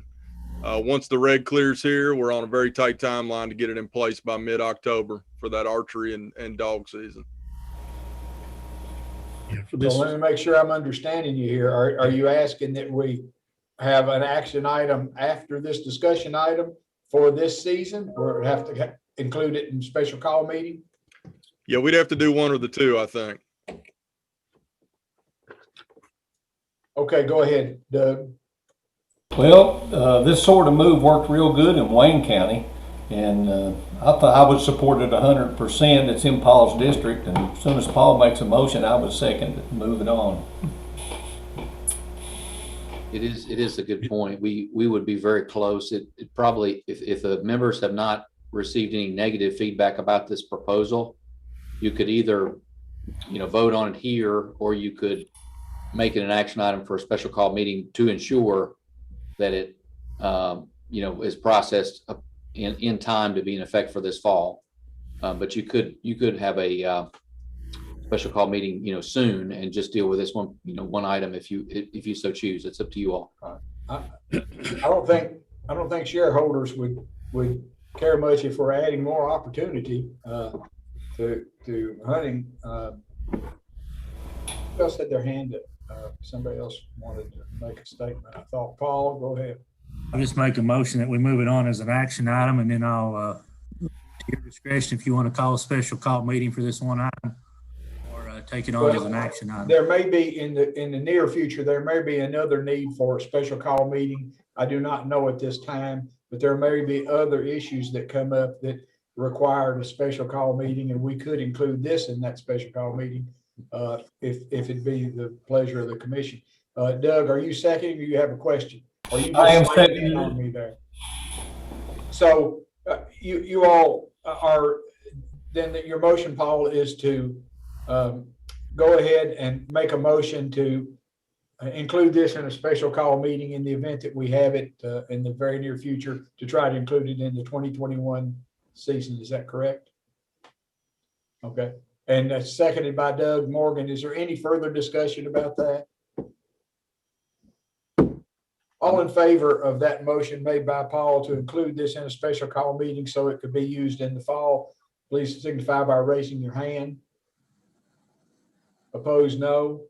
Motion carries. Thank you, gentlemen, for that discussion. Just to clarify with any of you members, in the case of any confusion, there is the potential in the executive session today, we'll be talking about a land item, and there's a potential for action on that if the commission and, other partners are so inclined. And so there could be the need for that in the near future within the next couple of weeks. Or I just didn't name it, but that's exactly what may occur. There may be a land acquisition thing that we have to act on quicker, but today we're going to have a presentation on it, but we may have to have a special call meeting to act on it when you all have all the information before you. So that would be the other thing that we would be looking at in a special call meeting. Attachment D3 on page 33 is the next discussion item, walleye snagging in Green River Lake tailwaters. I believe, do we have Captain McCrary with us? Captain, are you with us today? Yes, sir. Yeah, I hear him. I do not see him. Okay, do you want to discuss this? Are you taking this, Dave, to discuss? And then Ken, you have some comments, and I'm sure the captain may too, or he may be able to answer questions. Go ahead, Dave. Yes, sir. So this is a issue that was brought up by Commission Member Knott at the last meeting about walleye snagging in the Green River Lake tailwater stilling basin, otherwise known as the box. This is something that we've been in discussions with since the meeting with Mr. Knott and Captain McCreary and Colonel Gibson. I've been in discussion with all three of those gentlemen, and this is something that we're still looking at. We have just to let you know, we have a suite of regulation changes in the same reg, which would be 301 KR 1201. If we were to do a bait restriction, it would be in that regulation, and we have a package of these coming to you as new business in June. And so we just propose that we continue investigating this issue, trying to figure out the best approach that addresses the problem, but doesn't unduly affects the folks that are trying to fish the correct way. And just so you know that this does not affect at all when this regulation would come into effect with this timeline. So we propose to further consider this thing and bring it to you in June. First, I want to say, Commissioner Knott, thank you for bringing to the attention of the commission that problem, and thank you, Captain McCreary, for working with Mr. Knott to come up maybe with some solution. Do you want to make a statement about that, Captain, or do you want the Colonel to do that? How would you all want to proceed with making comments about that or updating the commission on what's happening there? I don't mind to make a statement. It's been an ongoing issue during my career that we have multiple complaints, typically beginning early spring and lasting through the summer, of snagging from what's considered the splash box below Green River Lake. Essentially, it's a large concrete box to prevent erosion and keep water from escaping when water is released from the lake in efforts to control flood below the lake. What we also have is an abundance of walleye and even muskie in the river. And as we all know, in spring, typically walleye try to run upstream, which once they make it to the splash box, they can't go any further, so they congregate. What our complaint usually revolves around is people are foul hooking those fish, or in other words, snagging. And as officers for years long before I was here, there's been a lot of time and work put into stopping that. But it's extremely hard to enforce. And the way that the definition of snagging is now, it's essentially describes it as rapid drawing motion of the arm other than enticement by bait. So you can kind of see how that can be easily argued when someone is using a lure such as a silver buddy or a spoon, when they're jigging it up and down and they foul hook a fish, or even hook it in the mouth. But some of the anglers down there complain that these fish are truly being snagged, and the lures being worked in a way and also modified, putting larger hooks on the lures to aid in truly foul hooking or snagging fish. And also the regulation supports you can't snag from a platform, etc., or snag within 200 yards of a dam. But it is an enforcement issue and something we have several complaints on every year, and I think Commissioner Knott has received the same as well. Don't some states have a law that if a fish is brought to the bank or brought to the boat and the hook is not in the mouth, it has to be released? Do some states have that? I believe they do. Some states do have such a regulation. Colonel, what's your take here, Colonel? Are you with us, Colonel? Yes, sir. I'm just on mute. I didn't want to interfere with any of the other conversation. Obviously, Commissioner Knott and Captain McQuarrie and I have all talked about this numerous times. The complaints are very numerous on this one specific issue. When we've talked with the fishery staff, and it's always difficult to make one regulation that's just deal with one specific issue. That's going to be something that's going to be more of a statewide type regulation. But this issue, like I said, we do receive enough complaints that it does need your all's attention. And I think that the recommendations of Captain McQuarrie and Commissioner Knott and Mr. Dreves all together are a very good solution to what we're trying to do. We're not trying to keep people from catching fish there. We just want to make it where that it's fair and to reduce the number of complaints and allow the opportunity for people that want to fish properly to have the same opportunity as everyone else. Gotcha. Any further discussion on this issue, or will somebody want to make a motion that you move this on to an action item? So go ahead, Ken. Go ahead. Well, in my district, as far as complaints with wildlife or fisheries, this is the number one complaint that I receive that I forward on to the captain or the colonel or someone else to go and investigate. It's by far the most requests that I get for that service. I haven't heard exactly what we're proposing to exactly do about it here, and I do think it needs to be addressed in a timely manner. So that's, I haven't, the result of what we're going to do is require this or that, but we don't have that, just moving it forward, but we're not moving anything forward that I've heard. So I guess I would like to hear Captain McQuarrie speak as to some of his or Mr. Dreves or some of them as to what the resolution actually is to hold down on this problem and not adversely affect other sportsmen in other areas as best we can. But it does need to be acted on. And right now those fish are starting to run and stuff. I've already had calls within the last 2 weeks and I had to pass on to the captain. So for this year. So like I said, I would like to see some type of answer here. And I think Captain McQuarrie is in the best position to maybe air what might be a good solution or something here. But let's let the commission hear what it might be if anyone knows. Captain, do you think there's a possibility that you could formulate, you and the major and maybe Dave, formulate possible action items? In other words, a list of 3 things you'd like to do and bring it as an action item? Or do you think this ought to be a discussion item at the next meeting? In other words, do you think you could get together something that could either be amended or passed at the next meeting to expedite getting this done?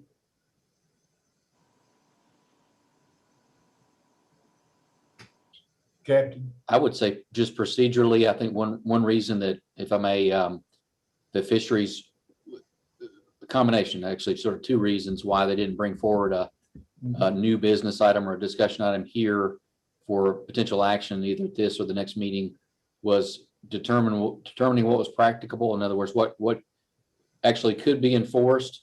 And then the other, and there, Dave is working, his staff are working with Captain McQuarrie and the Colonel on that topic, how exactly to frame the regulation to propose to you all. But then also Fisheries is bringing a suite of regulation amendments next meeting as new business. And so it's much easier logistically if we can, for a particular regulation, make changes, several changes together. It expedites the process as opposed to having to modify that regulation numerous times during a year or across a couple of years. So it's one of the reasons we've worked with you all, and you all have been very patient with us in doing it, but trying to develop a system where we're only modifying a regulation every 2 or 3 years, if possible, just because it requires much more than a commission action. It requires a lot of legwork on the part of staff and making sure legally that it's both enforceable and also doesn't conflict with other regulations or statutes. And then we have to take it to the legislature, and there's public comments, and it could be modification from there. So we try to, by doing this less frequently, it helps our whole process, and it's also easier to interpret to the public if we change things less frequently for any given regulation or suite of regulations that pertain to a particular topic. So I'll let them get into the details on that, but from my perspective, I believe that's why Dave wanted to wait and bring this together with a suite of other fishing regulations. Okay. Yes, Mr. Knott. Well, I guess the 50 or so complaints that I'm going to field during this time is what I need to do with those is the issue that is concerning to me. Okay. Which then becomes a problem for the captain and law enforcement. So waiting a couple of years is a whole lot of heartache and a whole lot of, they have to go check it out. You see what I'm saying? So absolutely. No, I understand what you're saying. They're obligated to do something. Okay. And they may or may not can in our current state. That's why I'm asking that we get on with it if we're going to do anything. I'm not asking for something hasty that's going to really be harmful, but we need to put some due diligence in a timely manner is what I'm trying to get at. Okay. One suggestion, if you don't mind me saying, and I would just like everybody to hear it so I can get responses as well, would be from the box itself, which, to try to put it in perspective, if anyone's not familiar, these are only estimates, but I would guess that this particular splash box is 150 feet long by 30 feet wide. So as far as casting goes, especially if you got anglers on both sides, there's not a ton of room to work artificial lures. And there's days when you can truly have 30 to 50 people around this box area fishing. So you do get a lot of tangled lines, and that's where a lot of the snagging issue comes into play there, where it does cause some controversy. But a suggestion we had was from the splash box only, you can use live bait and a single hook. So it'd be live bait, single hook only from the splash box. And then below it, you would still be fine to go ahead and use artificial bait, because you can't snag within 200 yards of a dam anyhow. So going live bait from the splash box with a single hook would prevent a lot of the complaints we believe of snagging. Mr. Swallows? Why can't we do that? Why can't we bring that to bear? Make that Nothing really preventing you from doing that. I mean, you could vote on today. We have followed a procedure generally. Again, it's not a hard and fast rule that you're absolutely bound to, but we've followed a procedure of trying to introduce new business items in one meeting, discuss them thoroughly in the next meeting, and then act on them as action items. However, we do have exceptions. We're going to probably make some changes to the bear regulation that would involve a special call meeting. So it would be 3-step, but it would be a little bit hastened if it was acted on in the special call meeting. So it could be done, and assuming that it's enforceable and it's not adversely affecting participation, I think fisheries would support it. Deputy Commissioner Clark, if you correct me if I'm wrong, but I believe one of the issues might be that if we did pass this as an action item now in 201, and then it filed, then that regulation would be open and nothing could be filed again in that regulation until it closed again, correct? And so if we did a large number of 201 changes in June, then those would be deferred to be, effective until after this change would close. And not Only have one thing. If we act on something timely here concerning this one issue, and it becomes, other words, what's the difference, or when do we have to act? And in other words, I know we're not going to do anything for 2021, okay, but I'm not wanting it to be 2023 is what I'm trying to tell you. You see what I mean? Other words, that's what I get into with this stuff is it takes 2 years. Well, I'm saying we need action before 2 years. That's what I'm trying to get at. If it doesn't make any difference that it all comes in June and it's going to enact in the same time, I'm fine with that. But you know what I mean? I don't want to get another year and another year down the road before we get any action on the item if the commission supports it. That's all. others? I think Colonel? Go ahead. Your mic is muted. Turn your mic on, Colonel. Colonel, Can we send him a notification? we're not hearing you, Colonel. Oh, there we go. I apologize. Did it cut off again? It looked Yes. like it was. Just speak up just a little bit. We're having a little audio trouble, so we did not hear anything you said. I apologize. I was just saying, even if we passed it today, I think by the time the regulation was drafted and filed, we would probably be past the heightened activity.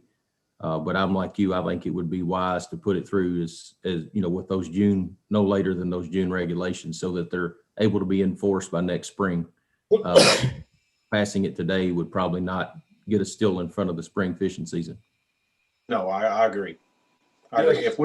If we can get assurances that it will happen next spring, I'm good with it. I just don't know the process past this commission as to what makes that happen. And whatever that is all I'm asking for. And Mr. Fisher? Deputy Commissioner Clark can correct me if I'm wrong, but the regulations in June, while they may be effective, they would not be completed in time to be in fishing and boating guide for 2021. So excuse me, for 2022. So the regulations passed in June will not be enforceable until, or I guess traditionally law enforcement will not enforce them until they're in the guide. And so it would be 2023. That's the issue I'm having right there. Right.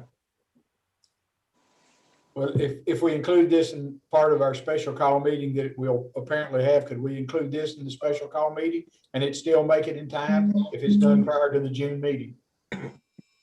Good. I think what that does though, it hurts their wish list on their other stuff. Is that correct? That would be a concern. And again, it's up to you all, but just know that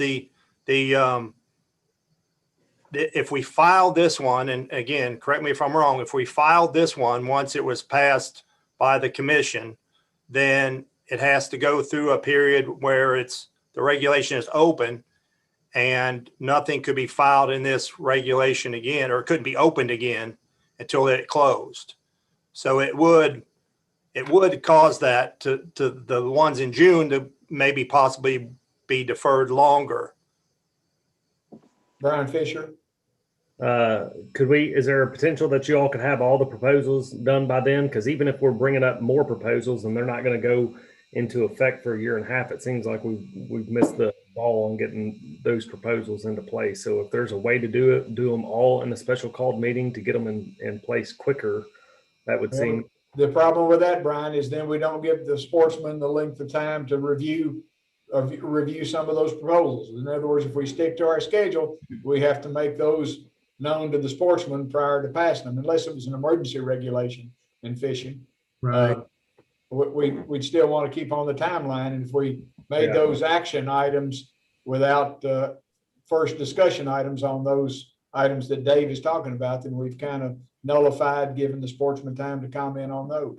And then I got another question for Commissioner Knott.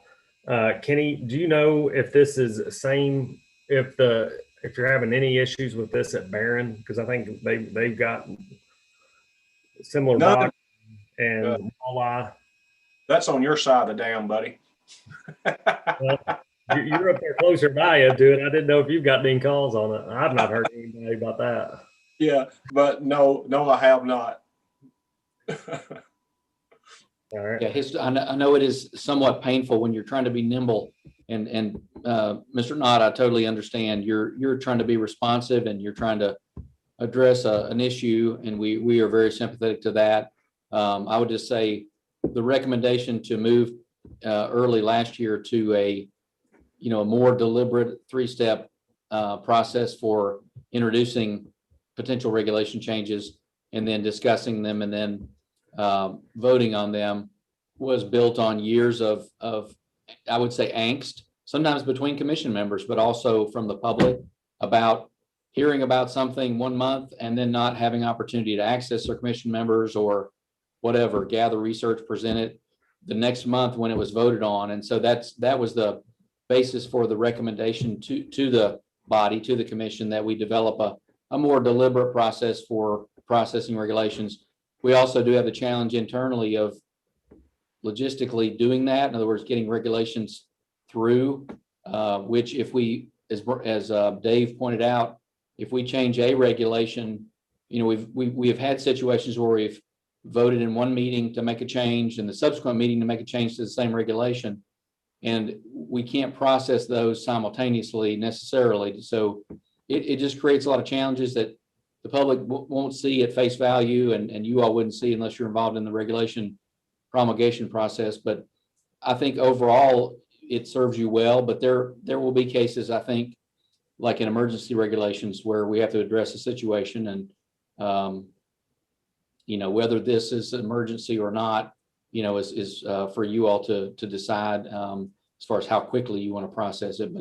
But Dave's point is accurate. If you all wanted to fast track this, it could cause the other suite of fisheries regulations or changes in the same regulation to be delayed.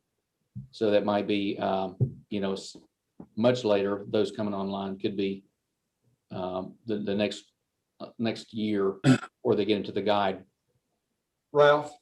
I just wanted, that's the reason I brought this up of why can't we do this now, is to flesh out that process, because we did make this change in format to give our constituents more time to comment. This is part of that process. And unless it's moved to an emergency, I don't see how we can. And then to Dave's point of maybe getting in the way of some of the other things we need to do or want to do, and it all has to be balanced out. But a bunch of people snagging muskie and walleye, I'm not sure that's a great thing for fisheries, but it may be a price we have to pay for another year or two. Captain, can you give us some idea of those who have been cited in the past, what the prosecution rate is? In other words, do the judges throw it out or are they finding them for foul hooking? We have been very successful in prosecution.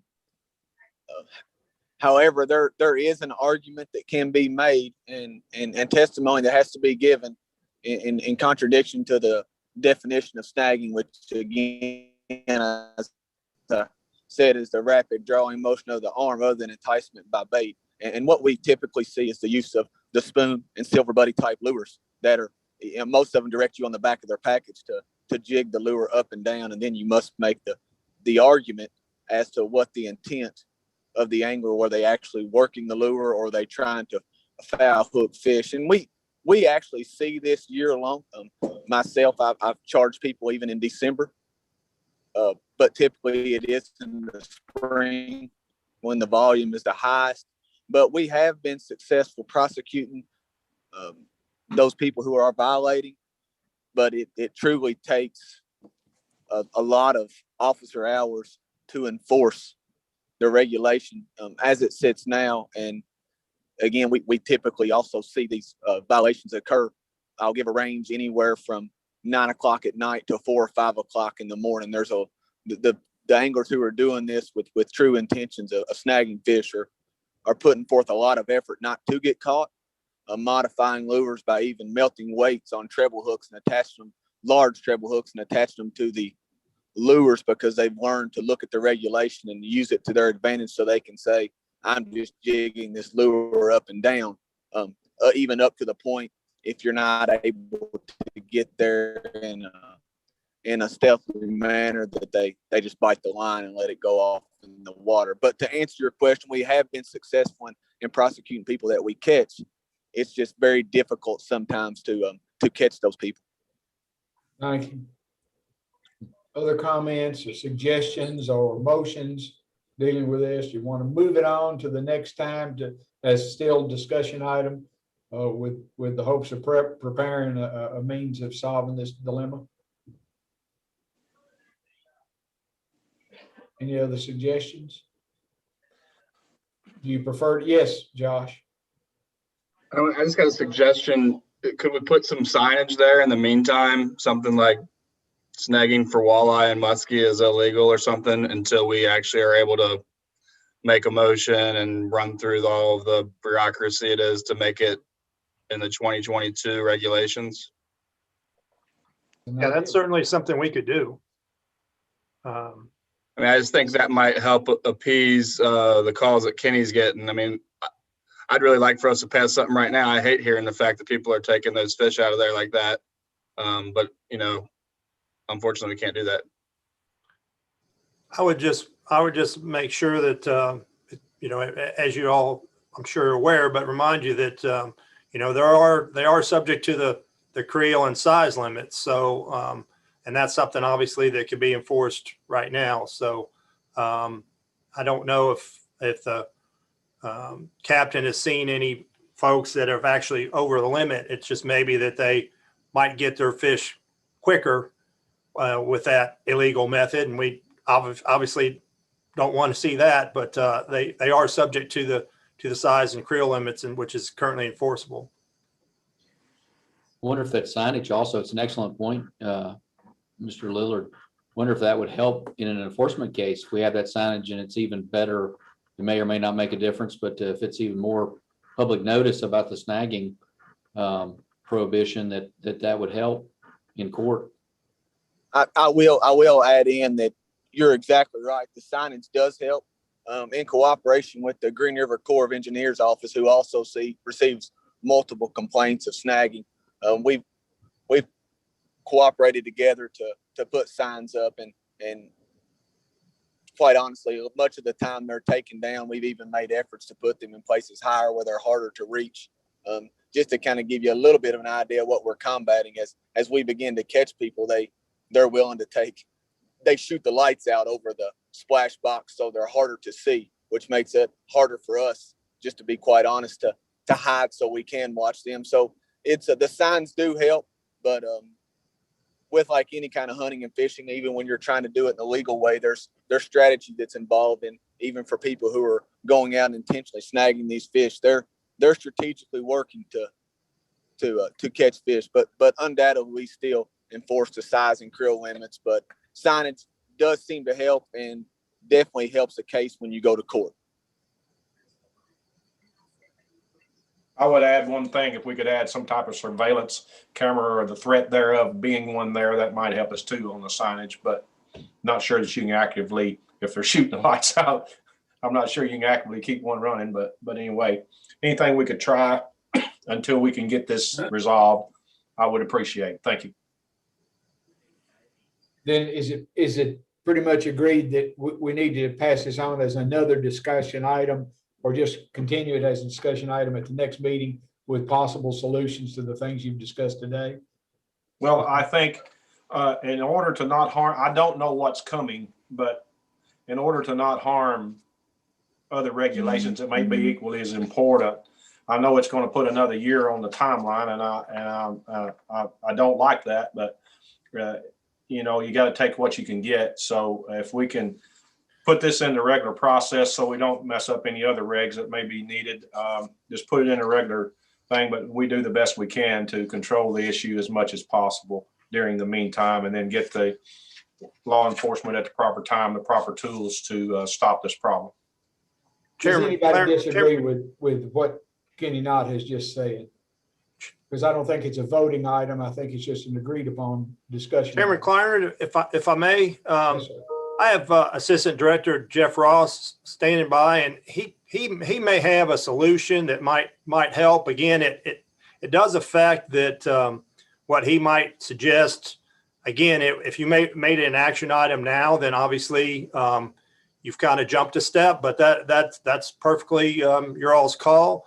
But he mentioned to me, I think, Jeff, go ahead. I guess the last regs haven't been filed yet. So yeah, the stuff that the couple of 201 regs that were passed in December are still under legal review internally. So they have not been filed yet. So if this became an action item today, although it goes against, you know, the 3-step process, we could add it to the current 201 reg that's being reviewed. And if it could get filed by April, it would actually probably be able to get in the guide by this fall or this early winter. Well, I don't believe there's a conscientious sportsman or fisherman in Kentucky that would care that we made an action item out of it today if it stops illegal activity. I don't think this is something that changes what we all do. If it stops an illegal activity, I don't believe anybody would object to it being an item if we could come up with a way of determining exactly what you want to say or how you want to word that. That's my. I want to be clear that in fisheries, we definitely would love to be able to solve this dilemma, but obviously it hasn't been solved before because it is a tough problem to solve. You know, you're trying to create a regulation that will solve the problem, but it won't inhibit all the many folks that are trying to fish the same area the right way. And we don't, obviously you all don't want to pass a regulation that might cause complaints from your honest sportsmen that you've taken away some opportunity for the way they want to fish to address this issue. So it is a tough nut to crack. To Captain McCreary's point, he suggested maybe a live bait single hook only. I might suggest, if we're going in that direction, that a single hook only, whether it's live or artificial, might be a solution. That way, at least your jig fishermen could still fish. And the idea would be if it's single hook, that anybody trying to snag would have a hard time of snagging fish with a single hook versus a treble hook. But that is just an idea, and certainly your all's call. Jeff, how long do you think this would be open to be able to do that? 2 weeks, 3 weeks, 1 month? What do you think would be the open period that would not affect the other issues that are going to be coming to the commission? I think if we, if this was an action item today and it got filed on April 15th, which I think is the last day to file in April, then you got 6 to 7 months through the LRC process. So May, June, July, August, September, October, November would be 7 months. It should be through by then. And that still just gives us enough time to get it into the guide for 22. So April 15th is the cutoff for you all. I think to so, submit. because if we go one more month, we're really pushing whether we can get it in the guide or not, which is no problem. I mean, we can get it added into the reg amendment, in a day's time and get that back over to legal. So they have that in there as well. So gentlemen, you understand April 15th would be the cutoff if we were to include this in some other, in a special call meeting. We could not have it past April 12th, 13th, 14th, somewhere in there to be able to get this in. Okay, any other questions, suggestions? Cannot. Chairman Clymer, do you feel pretty confident that we'll be having a special call meeting in April? Early Prior to April 15th, yes, sir. Yes, sir. Okay. I'm pretty confident that we're going to have to have one. I'm pretty good on not acting today because of that, because if we have some sportsmen that have listened to this and they have a real concerns about it or something that we have not thought out, maybe we'll have a week or two here for them to contact the department or contact me, and let's hear from them and hear what they are. And then we'll take this action at that time. I think is we at least give them that opportunity to voice their concerns or have or something we've not thought of in this few week period right here. I think is a responsible thing to do for those that may be of the negative on what we're thinking. And we may be surprised that some of them, for a violator, may have stricter enforcement ideas than law enforcement would. Mr. Ross, go ahead. Yeah, I just want to add that this would also allow our June items to follow the 3-step process and get filed just as we had planned on doing. So it would work that way. That may be the solution then. So does somebody want to, I don't know if we'd make a motion I don't think a motion is needed to include this in a special call meeting. And well, we would have to, if we listed it, it'd have to be listed as part of the agenda for a special call meeting. So Certainly wouldn't hurt to do that if you'd like to. So I'll entertain a motion that we put this into a special call meeting in the event that we have one prior to April the 15th. Would somebody like to make that motion? Brian Fisher? Or cannot make the motion and Brian Fisher seconded? Is that what just happened? Okay. Cannot Yes, sir. to promulgate a regulation between now and April 15th for if the special call meeting is held in order to resolve the problem of illegal fishing in the box at Green River Dam. Is any further discussion after I have a second? I had the second from Brian Fisher. All in favor, please signify by raising your hand. Opposed, no. Motion carries. Thank you, gentlemen. That's a good thing to have done. Mr. Chairman, may I just insert one Yes, thing? go ahead. So just so you all are aware, fisheries will expedite their review with law enforcement and develop an enforceable and also practical solution, hopefully, and get that in front of you all in a written form for you to consider. And then that'd be prior to any special call meeting. So you can, review it, pick apart, share it with any folks that happen to contact you who have a concern or question. And we'll have something more concrete that way. Captain and Colonel, thank you both for your input to this matter. Thank you both. Yes, sir. Thank you for taking the matter up. Attachment D3, that's page 33, is the next discussion item we have. No, I'm sorry, I looked at the wrong one. NB1, attachment NB is new business. That's the last of the discussion items. New business before us about CWD update. Sir, Chairman Kleiner, Dr. Christine Casey is going to give us an update on our CWD testing efforts. And I think the commission had also asked for some updates of the efforts of our surrounding states as well. So we've got that as well. Dr. Casey. Yeah, I'm just waiting for the slide skip. Awesome. Okay. So I'll give you guys some updates. If you go to the next slide. So from this year, okay, so our strategy is the statewide weighted sampling. So we implemented weighted sampling this year. That essentially what it does is it means that an increased value on older male bucks as opposed to females and younger, just because of the disease transmission. Goal was to get 3,000 samples. The sampling periods from March 1st to the end of February. So we just finished the 2020 sampling season. We submitted 3,000. We've gotten the results back on about 2,900. So far, no detections. So that's good. There are still 70 pending. And that's just kind of, I included on here a breakdown of sex to the ratio. It's about 75% males, which is expected because we did the weighted sampling. And so like I said, the older males are at higher risk. So they're weighted more. So if you do your sampling there, you would be more likely to detect it. And so that's kind of why I provide these two graphs, just the breakdown of sex versus age. That bottom one is showing you that the vast majority of samples submitted were over 2.5 years old.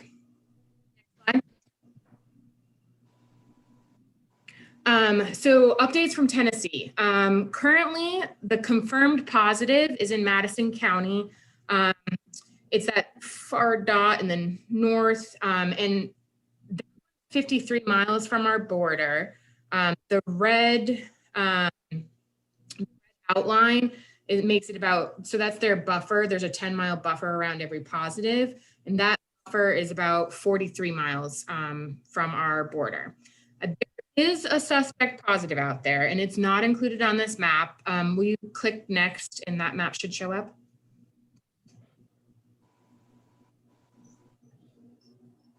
It's got an animation. There we go. Perfect. So this is the suspect positive. This is in Crockett County.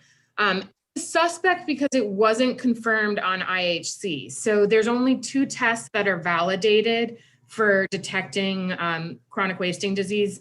The one we use for surveillance is called the ELISA. So you screen everything with an ELISA, and if you suspect positive on it, you submit it for the confirmatory test, which is IHC. And this suspect positive was positive on an ELISA, but negative on an IHC.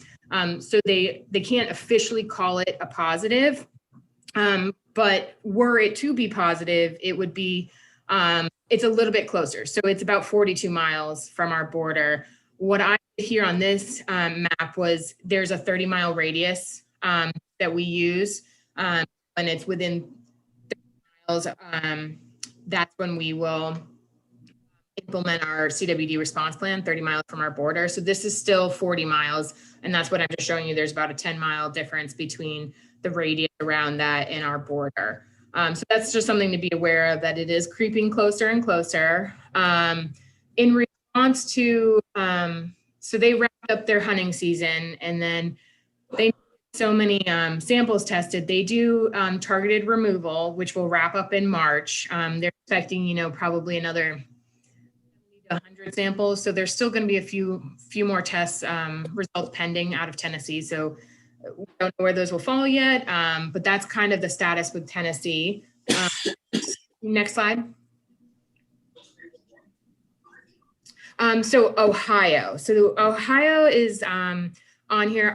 I know everybody in the realm of risk. Tennessee is the closest, but I guess I don't have something. Okay, so Tennessee is the closest, and it's obviously the one that's in our mind is like the most risk, but I don't want us to get too blindsided by that because Ohio is a cautionary tale. If you weren't aware, Ohio had their first confirmed positive in wild deer. They've had captive cervids be positive before, but this December was their first positive in wild deer. And the reason I bring this up is because this animal was it was not close to their borders with other positive states. It wasn't close to their captive cervid facilities that are positive. It popped up in a county that they had considered their lowest risk, to the point where they hadn't been sampling this county for a long time. They just started surveillance in the county in 2019. And actually in 2020, because their model said it was such low risk that they lowered their quota for that county. So then it popped up in December and they'd only tested like 12 animals. So this triggered their response. They went out and they removed, and they were able to do that. So on the map on the right, very center crosshair dot is the first positive. And they were able to go out and remove another 170. And this is hot off the press as of Monday and hasn't even really been in the news release yet. They do have a second positive. That is in that green area. So that is where they were doing this removal because it's public land. So they were able to go in and remove 170 animals. Of those 170 animals, something like 50 of them were fawns. So it's a small amount that were older than being a fawn. And then I guess the point there is what detected was a 1.5-year-old doe, which is slightly concerning for them. And I can go into why that is in a minute. But essentially now that they've gotten this second positive, they're planning another response. And they're seriously considering going in and doing additional targeted removal for that. And go to next slide. So what I have on this slide, this is directly from Ohio DNR's, they let me share it. I got permission to do so. What they wanted to show here was, like I mentioned, this county was their lowest risk. They were not anticipating this at all.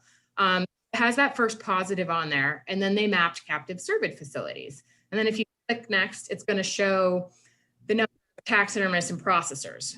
And then on top of that, again, it includes 60% of hunter home addresses that were successful. The point of this map is to show you that there are multiple ways that CWD can be introduced to the landscape.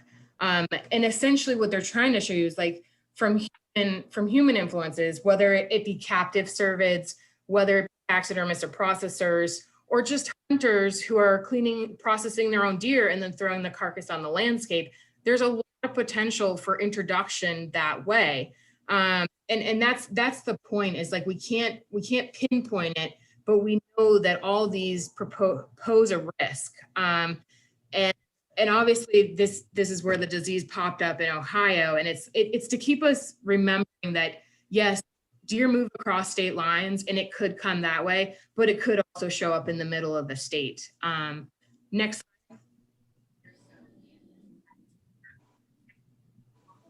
And I just want to throw out updates from Missouri, because I think, again, we focused on Tennessee a lot in the western part of the state because it's the closest, but Missouri is actually pretty close to us as well. And theirs is just a little bit further outside at like 50 miles, 50, 60 miles. If you notice, there is one new positive that was outside their zone. If you click next, the next map will come up with all their new detections. So you can see it's right there in the middle. There's this lone little deer that's yellow. That is a new one that popped up outside of their surveillance zones. So I guess I'm trying to make the point here is that, they have active management areas, but there's obviously carcass movement going on or deer movement going on because it is now popped up in a new area. And that's what's happening in Missouri. So keeping Missouri, I mean, it's our border, and I know there's a river between us, but it doesn't stop people from moving animals or animals potentially getting across. Yeah, you can go to the next slide. So these are kind of the priorities for our surveillance coming up. Again, I cannot stress enough that prevention should be our #1 goal. And to prevent, you really need to improve compliance and enforcement of our regulations because of the high risk activities. Like I mentioned, carcass importation is when you're throwing carcasses out on the landscape, you're basically creating environmental contamination and a source of infection. I mean, obviously the captive cervid industry is a source, a potential source, because they import animals as well as they do have escapes. And then any activity that increases the density of deer or cervids, artificially, you can increase the risk of disease spread. So, I mean, again, I think here the important thing is when you move animals around, you have the potential to introduce disease. Whether you're moving an alive animal or a dead animal, you have the possibility of moving a disease around with them. So prevention is really the goal. The second one I have on here, I mean, if we want to prevent it, and if we can't prevent it, then early detection is the number two. You have to find it as soon as possible so you can contain it. Unfortunately, I'm going to go back to that Ohio, like why a deer 1.5 years old being positive is concerning. That's a very young animal. The incubation period on the low end is about 15, 16 months. So this animal was either infected right at birth. It could have been infected in utero. There's these new studies showing that fawns can be positive. And in Arkansas, where they found that fawns were positive, they were found positive in very high prevalence areas. So for Ohio, their concern now is, has the disease been there for a long time and they have a high prevalence, and that's why it's showing up? Because initially they found it in a buck, and that's why they're like, oh, maybe we need to look at like a captive cervid and maybe it escaped from there. But this second one was a doe. And so it's really clearly a wild animal that was there and got it on the landscape. So that going back to early detection is key. How do you detect early? You increase your sample size. And to me, that means, we implemented a freezer collection program where we put 12 freezers out across the state. And I hope we can expand it next year. We did get some participation, which is awesome. And it's a beginning year, so it was expected to be low, and it was. We can build on that. And that's going to require some communication. Again, obviously continuing to work with processors and taxidermists, because that's where the vast majority of our samples come from. And so, yeah, this is where the future is going. And like I said, preparedness. What can we do for that? We are working on another roundtable exercise. So we did one in 2019 with the Wildlife Division. We're hoping to do another one either this summer, where we would include across the divisions and really focus on how would we respond at the regional level, and how would headquarters staff, what do they need to prepare for? And additionally, like I said, communication is a big one. So we're going to work on developing our 2021 CWD communication plans, so kind of outlining like what we want to do for the year. Really, like I said, it's to increase compliance and increase folks voluntary testing their animals. Are also enrolled in a multi-state collaborative CWD project. It's called SOP for CWD. That's Standard Operating Protocol for CWD. We're so crafty with our names. And that's really, it's aimed at improving surveillance through like regional risk assessments. So generally speaking, every state does their own risk assessment, but we know that states aren't like an independent bubble, that they really, it's more of a regional focus. And so that's the idea behind that project. And then we also have, there's a USDA collaborative agreements, and we have an ongoing project with KDA, which they're doing with captive cervid facilities and looking at interactions along fence lines, wildlife. And then there are options for potential future projects there. Those applications are due in the fall. I can always expand on that at a later time. But with that, I mean, I'll take any questions, and you can go to the next slide if you'd like.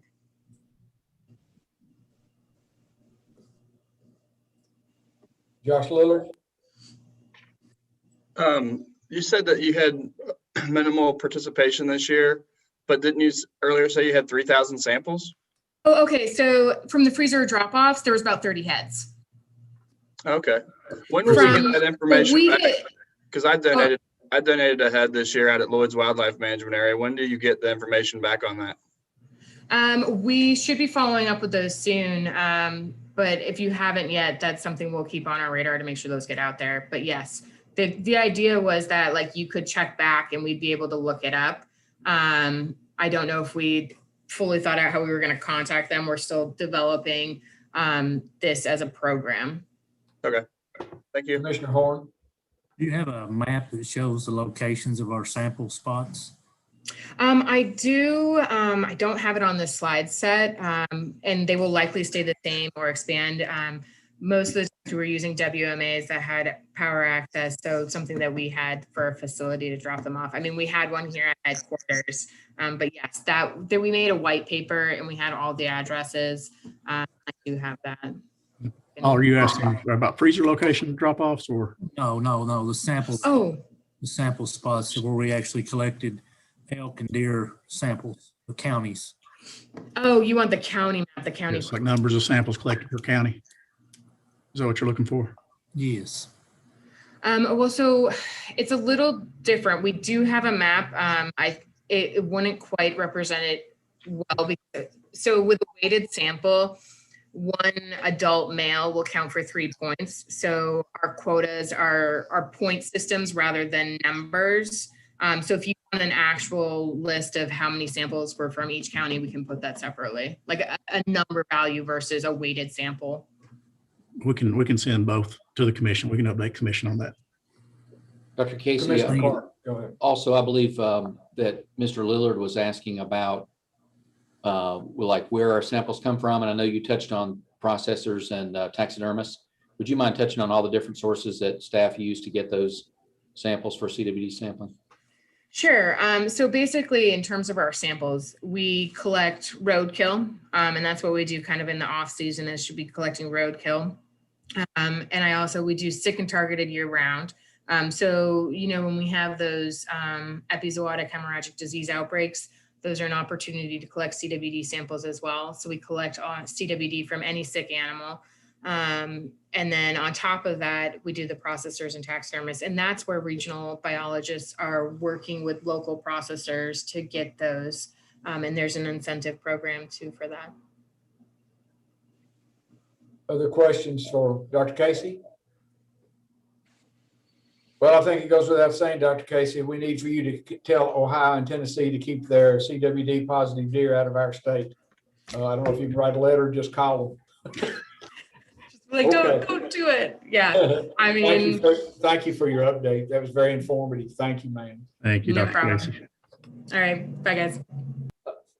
The next new business item is, it says informational wildlife overview for 2020 and 2021. And then, of course, bear season or bear hunting enhancement of opportunities. Is that all going to come together? Is that all as one piece there? We'll do the season updates first Okay. as one piece. Dr. Hasta, thanks for providing that. It's a bear, elk, and deer season update. I think we had overall some very good seasons this past year considering.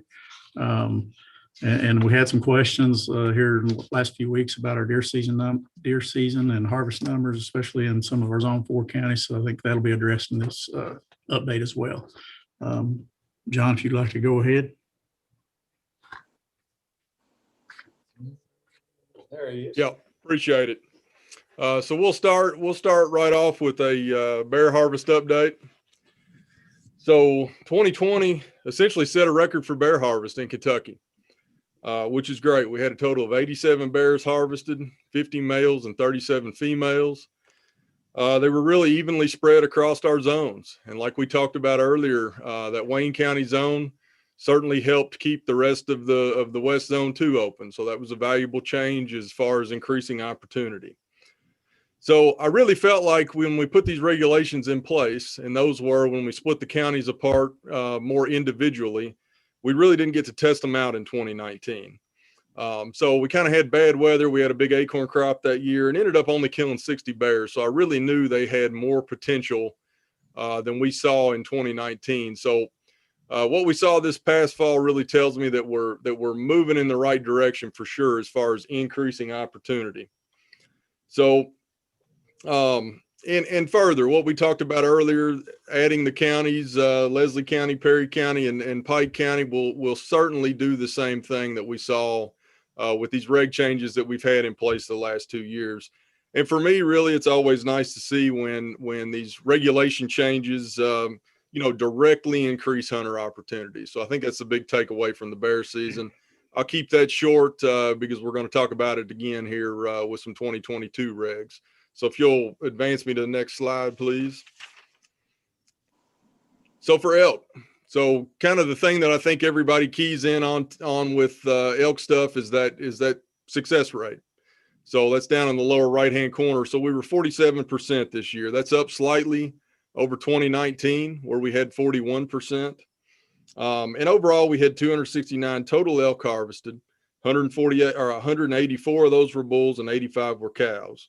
And really what I saw the difference between 2019 and 2020 is we had exceptional weather during our bull hunting season. You know, daytime temps were in the 60s and 70s there in late September and early October. And that's really ideal for harvesting bulls. And that led to the improved success rates you'll see in those the first 2 weeks of bull season. So in talking with my biologists, they really feel like the elk hunting units in the regulated areas seem to be working as intended. And I know from talking with hunters and outfitters that they're beginning to understand and more or less learn that system and how to use it. So a couple other notes, our cow harvest is still lower than desired. A couple things just specific with 2020.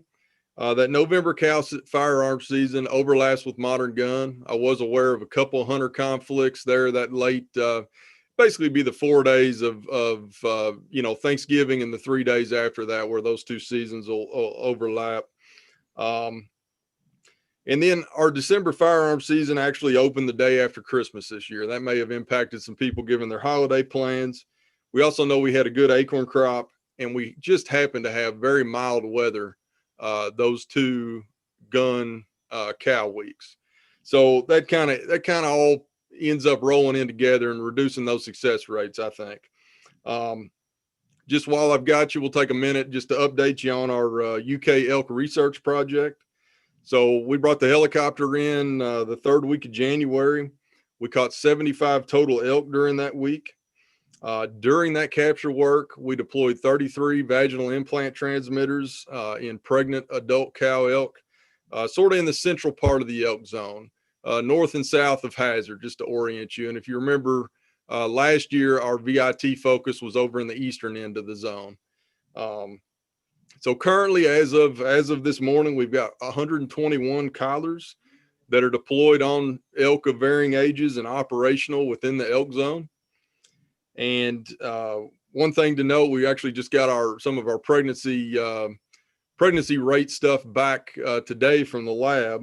But using the ultrasound while we were catching elk this winter, we saw an 80% pregnancy rate in adult cows. We followed that up with a blood test, and it was actually 82%. And then overall, looking at our pregnancy rate since 2018, for adult elk, their pregnancy rate overall has been 85%. And for yearling cows, the overall pregnancy rate has been 44%. So those are right on par with what we would expect. So you can jump me to the next one. So moving into deer harvest, and then I'll hit the high points and then conclude with just a couple points on East Kentucky. So total deer harvest for 2020, it's 141,601 deer. So it's slightly above our 10-year average. Our 10-year average is right at about 137,000. You know, and although these numbers tend to fluctuate annually, we're seeing a stable trend.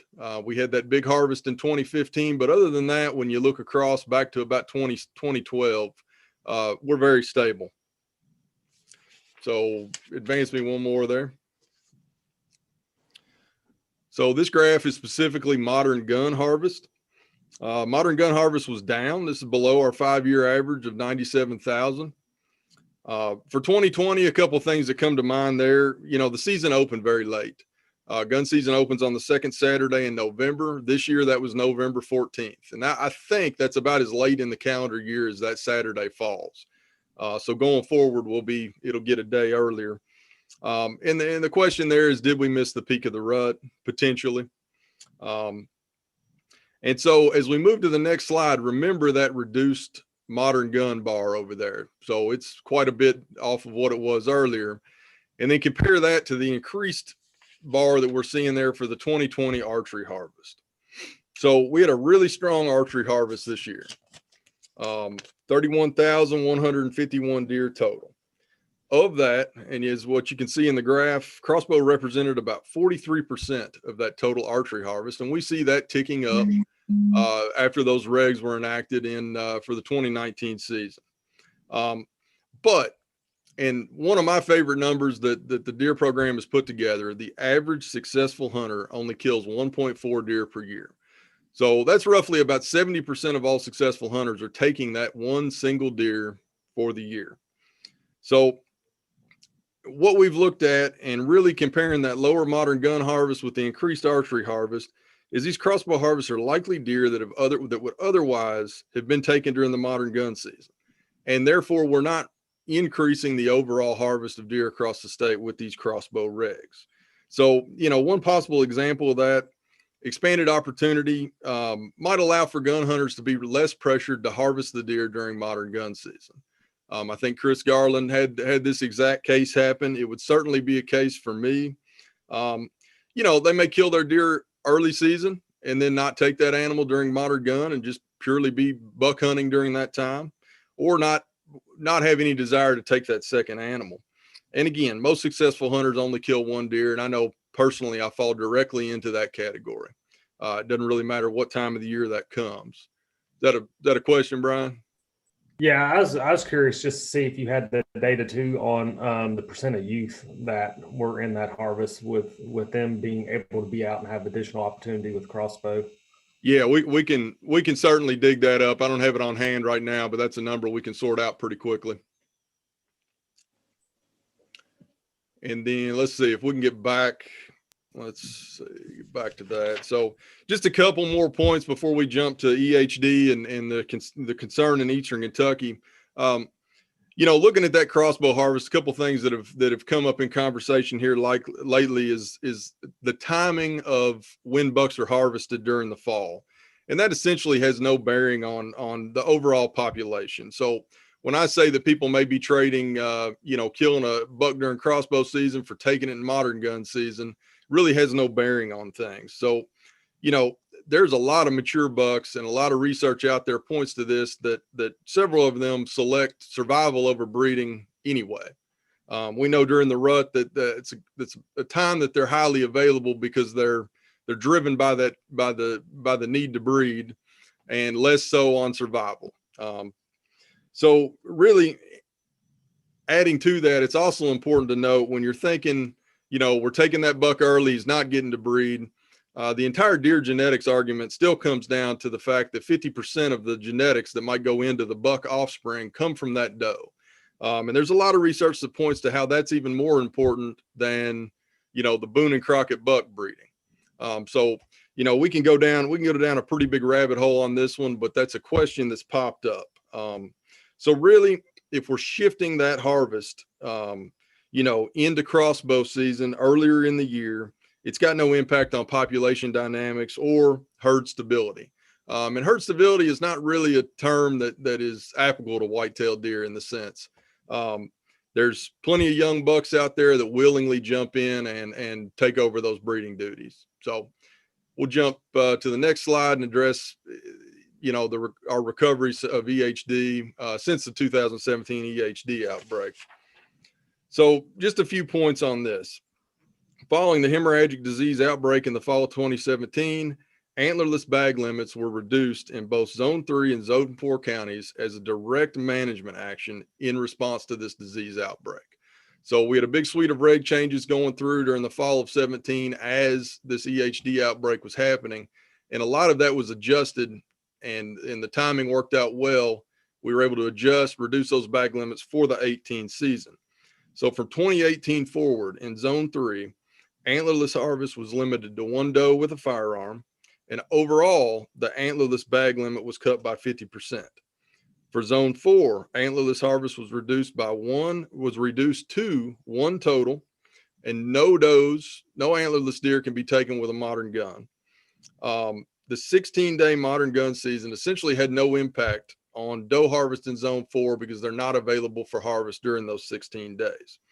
So between the hemorrhagic disease and the reduced bag limit for the 2018 season, we fully expected harvest numbers in East Kentucky to decline. So if you'll advance me one there. And essentially this map illustrates that decline that we expected. So as opposed to comparing our highest harvest, that being 2015, as has been brought up, with the present, we chose to use the average of similar time periods. So in this case, we're looking at the average of 2017 to 2017, and that's taking into account our record harvest year in 2015, as well as that EHD outbreak in 2017, and comparing that to the average of 2018 to 2020. So that's a time period where pretty much all the regs have remained the same in the EHD impacted counties. As I mentioned before, we could see a clear and expected decline in harvest in those areas that were impacted by hemorrhagic disease, as well as those regulatory harvest restrictions that we put in place as a response to the EHD outbreak. So to recap, harvest declines in East Kentucky are a direct result of the hemorrhagic disease and the restrictive antlerless bag limits that were put in place as a response. A lot of times these restrictive bag limits that we put in place for 2018 have not necessarily been part of the conversation that I've been made aware of. So one thing I'll point to, this is harvest data, and we'll go into some of the other tools that we use here in just a second. But although this telecheck harvest data is useful for hunters and biologists alike, it's really a poor predictor of population trends and must be used carefully to make inferences on those. So run me one more slide there. So this map is basically an illustration of the number of deer per square mile of available habitat. And so basically we've taken out urban areas, all of our big lakes, places that a deer can actually live is essentially the square mileage that we're considering here when we look at these population levels in each county. And this is derived from our deer population model. That's one of the tools that we use to look at the deer population at the county and regional levels. And it too shows the decline in deer herd numbers in those areas impacted by HD. So, you look down there in the southeast corner, all those counties that we know we had a very serious outbreak in, that herd has definitely declined. This specific map compares 2017 to 2018. So it would be the number of the deer on the ground in late summer 2017, so pre-outbreak, to the number of the deer on the ground in late summer 2018. So it's taking a look at that year where HD impacted the deer herd. So it looks bad, but that is expected. That was a major disease outbreak in that area.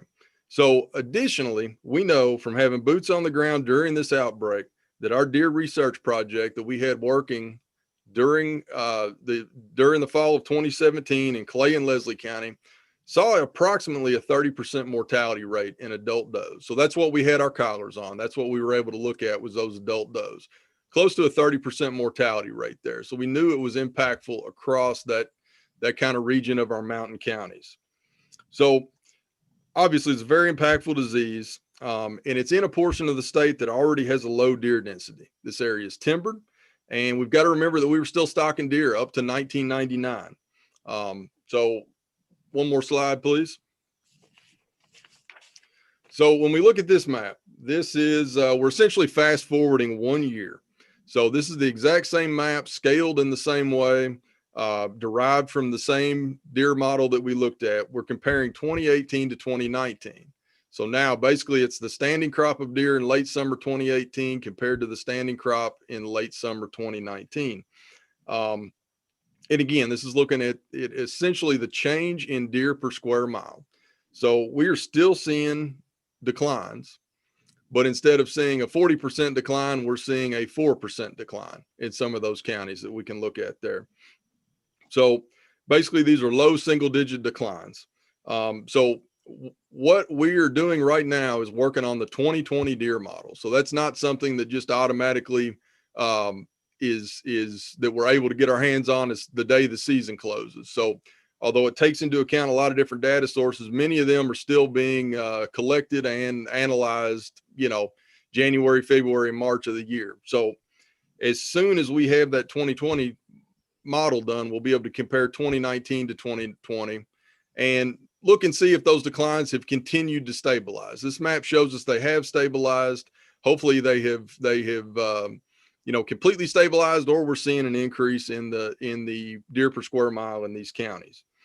So One thing I want to point out, it's very important to understand the impacts of habitat and what that has on the overall deer numbers, as well as their ability to bounce back after a disease outbreak.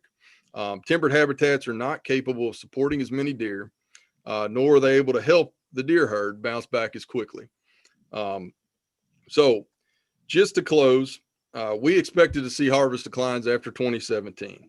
We took direct management action to lessen the impact of hemorrhagic disease by reducing antlerless bag limit in our Zone 3 and Zone 4 counties. And we're monitoring this closely. This is definitely something that's been on the deer program's radar here over the last 2 years. So one thing I want to point out is that, in looking at this deer model and looking at this map that we're looking at here, we manage deer at the county level. That's what our deer model looks like at. Really your hunters are the best managers at the local level. When you're talking about the individual farm that they're hunting on, they are the best manager of that spot. We set these regs to be as liberal as we think the county as a whole can handle. And there certainly may be differences on one farm, and they could be neighboring farms, and you might see differences. So we know our EHD outbreak was spotty across East Kentucky. It was some river drainages and creek drainages were heavily decimated, and right over the mountain, they were not. So it had a localized impact across that entire region over there. So, really, definitely we can see that there certainly could be hunters where you got heavily impacted by EHD, you're in a mostly timbered area, and you've not rebounded as quickly as somebody down the road that's got a little more agriculture or didn't get hit as hard with hemorrhagic disease. So with that, I'll open it up for questions, and just want to remind everybody we're going to continue to investigate and monitor this as we have been. Yeah, go ahead, Rob. Commissioner Leary. Do you have a timeline of when you might get the numbers for 2020?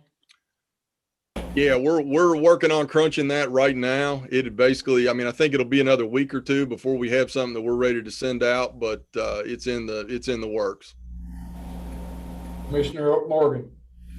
John, let me see if I understand this right. I've had a lot of people inquire about this over here in the northeastern part of the 8th district, which the map indicates there's been a big decline and it's continued to decline. And right now, what you think the big contributor to the decline is the fact that the disease in the deer and the mostly timber terrain where it's harder for them to rebound. And it's your impression right now that if nothing changes in the data that you receive, that nature will take care of itself and these deer will come back. Yeah. Is that correct? Correct. And I think the good, there's a great example included on that second to last map where we know counties like Lewis and Carter got absolutely hammered with EHD. And those are more robust deer counties. They were Zone 2 and 3, kind of trickled in there, and they have essentially not seen as bad of decline and have bounced back quicker than those more timbered counties, kind of deeper into the Zone 4 country over there. And that really, we're just working with fewer deer to start with, and a habitat that is less able to bounce them back as quickly. Well, in the northeastern part of the 8th here, through Round, Menifee, Morgan, McGoffin, that area is mostly timber. And I have had a lot of people contact me, and I understand their concern. They go out and they don't see anything, and I understand that. And they're concerned about it, and it looks like you guys are researching it. And the data that comes in between now and our next meeting, would it be possible for you to communicate that to me or put it on the website so we can disseminate it to the hunters as it comes in? Yeah, absolutely. I think the white paper that y'all receive will be the first of a deeper analysis into what's going on. Okay, I appreciate it. Mr. Horn. John, didn't we have a huge mass crop in 2020 that could account for some of the decline in visibility?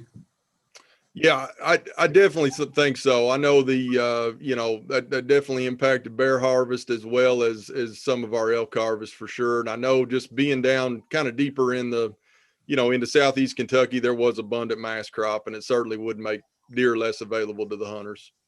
John, would you describe briefly for those who may not be familiar with that, the impact of that? Would you mind just distill it down for those of us at the maybe 30,000 foot level?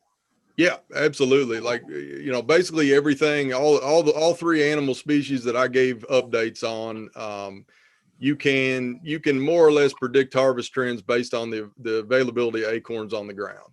And essentially the animals aren't forced to move as much as they would in a year that we have a low acorn crop. And in doing that, they're less available to hunters. They're able to stay in a smaller area, provide all their needs in a smaller area, and they're not wandering as much, in search of food and then wandering in front of a hunter. We certainly see that with bears. Our road kills go down substantially on years with a good acorn crop because the bears are not forced to cross as many roads as they would be if food was not as available. Let me ask one more question. Yes, go ahead. Following up, unrelated to that specific point, but I recall somewhere in my career, I think it may have been graduate school, and I had a colleague who was doing a master's project on food availability for deer in different habitat types. I think it was focused on forest management and, response over time to vegetation growing back after clear cuts, for example, versus open areas. And I remember being overwhelmed by the difference in the amount of biomass available in open areas compared to forested areas, the amount of available food. And I was thinking about this in relation to people's observations here, and what you said about like the response, the rebound of deer following this hemorrhagic disease outbreak in 2017. People aren't seeing the deer as quickly rebounding as they might in central or west Kentucky. And that the figure that sticks in my head was like in his study, it was like 5 times the amount of biomass available in open and semi-open habitats compared to forested habitats. And what that translates into, correct me if I'm wrong here, I believe for deer is the fawning rate. If you're in central and west Kentucky, we see 2 or 3 fawns with does. In East Kentucky, is it one on average? Is it typically a lower reproductive rate in general? And then of course we have fewer deer on the landscape following the EHD hemorrhagic disease outbreak. But correct me if I'm wrong there. And then could you speak to that for a moment? Yeah, for sure. And it's definitely there is less food in those timbered environments. And of course, really healthy managed forests can be great. But across the board, that's typically not how we're seeing forests in East Kentucky. And then I think it's important to think, we're thinking from a food aspect, which is correct, but also the hiding cover aspect. And I would say with the fawns, that's we know from research in Clay and Leslie County that is very impactful on fawning. Is in the timbered areas, you just have less good fawn hiding cover than you would have in an area with mixed agriculture or mostly agriculture. And I think those two play together where you probably got less fawn survival and recruitment going into that. Very good. I might mention also, one of you all referenced, I think John, you did, about a white paper. The department has received, the commission has received a lot of inquiries about this, fewer deer observed in some cases, but especially lower harvest. And John, you've very articulately explained from the department standpoint why, in terms of EHD, this hemorrhagic disease outbreak in 2017, the reduced bag limit, and what we would expect in terms of less harvest in East Kentucky. But the department has been responsive to that. We've been working over the last few days on a white paper, and thank you to you all in the deer and wildlife programs. So that is being shared with the commission, a draft to make sure everything is clear. And then that's going to be disseminated out back to you all, put on our website. Anyone that wants that can find it on our website. It'll be available from us as well upon request. Just to explain some of the things that John presented here today. Yeah, I wanted to ask too, we had our best ever September harvest this year during archery season. And then have we broken out and do we know how many bucks as opposed to those that were killed and how much more of a percentage we had taken in September? Yeah, I've got that all, looking at it here on my other screen, actually. Let me see if I can get back to that and give you a number.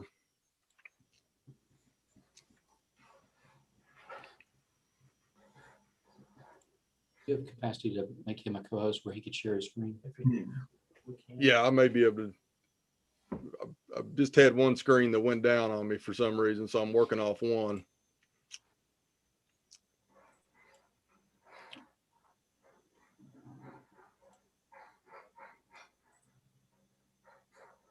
No, that's not what I was looking at. I don't have that readily available, but we've got that breakdown, but I thought I was looking at it here in a bunch of graphs. Mhm. Well, I'd like to know that number. I'd also like to know the overall buck harvest for the year on average. Absolutely. Yep. Comparison between the two. Yep. We can work up all those numbers. Yeah. Some inquiries about the pressure the deer received in September and how it affected their movement, possibly. I don't know if you can play into that, but or comment on it. But I mean, there's so many variables here. I think that would be important to know. Yep, absolutely. And that's what we're looking as we go on, as we get further into these crossbow regulations and get some years under our belt. That's all stuff that we can start gathering trends on and putting that out to y'all. We can look into that too, Ralph, as part of the further investigation of our 22 season that we're wrapping up this month. All right. Great. Thank Any you, other John. questions for John concerning the informational update before we go on to bear hunting? Mr. Chairman, I might just also point out to folks who may not be aware, the deer program and many of our programs produce annual reports that are available on our website. And so if you go to our website, fw.ky.gov, and then select hunt and game species and deer, there's a listing of deer reports on the bottom of that page by year, going back several years. And it lists all the kinds of things we talked about today, harvest information, surveys, research projects, various things are reported on in that report each year. And so that's usually produced by April of each year. Thank you, Commissioner. So Chris, are we okay with going on to bear hunting or? is there Yes, sir. If there are no other questions, I'll give John a little bit of a break here to rest his voice, and I'll go through the next the actual new business item that we hope to move on to a discussion item. And that is the bear hunting enhancement of opportunities for the 2022 hunting season. Basically, as black bears in Kentucky have increased in number and are expanded in range, the bear season harvest objectives have changed over time, as you are very familiar. With our current harvest regime, we have two ways to adjust the harvest at a county level: either increase the female harvest quota or reconfigure the specific bear zones. Even with frequent zone and quota adjustments, the last 5 years have yielded very valuable data comparing the season length, measured by the number of days the season has remained open, and the number of bears harvested. With these metrics, the Wildlife Division recommends removing the bear harvest quota system and adopting a system that uses hunt days to regulate the bear harvest. The recommended changes would be removing the harvest quota requirements for all bear zones and basically establish 2 bear zones, as you see on the attached map. Bear harvest will be regulated by the number of days the season remains open, which is in that chart in your lower right-hand corner, and amend the minimum weight requirements for harvested bear to 50 pounds. Amend the minimum modern gun caliber to 264/6.5 millimeter. It's currently a 270. Open recruit zone to the chase and bear hunting with dogs. Amend the bear check-in requirements where successful hunters must contact a biologist prior to leaving the bear zone, and adjust the bear hunt with dog season dates as displayed below to avoid the overlap with the fall turkey season and archery crossbow season for bears. Chris, may I ask you here on item number 4 there, amend the minimum weight requirement for harvested bear to 50 pounds.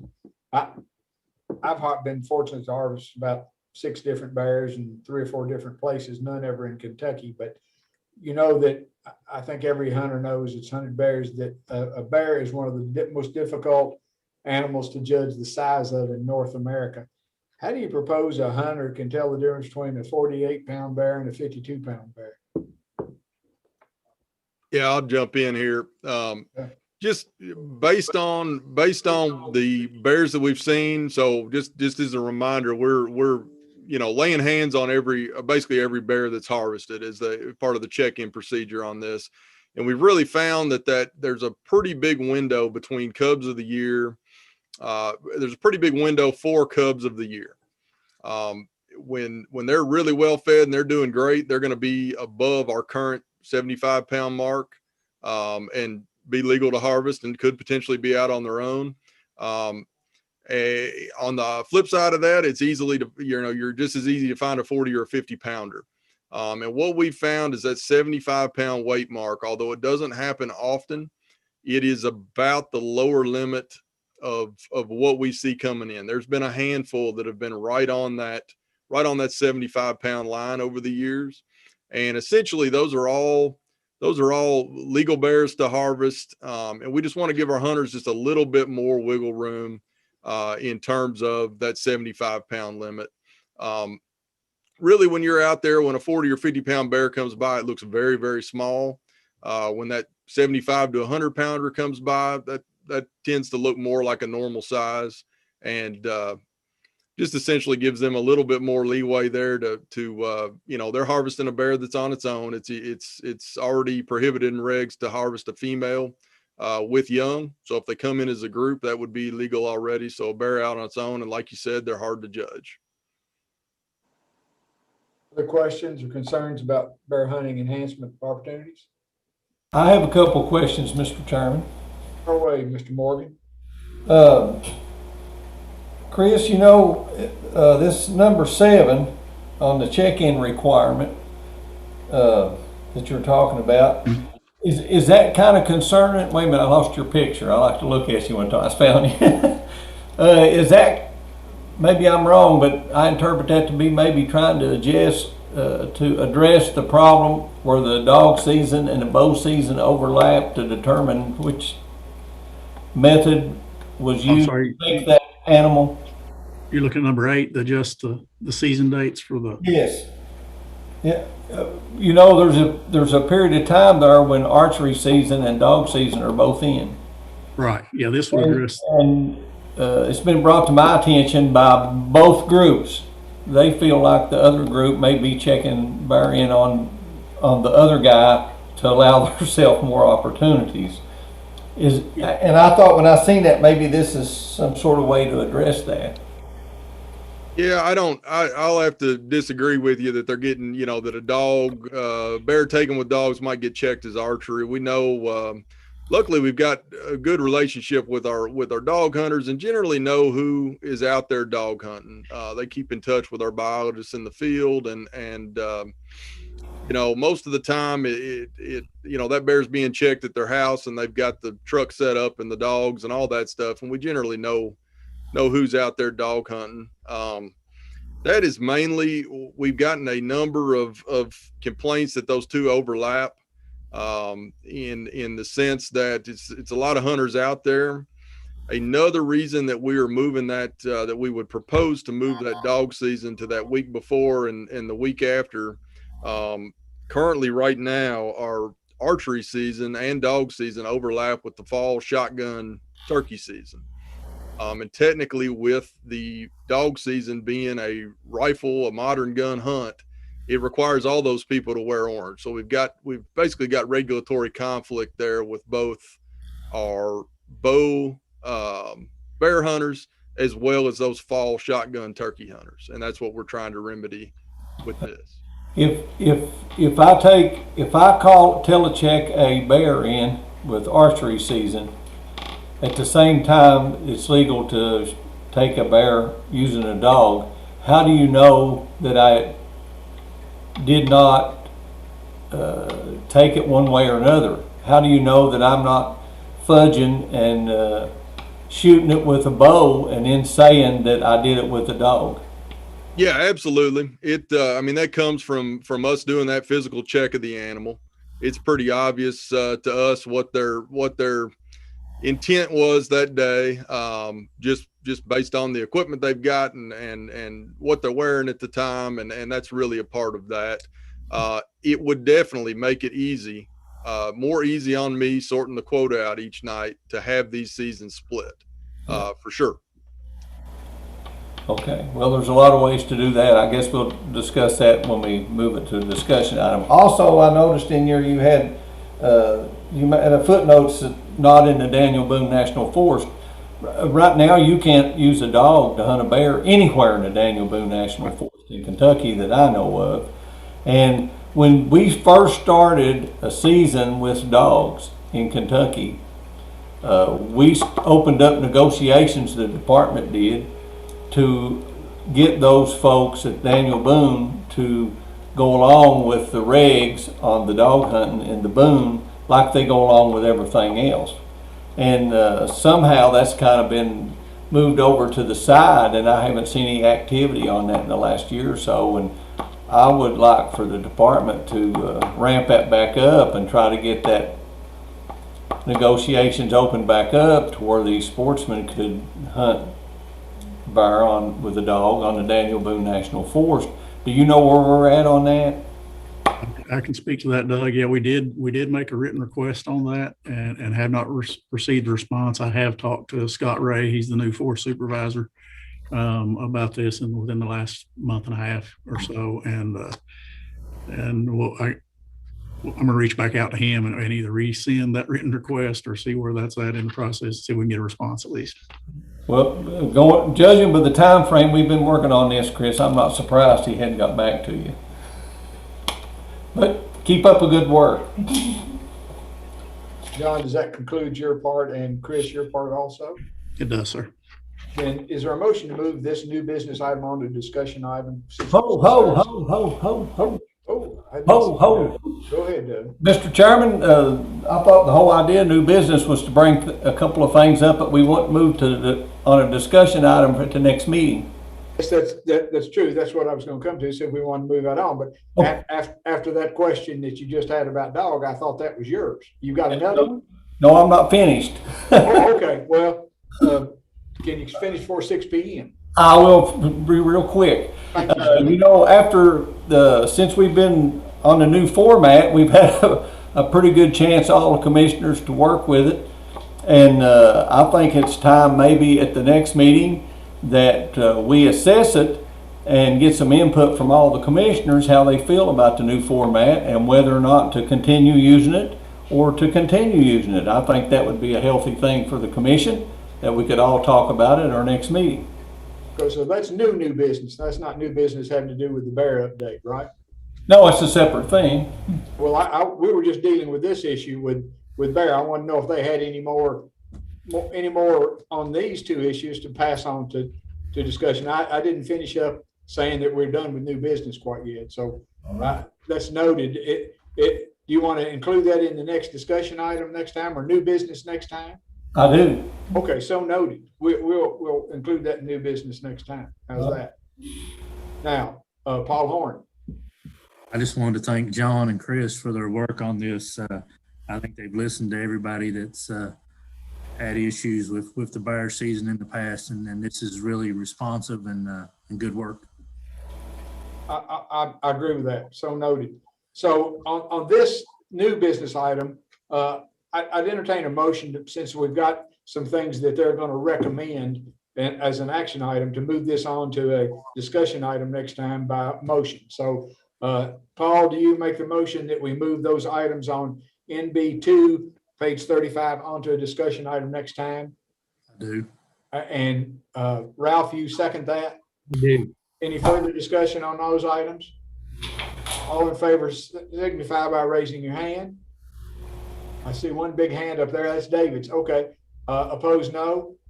That motion carries. Also added to new business is Mr. Morgan's request to examine how in new business, how commissioners perceive the new format as well as working groups and committees.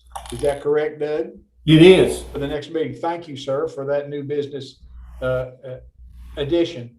I skipped an informational item here because we did not have an attachment for it, and I apologize to Dave. So Dave, are you still with us? Can you give us a fisheries overview for 2021 activities and regulation amendments? Yes, sir, Mr. Chairman, I will. I apologize for skipping over you since there was not an attachment. I just did not see it on my new business items. Not a problem at all. Thank you, sir. I appreciate the opportunity to be able to share some noteworthy accomplishments for the Fisheries Division in 2020. As we all know, COVID-19 pandemic changed the way we do almost everything. And in spite of that, the fisheries staff was able to accomplish some great things in 2020. And I just want to take just a few minutes and highlight those things for you. The first update is related to the FELO program. The Wetland and Stream Mitigation Program, otherwise known as FELO, has acquired 7 mitigation sites since March 2020, covering 2,184 acres in 5 counties and 5 service areas, which will generate over 67,000 stream mitigation credits when constructed, and which will collectively have a project value of about $24.5 million. So the map up is a picture of Ross Creek project. It's just one example of the recent work completed. This project site is located in Lee County. It's 938 acres, and it was acquired in 3 tracts covering Ross Creek, tributaries, and also upstream and downstream sections that adjoin the Kentucky River. The property abuts the Kentucky River Authority property at Lock and Dam 13. Through this project, 24,067 feet of stream were enhanced, restored, and preserved, generating 7,639 EIU stream mitigation credits, and 10.1 acres of wetlands were enhanced and restored, generating 6 AMU wetland credits. So we often see a lot of pictures of before and after shots of FELO projects, but I thought this was kind of interesting that FELO folks noted that some before and after shot could be seen from aerial view. So instead of a close-up, we're going to show you a before and after of Ross Creek. And so this picture is before, and notice that you pretty much have a what looks like a empty field there in the picture. And then if you go to the next slide, you can see the channel of a stream that obviously was probably pushed against that one of those hillsides or against the tree line. And now the FELO, through their efforts, has created this nice meandering stream. And you might toggle back and forth between those two one more time, and you can see quite a striking difference. There's also wetlands created in that photo as well, down near the Kentucky River over there on the left side. Dave, I might mention some folks who may not be familiar with channelization, historic project or a historic way of draining wetlands, maybe moving streams out of prime, what we might call prime agricultural areas, would be to straight line streams, basically dig out big ditches and take out those meanders, those wavy, normal, natural movements of streams. And so what you're doing here is you're putting those back in, restoring those back through the Stream and Wetland Mitigation Program, FELO, and creating natural function. So I just wanted to point that out. Some folks may not be familiar with that historic process. It's been underway, for 100 years plus of, straight lining streams and taking out these meanders to create more, whatever, development property, farmland, whatever the case may be. So kudos to the FELO program on another great effort. So the next picture is habitat work continued on Barren River Lake with completion of phase 3 of 7, including sites in Peters Creek, Narrows, and Hurricane Creek. 45 new fish habitats have been constructed with 1,300 habitat structures, including large cedar trees, pallet structures, rock log, spider hump structures like you see in this photo, and deep water stake beds, plastic trees, mossback structures, and bamboo bundles. And should note that the Reservoir Fish Habitat Partnerships, Friends of Barren River Lake partnered with the agency on a $1,000 grant to build rock log combo structures for bass and crappie. And so 10 of these structures you see in the picture were built in 2 locations with 75 tons of rock and 120 cedar logs.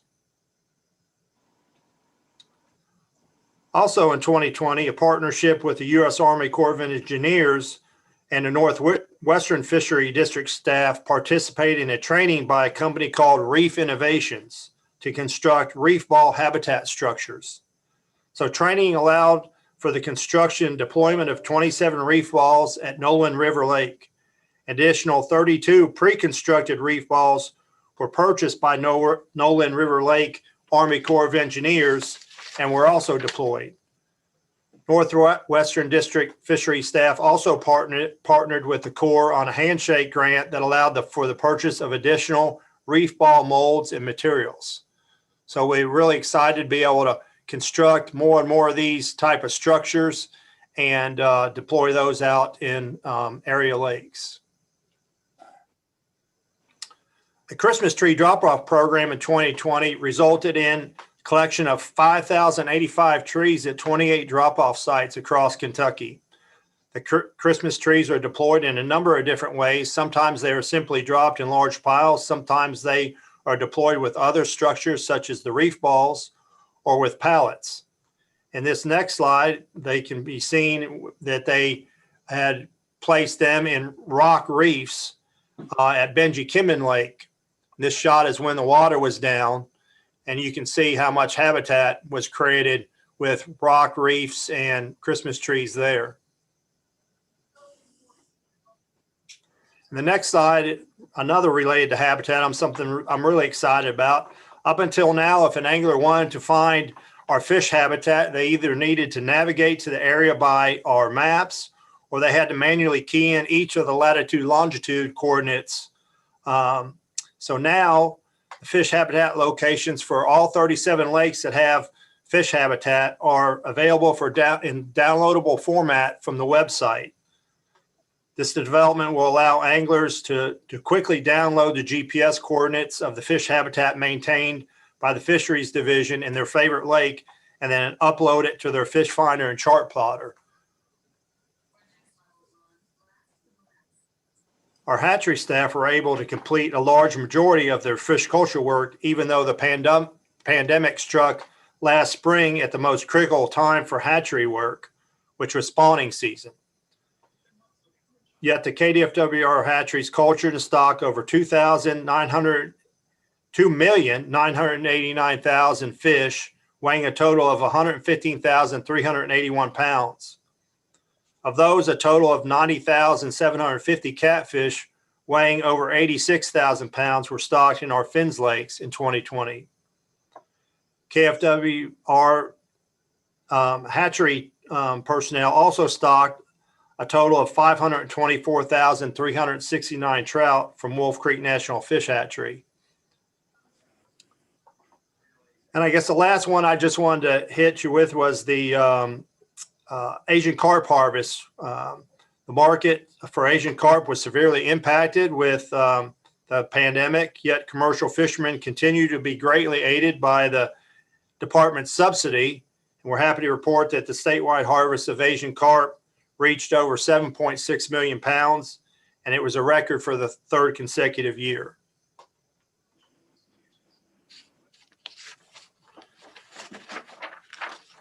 And that's all I had for you, gentlemen. And if there's any question, I'd be happy to answer questions.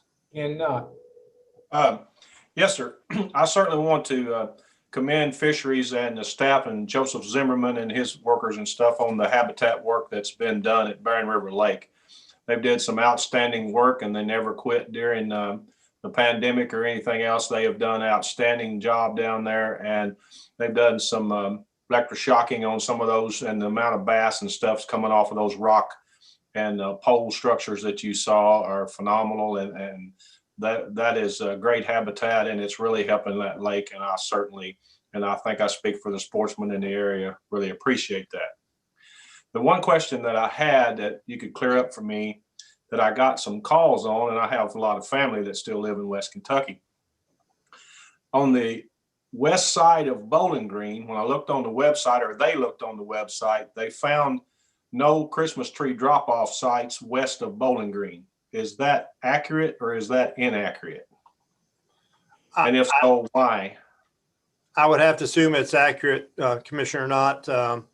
I don't have firsthand information, but I would assume that's accurate. I'm sure we did a good job of putting all the sites up there on our map. We have, I will say that we have varying opinions from our staff on the Christmas tree program. Some folks are more in favor of other habitat because they last longer than the Christmas trees. So that might be part of it, but I can certainly check into that. Okay, well, given the state of Kentucky and Barkley Lake and things like that, you know, there was a lot of people wanting to donate their tree to just try to help out, and they could not do that this time. They ended up in the landfill or whatever else. And so I was just curious as to what the department's thinking was, especially in those areas in their current situation, as to why there wasn't anything down that way. I can certainly check on it. It does. We do have some logistical problems at time with having the way to move those would be large trailers and dually pickup trucks. Sometimes we have some logistical problems moving all those trees at once. One of the things we tried to do this winter with not a lot of success was try to involve some of the volunteer groups to help us move trees because we have a lot of people, you know, pretty much everywhere is wanting their trees picked up or moved at the same time. And so it does become a logistical problem for us. All right, thank you. Mm-hmm. Yes, Mr. Jones. Yes, I have a quick question. I have been told by through 5 or 6 phone calls the last 2 or 3 days that the trespassing when the river is out, the law has been reinterpreted, and that there's a letter out explaining what the interpretation is now. I just like to see if I could get a copy of that letter and or an explanation of what has been done, so I can tell them, because they asked me, I didn't know anything about it. Hopefully the colonel can jump in if he's still on. I'm not familiar with a letter that's been sent out, to be quite honest with you, Commissioner Jones.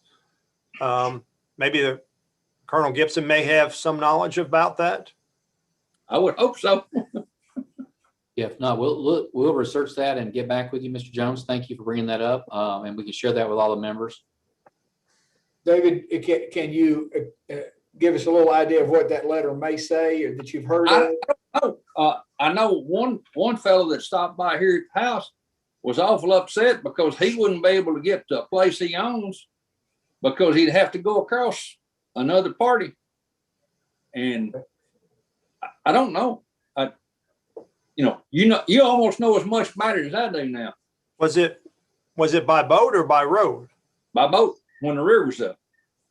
There is regulation about that you still need permission, I believe, to go on to private land, even though it may be inundated. I think I'm characterizing that correctly.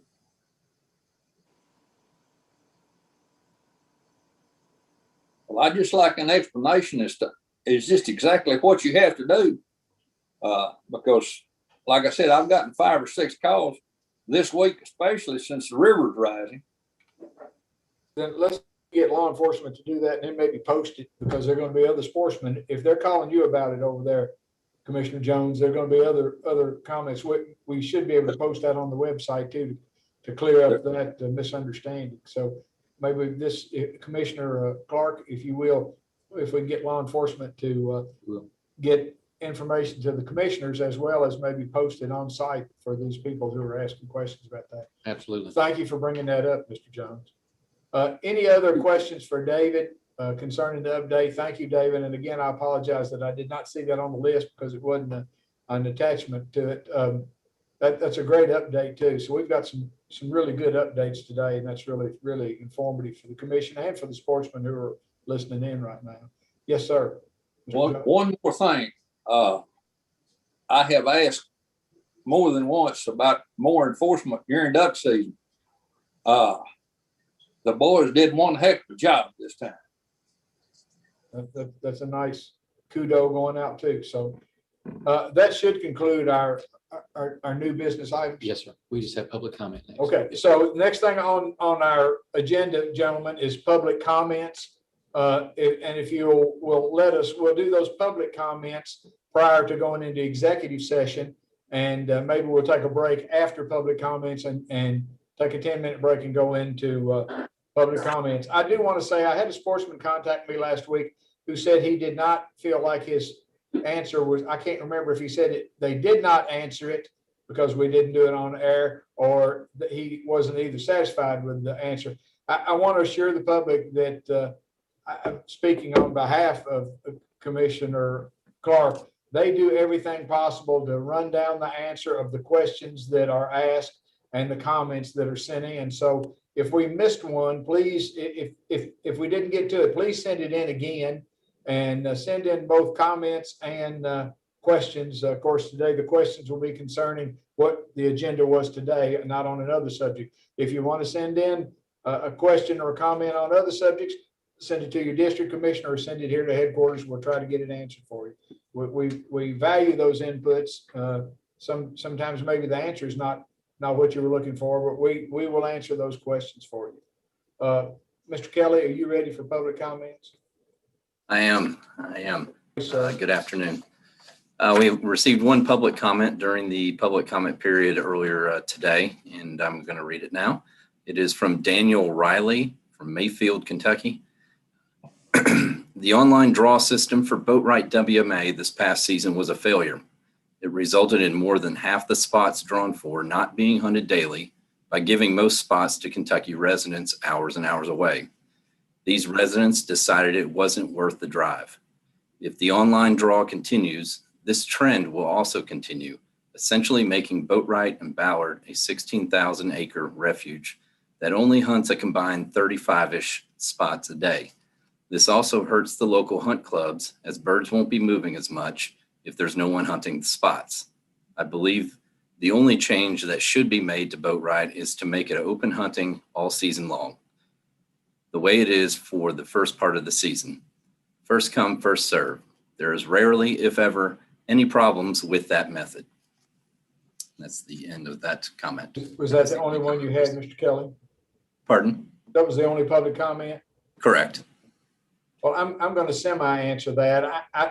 I'm not going to ask Ken Knott how old he is, but I believe for as long as he's been hunting, this was the first time this has ever happened with this draw system because of COVID-19. I also think that the commission, we're about done with these Zoom meetings. We're all praying that we can finally have a public meeting again. So the disruption caused by COVID-19, I sympathize with hunters whose method of choosing was really disrupted, but we are in grand hopes that that's about done and we'll be able to revert back to methods that please more hunters, because we have heard numerous complaints about that draw system. I think they did the best they could with what they had, but it certainly is difficult to veer from what's a 30 or 40 year method of doing things that seemed to have pleased everybody. So I had hopes that hunter right there will be happy next year if this COVID thing is relieved and we're able to go back to our old system.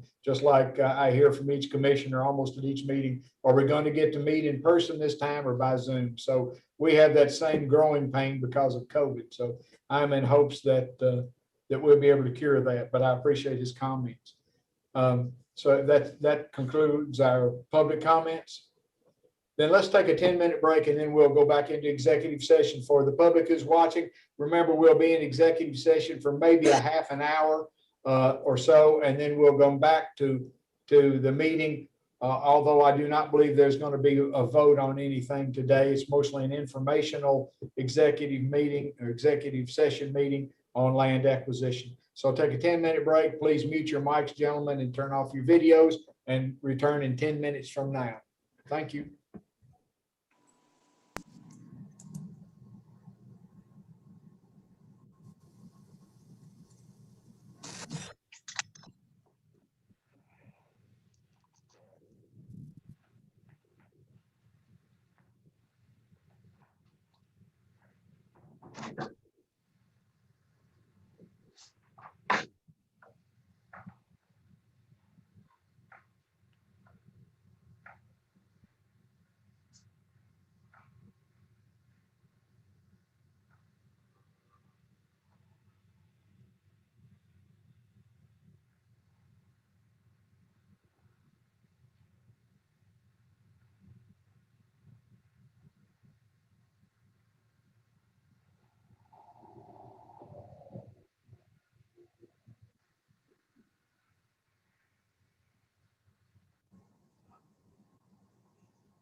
There you go.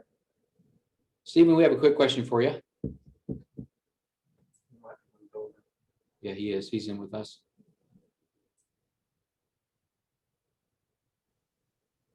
Well, I can Is read. the-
And public is aware. Have we got YouTube still back on? Yep, you're unmuted. Okay, And we're, go ahead. like Rob, Sarah, can you all hear us? Can everybody hear and see us? Okay, very good. Okay, good. Prior to going to executive session, I want to read this for the public. All meetings of a quorum of the members of any public agency at which any business is discussed or at which any action is taken by the agency shall be public meetings open to the public at all times except for specific items listed in KRS 61-810. The commission has business today that will require entering into a closed session. Prior to entering the session, KRS 61-815 requires notice of the general nature of the business to be discussed in the closed session, the reason for the closed session, and the provisions of KRS 61-810 that authorizes it. In today's session, we'll be discussing a land acquisition. The session will be closed to protect the state's interest in the acquisition of land. The closed session is authorized by KRS 61-810 under Section 1B for land acquisition. No final action will be taken in the session and no other business will be discussed other than that I have just described. During the closed session, necessary members of staff will be present to advise the commission and make presentations regarding the topics I have just described.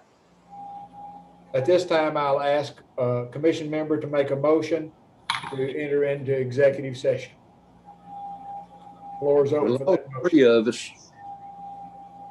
I can't see who's making the motion. I have a screen over. Yeah, I think some people's videos may not be shared. You've lost 3 of us.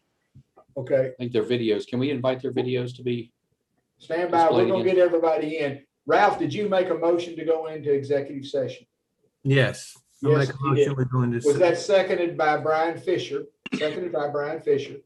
And who are we lacking to be able to do the vote? There's no discussion about going into executive session. Can you hear me, David Jones? And there's Doug. Is David I Jones? hear you, but I There it is. Okay, I now have everybody there. All in favor of going to executive session, please signify by raising your hand. Thank you, gentlemen. Opposed, no. Then we go into executive session. Welcome back, Ms. Cronin. Are we?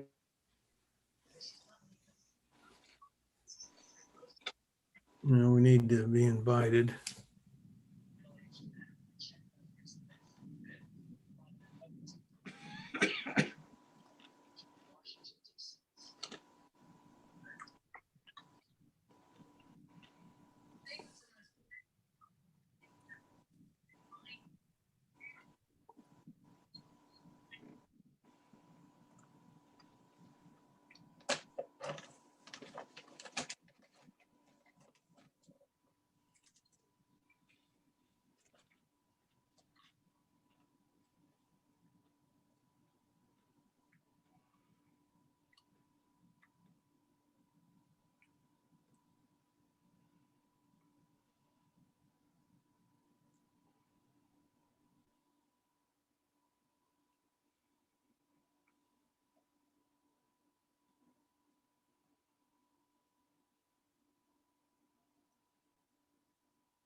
Can everybody hear me?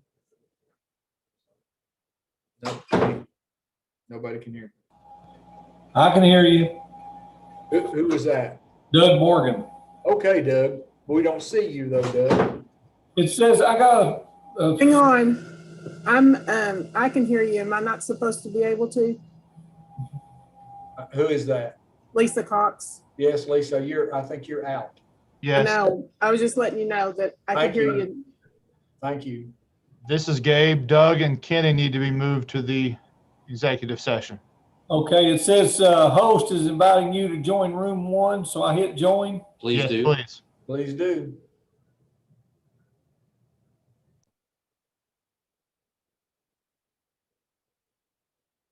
There he is. Now, who do we lack?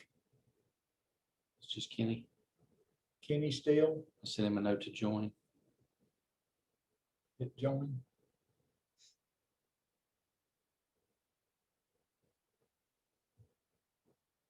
Stand by another few seconds here, folks.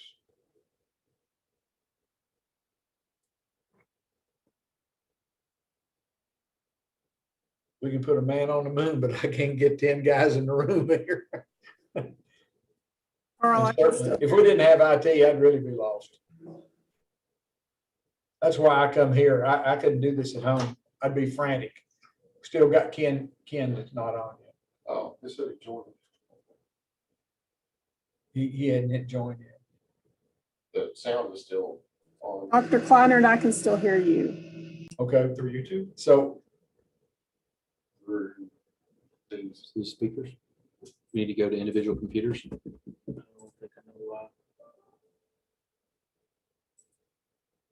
Lisa, can you hear me now? Yes, sir. I think maybe it's caused the FWR host is in here. Lisa doesn't need to be in this session. No, she's not. Oh, okay, she's Yeah, on, she's the hearing. general speaker. She's hearing. Because these microphones are still. Oh, okay.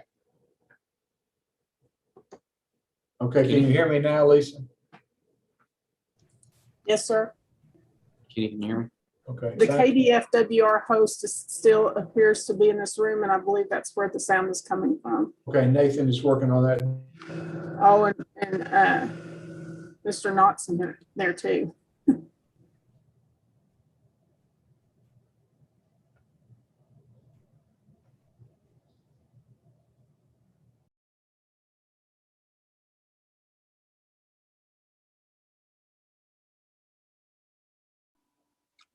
Can you send me the invitation to the room again? I didn't realize we had to go to another place.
Can everybody hear me at this point? Yes, sir. We should now be back on YouTube and back into regular session. I want to remind the members of the commission that, as with all executive meetings, sessions, that everything discussed about land acquisition is in extreme need of privacy and not to be shared outside the commission. Also, I want to remind the general public that on June the 4th, we have another scheduled commission meeting. Hope everybody can be here and participate. If there is no other new business to discuss or any further business other than to remind you of the June 4th meeting and the possibility of a call meeting, I'll entertain a motion to adjourn the meeting. Just one reminder, get your new hunting and fishing license. I need to do Please mine. speak up. I said, just a reminder, get your new hunting and fishing license too while It's you're not at it. just to the commission, that's to the entire general public. Yeah. Get their new hunting and I'll fishing make a mo- license and join Kentucky Wild this year too. Send us your questions or your comments about today's meeting is okay to your district commissioners or to headquarters. We will try to post the white paper on research in Eastern Kentucky. And I hope some of the information you received today about that from the deer coordinators will help ease some of the questions that district commissioners have been fielding. I think we had a motion to adjourn by Brian Fisher, a second by Josh Lillard. In no further discussion, all in favor signify by saying aye. I can hear every one of those. Y'all gents have a great weekend. Meeting adjourned. Thanks, everyone.